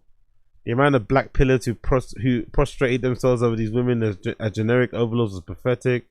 Literally, why would you ever do this? Are people so clout obsessed that they would blow up their own spot? Yes, they are. The existence of this video like this is why we can't work remotely anywhere. If you cannot say what your job title is in a minimum of 4 words, I catch fish, I put out fires, then this isn't your actual job. The job of women is likely I check a box. How did their laptops not burn in the sun? Oh my god, tech is so fun. I can't wait to get a tech bloodbath to happen. Wonder if she still has a job. Lol. Probably does, knowing her. People like this always land on their feet, so she probably does figure something out. Another one. Breaking. Andrew Tate testified in court calling Top G an imaginary character he couldn't live up with. Top G is a hilarious character. I couldn't live with Top G. I couldn't live with my life. Especially as I think I end up punching him in the face. So I guess they're trying to appear like nothing they did was real. I think so, right? Nothing is real. They're in court trying to fight against the because I think they both know if they get extradited, it's over. I think they both know if they get extradited, it's a wrap. So they're trying their best to fight it by claiming that none of the stuff they have is real, everything is fake, and all that malarkey. Tristan Tate took to the witness stand, testified in his defense, and told the court that his testimony is coming against the advice of his own defense counsel. I'm being held in a single room. I believe it's been made clear enough why I need to be on bail. The defendant was compared, and I'm loyal to a default. PLS don't make this member only. Needs something to watch later. Nah, don't worry. I won't. I'll be back in a while. I'll leave it up. Don't worry. I won't do you guys like that. I've not been back in a while. I'm not gonna make the first stream I can back in a while members only. That would be so fucking cheap. That'd be very DSP coded, right? That'd be very greedy, very DSP coded. I'll leave it up. Don't worry. You'll watch it. Unless maybe GTA block it because of that GTA thing, and I have to clip it out. But so far, I've not really played anything dicey. The only thing dicey I played is that GTA trailer, but everyone's reacting to it, so it shouldn't be too bad. It shouldn't be too bad, but if it does get blocked out, then I'll clip it out and I'll have it back up straight away. Don't worry. The reason Borat is such a hilarious comic figure, it wouldn't be the same as Josh Bros going around saying the same thing. There's no way Tate said that he'd be able to tolerate the online persona in real life. Top G is a hilarious character. I couldn't live with Top G. I couldn't live with him in special housing unit. I think I'd end up punching him in the face. The defendant said he spends his days locked in the 5x5 cell. That he's about in the toilet unwanted roommates. There are ants and there are roaches. I've been subject to chemical attacks. His daily diet consists of mostly candy and chips, calling that it's death by scurvy instead of death by starvation. Okay. Daniel Tate should take God to federal court, attend the bail hearing. Jewel offered to bail Tates out, pray for the Tates. Free Andrew Tate, I guess. They're saying here. Who else is this? Is that James? I thought James Sancho. Modine was set to box against the time. Okay, cool. Andrew began to reportedly rented according to recent court filings. Of course they're gonna say all that and that shit now, aren't they? Of course they are. Oh, all the guys doing push-ups outside of the courtroom. I don't know what this is about, by the way. I don't really understand this. I don't get this at all. Thousands of Tate fans doing push-ups together in front of the jail demanding Tate's release. Like, what? Imagine, man. Imagine what type of bozo you have to be to do all this shit. 50's hard. Let's do it, Alex. Let's go. Alex, you gotta do it one hand. Let's do it. 3, 2, 1, go. 1, 2, 3, 4, 5, 6, 7, 8, 9, 10. There's a girl there too. 12, 13, 14, 15, 16, 17, 18, 19, 20, 21, 22, 23, 24, 25, 26, 27, 28, 29, 30, 31, 32, 33, 34, 35, 36, 37, 38, 39, 40, 41, 42, 43, 44, 45, 46. This guy here needs to get down and do some push-ups here. He's just nodding and recording. Get down and do some push-ups, man. This guy right here. You right here, bro. You there. Get up, get down and do some push-ups. 47, 48, 49, 50. Free Top G! Free Top G! Free Top G! Free Top G! Free Top G! Free Top G! Free Top G! Free Top G! Free Top G! Free Top G! Free Top G!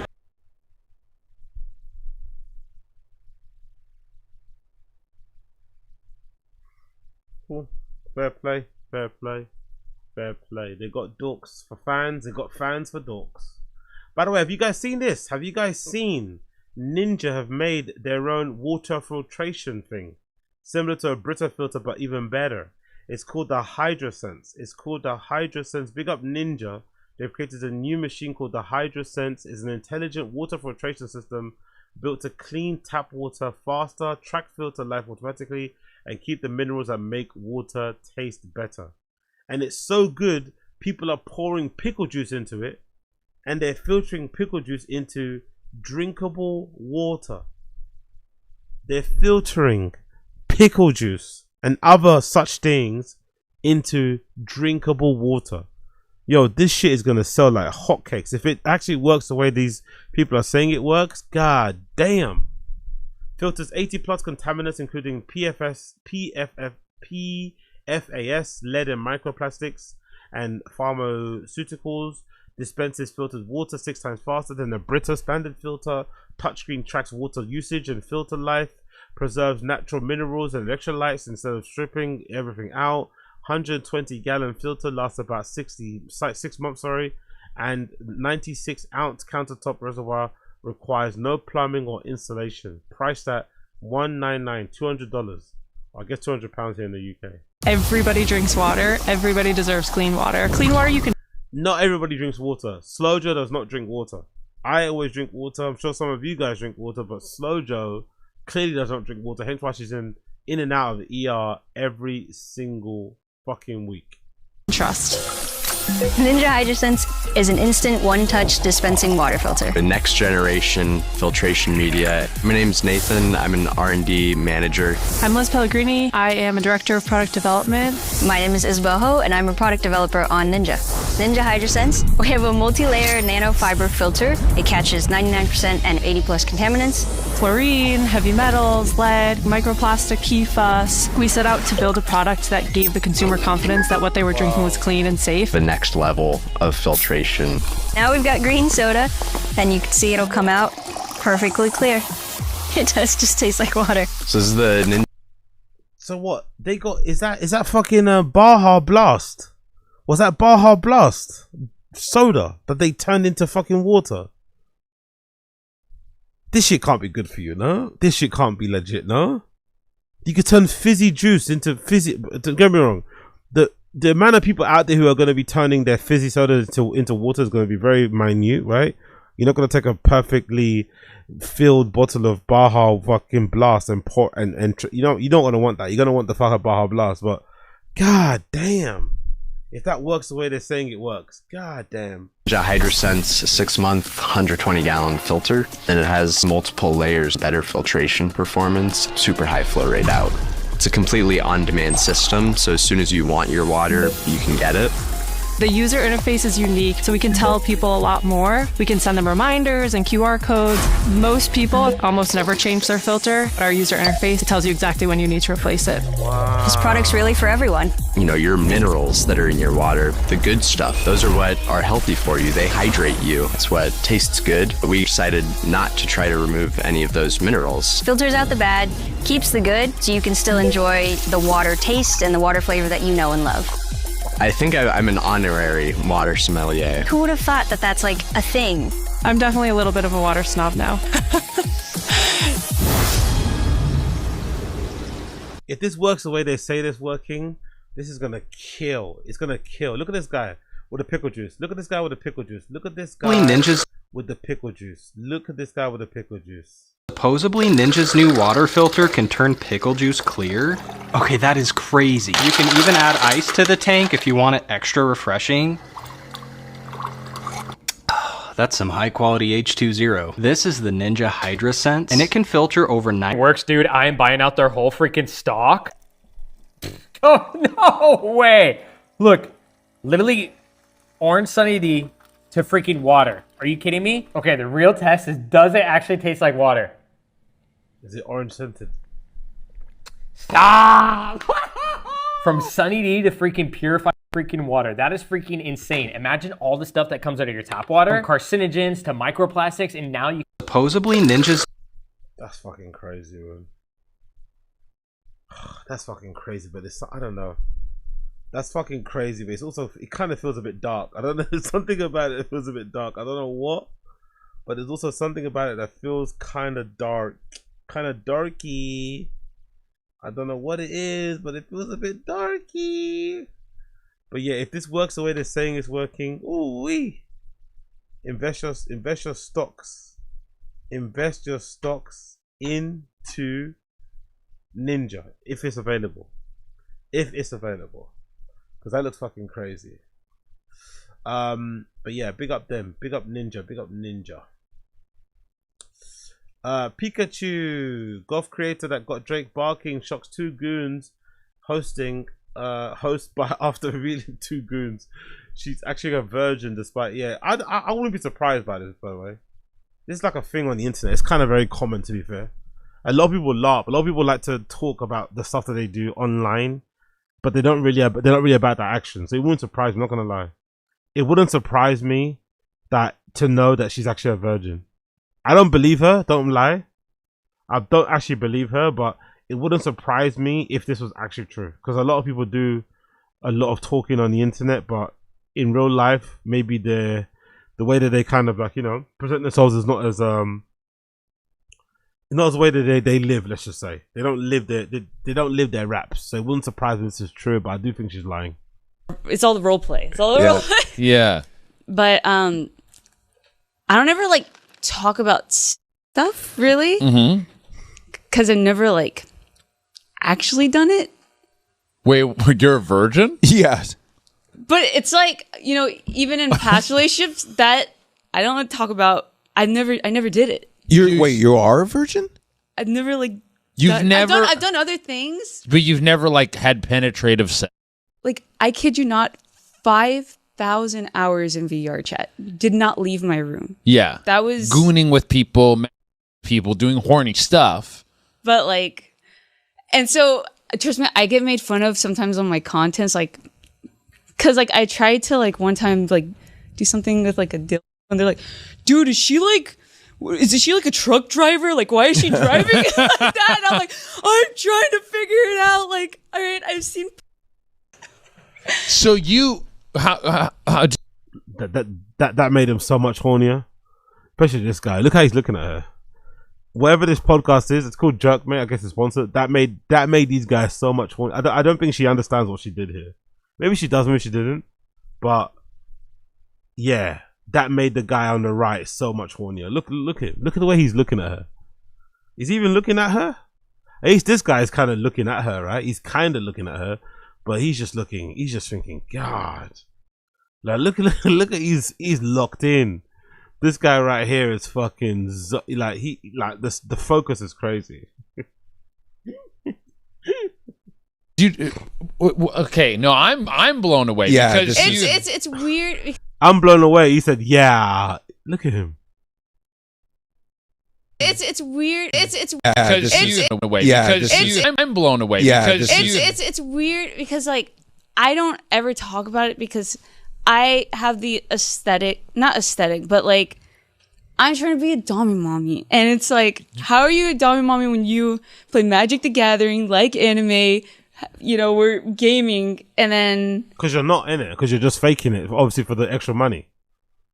That's the truth of it, right? Which is kind of interesting because you can kind of understand why the Gooners are mad. The Gooners think she's a slut or she's like in that world, but she's not really. She's just like a gamer girl that happens to look the way that she does, and she's just kind of leaning into it for the extra bucks.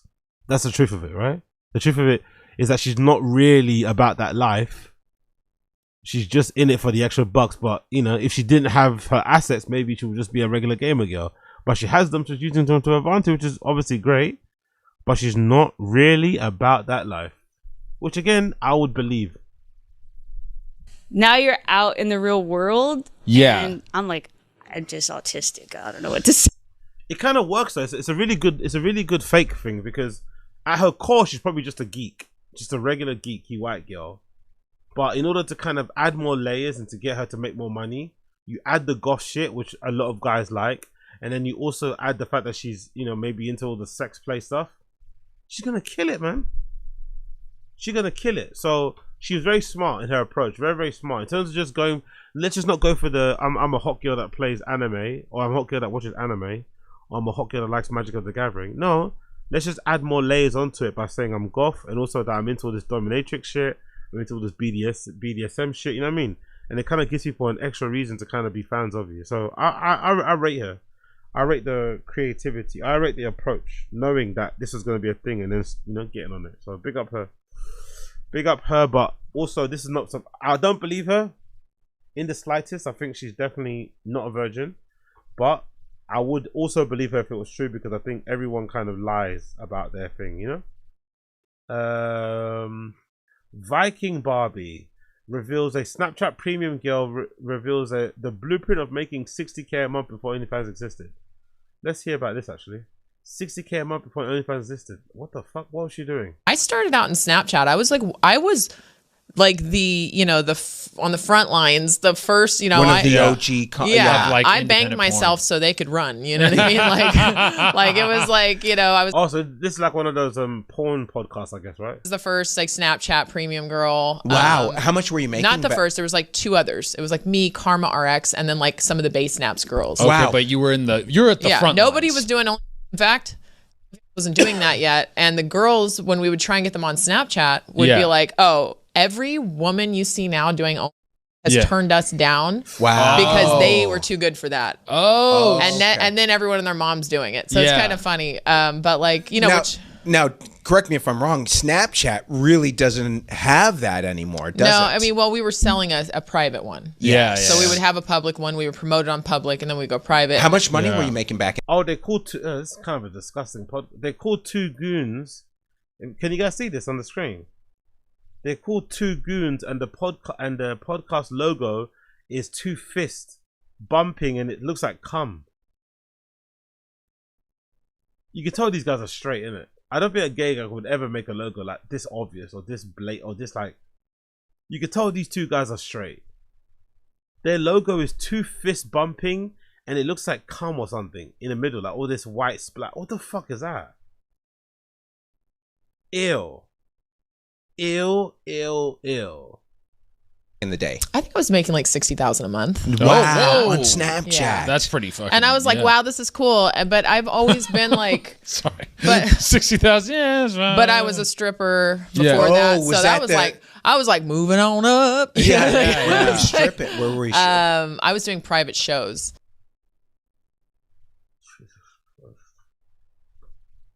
Is he? The bald guy's actually gay? Really? Who knows? There's someone saying in the stream chat the bald guy's actually gay. I don't know if I believe that one. But yeah, big up him anyway. Regardless, reveals how growing up in a strict religious household led her to. Yeah. What? Okay, I don't really. Enough of these clips of that fucking show. I don't care. Shares what she really letting herself. Okay, cool. Angela, why? I don't care. Too much good shit on there. Yo, this girl is brilliant, by the way. Have you heard about this girl? This black girl said that she lied. Allegedly, this black girl lied about being a PA. She lied about being a PA for 2 years, and now they're discovering that her whole Instagram feed is full of her just lying about jobs she doesn't have. Like to her fucking social media feed. Kind of wild, isn't it?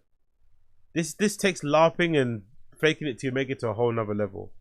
That girl really lied for 2 years about being a PA in school when she could have just applied to PA school. She did all of this just to get back in bed. Oh my fucking god, what type of mental illness is this? So this is her getting I think she's doing a get ready with me, right? Or like come with me as I go to work sort of thing. And she doesn't have this job. She got like a fake lanyard. She got all the fucking shit you're meant to, looking like she's gonna do her job, but she doesn't actually have the job. Just doing it to LARP and to roleplay, I guess, on social media. Oof, this is fucking. We live in a scary world, bros and sisters. Hey guys, get ready with me for my psych rotation as a PA student. I feel like this is long overdue and I haven't done a get ready with me with you guys yet. You guys, I've been waiting so long to start my clinical year because I am such a hands-on person. Random fact about me, I used to want to become a psychiatrist for the longest. But later down the line, I just learned that that wasn't the career path for me. I've really been loving my psych rotation right now. It has definitely been a 10 out of 10 for me. I've been doing patient interviews, doing mental status exams. Also been following up on patient meds, therapy sessions, and doing soap notes. I've been putting my knowledge from didactic gear to good use, you guys. Today I woke up early, not only because I've just been in this weird headspace about turning 26, but also just very grateful for where I am this year versus last year. Last year during didactic, I was so stressed out all the time, from sun up to sundown, sitting in classes and having to study for hours on end. I had no free time. I can confidently say that God is the only reason I made it through last year. Lately, I've just been reminding myself that I can handle this, God's got me, and I belong here. Between studying, rotations, and just trying to take better care of myself, I've been learning I don't need to be busy 24/7, and I've been finding joy in just having a little routine. And let me just say, the schedule is so nice compared to some of the other rotations. I actually have time to sleep, have breakfast, and not feel like I'm dragging myself. To be fair, you can tell she's faking it because of how long this is just about her getting ready before she goes to work, and not really a lot about the actual work itself. You can kind of tell this is all like now. Of course, it's kind of, you know, armchair quarterback after the fact that everyone's kind of exposed her, but you can kind of tell this is just a lot of like fluff, you know. There's not a lot of substance. She's just repeating a ton of buzzwords and shit, but she's not really saying anything. Throughout the day. It's honestly so nice. I've been making sure I take care of my health too. Breakfast, skincare, a quick workout, or... What is that? Is that meant to be her fucking ID card? What does that look like? Skincare, a quick workout, or a stretch. But not least, I always do a devotional or a prayer time before I start my morning. So to all my fellow PA students or healthcare workers, listen, I know we all get tired. Give yourself the credit. We are out here grinding, showing up for ourselves, and still managing to function like a normal human being. Listen, progress is progress, and even if it's fueled only by caffeine and Celsius, we still show up. We still make it happen. So I'm officially halfway through my program, which is insane. It's going by so fast, but I've been enjoying it. Honestly, if I made it this far, I can literally do anything. Jesus Christ, I hope you enjoy it, and like for part 2. Jesus Christ, girl, man. Oh my God. They're saying she made it all up, bro. They're saying she made it all up. She just used to get in her car, drive around for a couple of hours, and go back home. There was no fucking...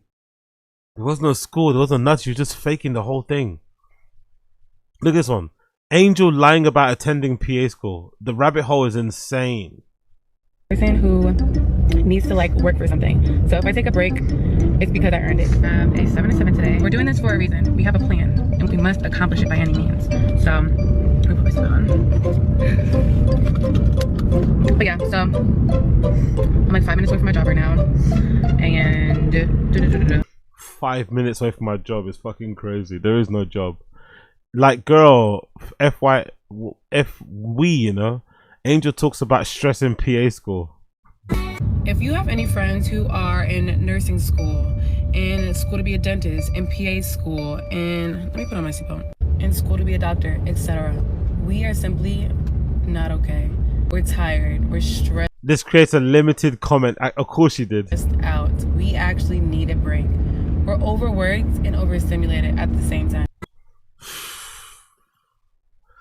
What a fucking legend, man. What a fucking legend. She was literally digging into Instagrams of previous classes and stealing their photos and building a repost. Getting pictures at our program. Like, it's so weird. And if you notice, if you look closely enough, I know her page is down now, but if you look closely enough, she's never posted anything from inside of our building except for one post, which was like on a story somewhere randomly. And it looked like she was like inside of one of our physical exam rooms. And we like dug into that too, because how did you get in here? But found out that it was like the people in the picture were from like classes way above us. So she did some digging, found somebody's old story post, screenshot it, and made it look like she was in the building. But other than that, all of her posts have been just from outside. And for the people who fucking hell, bro, going to that level of fucking work just to lie about going like to school, it's just, surely you could just apply. Like the person said, surely just applying is easier than this, right? Clout online is such a wild thing, innit? That she would rather just lie and perform like she's at the school instead of just applying to go to a school. Jesus Christ, girl. And now it's all coming under how you fucking hell. It's the longest rabbit hole I cannot explain, but she lied about it going to Duke for 2 years and somebody exposed her. And the person that exposed her was the class president or whatever. She knew everyone in the program. It's on TikTok. Oh my God. She's just manifesting. Leave her alone. The fact that this isn't her first offense is scary. She removed all her PA videos. She finna go back to doing real estate. So she allegedly deleted all the videos about her being a PA.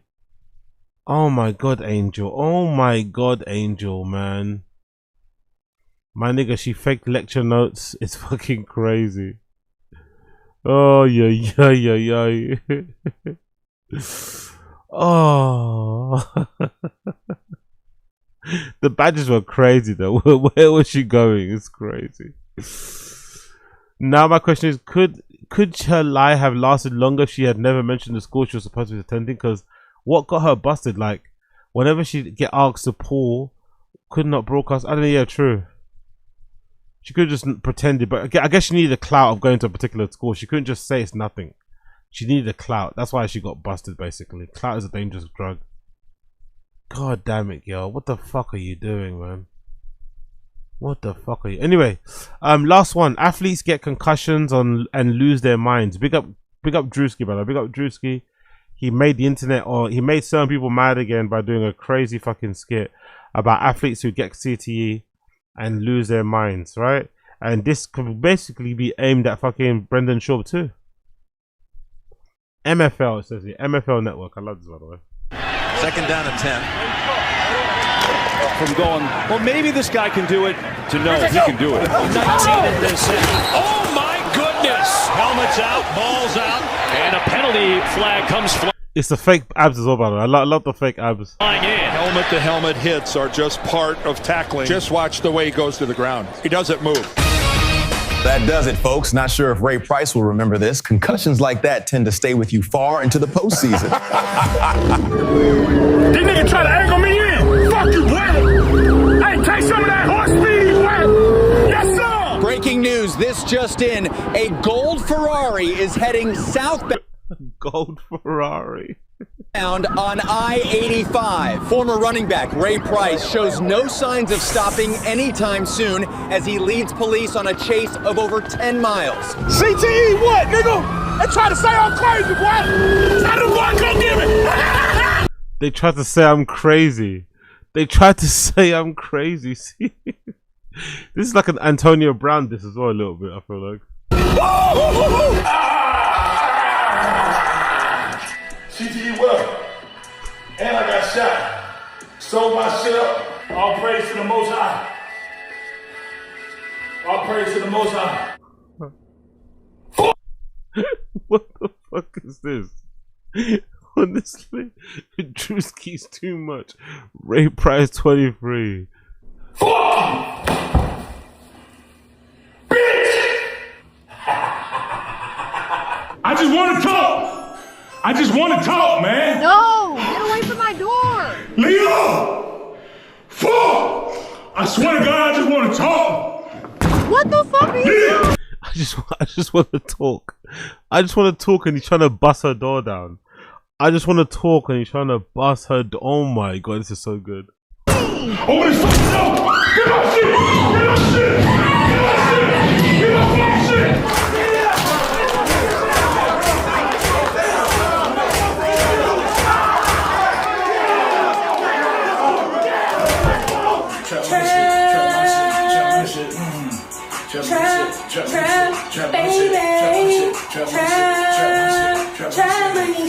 Chat, I can fuck any bitch in here. What the fuck? Chat, I can fuck any bitch in. Kick is crazy, but of course it's on Kick. MFL running back Ray Price snaps on girl after refusing to get to the bedroom. Hey, I won't. Watch this, chat. Hey, get your shit, go up to my room. I can't. I'm on my shirt right now. What you mean with your, hey, get your shit and go up to my room. Hold on. Who was you talking to? Hey, bitch, it wasn't nobody talking to you anyway, oh. Get the fuck out my house, bitch. Get the fuck out my house, bitch. Ray Price, what's your favorite play of all time? Shit, keep it real with you, folks. I don't even remember. I don't remember nothing. I just play football. Hey, Ray, over here, with the number of concussions you've suffered this season, do you have any concern over your long-term mental health? No more questions. No more questions. We're gonna cut this presser. Second.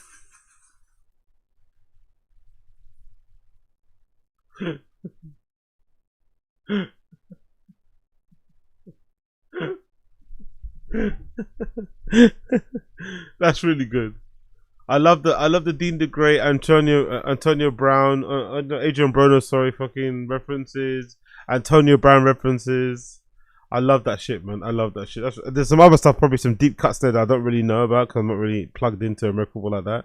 Obviously, the car chase could be, you know, more reference to what you call it, OJ. But this is really well done too. This is another good one. High production value though. Bit of AI into it, but high production value. Very, very high production value. Big up Drewski. Always bringing it. Always taking it to the next level when it comes to skits. This is really good. I like this. I enjoy this one. I enjoyed this one. Big up Drewski. Behind the scenes as well. Oh, it's actually real. The Gold Ferrari was actually real. Get in there, Marcus. Change shit up. The car's not fast enough. Slow down for me. We need to slow down on the vehicles, please. Slow down on the vehicles.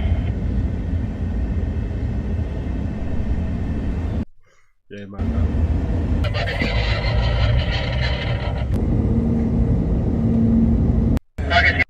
Gold Ferrari, so good. Big up, big up, big up, big up, big up, big up, big up, big up, big up, Drewski. The kick stream is crazy. Don't text me talking about something. You on my team now. You follow my rules. Fire gonna text me talking about something. You on my team now. You follow my rules. Boy, I'm a grown ass man, boy. You gonna have to start running behind your mama, and I might believe what you talking about. But until then, let's run it. Fuck yeah, I don't know what the fuck all that's about, but yeah, big up, big up, big up them, big up them. I love it, I love it, I love it, I love it. Okay, cool people. I'm gonna leave it there. I'm gonna leave it there. I'm gonna leave it there. I'm gonna leave it there. I'm gonna leave it there. I appreciate you all. I appreciate you all. Of course, I got him in there. I'm gonna leave it there, and I appreciate you, all of you. Smash like, hit subscribe. Been a pleasure, not a chore. Finally back in the hot seat. I'm finally back in the hot seat. I'm finally back in the hot seat. Thank you for joining me. It's been a pleasure, not a chore. I'm gonna love you and leave you, and see you guys tomorrow. Maybe more ties coming. Everybody else, have a good one.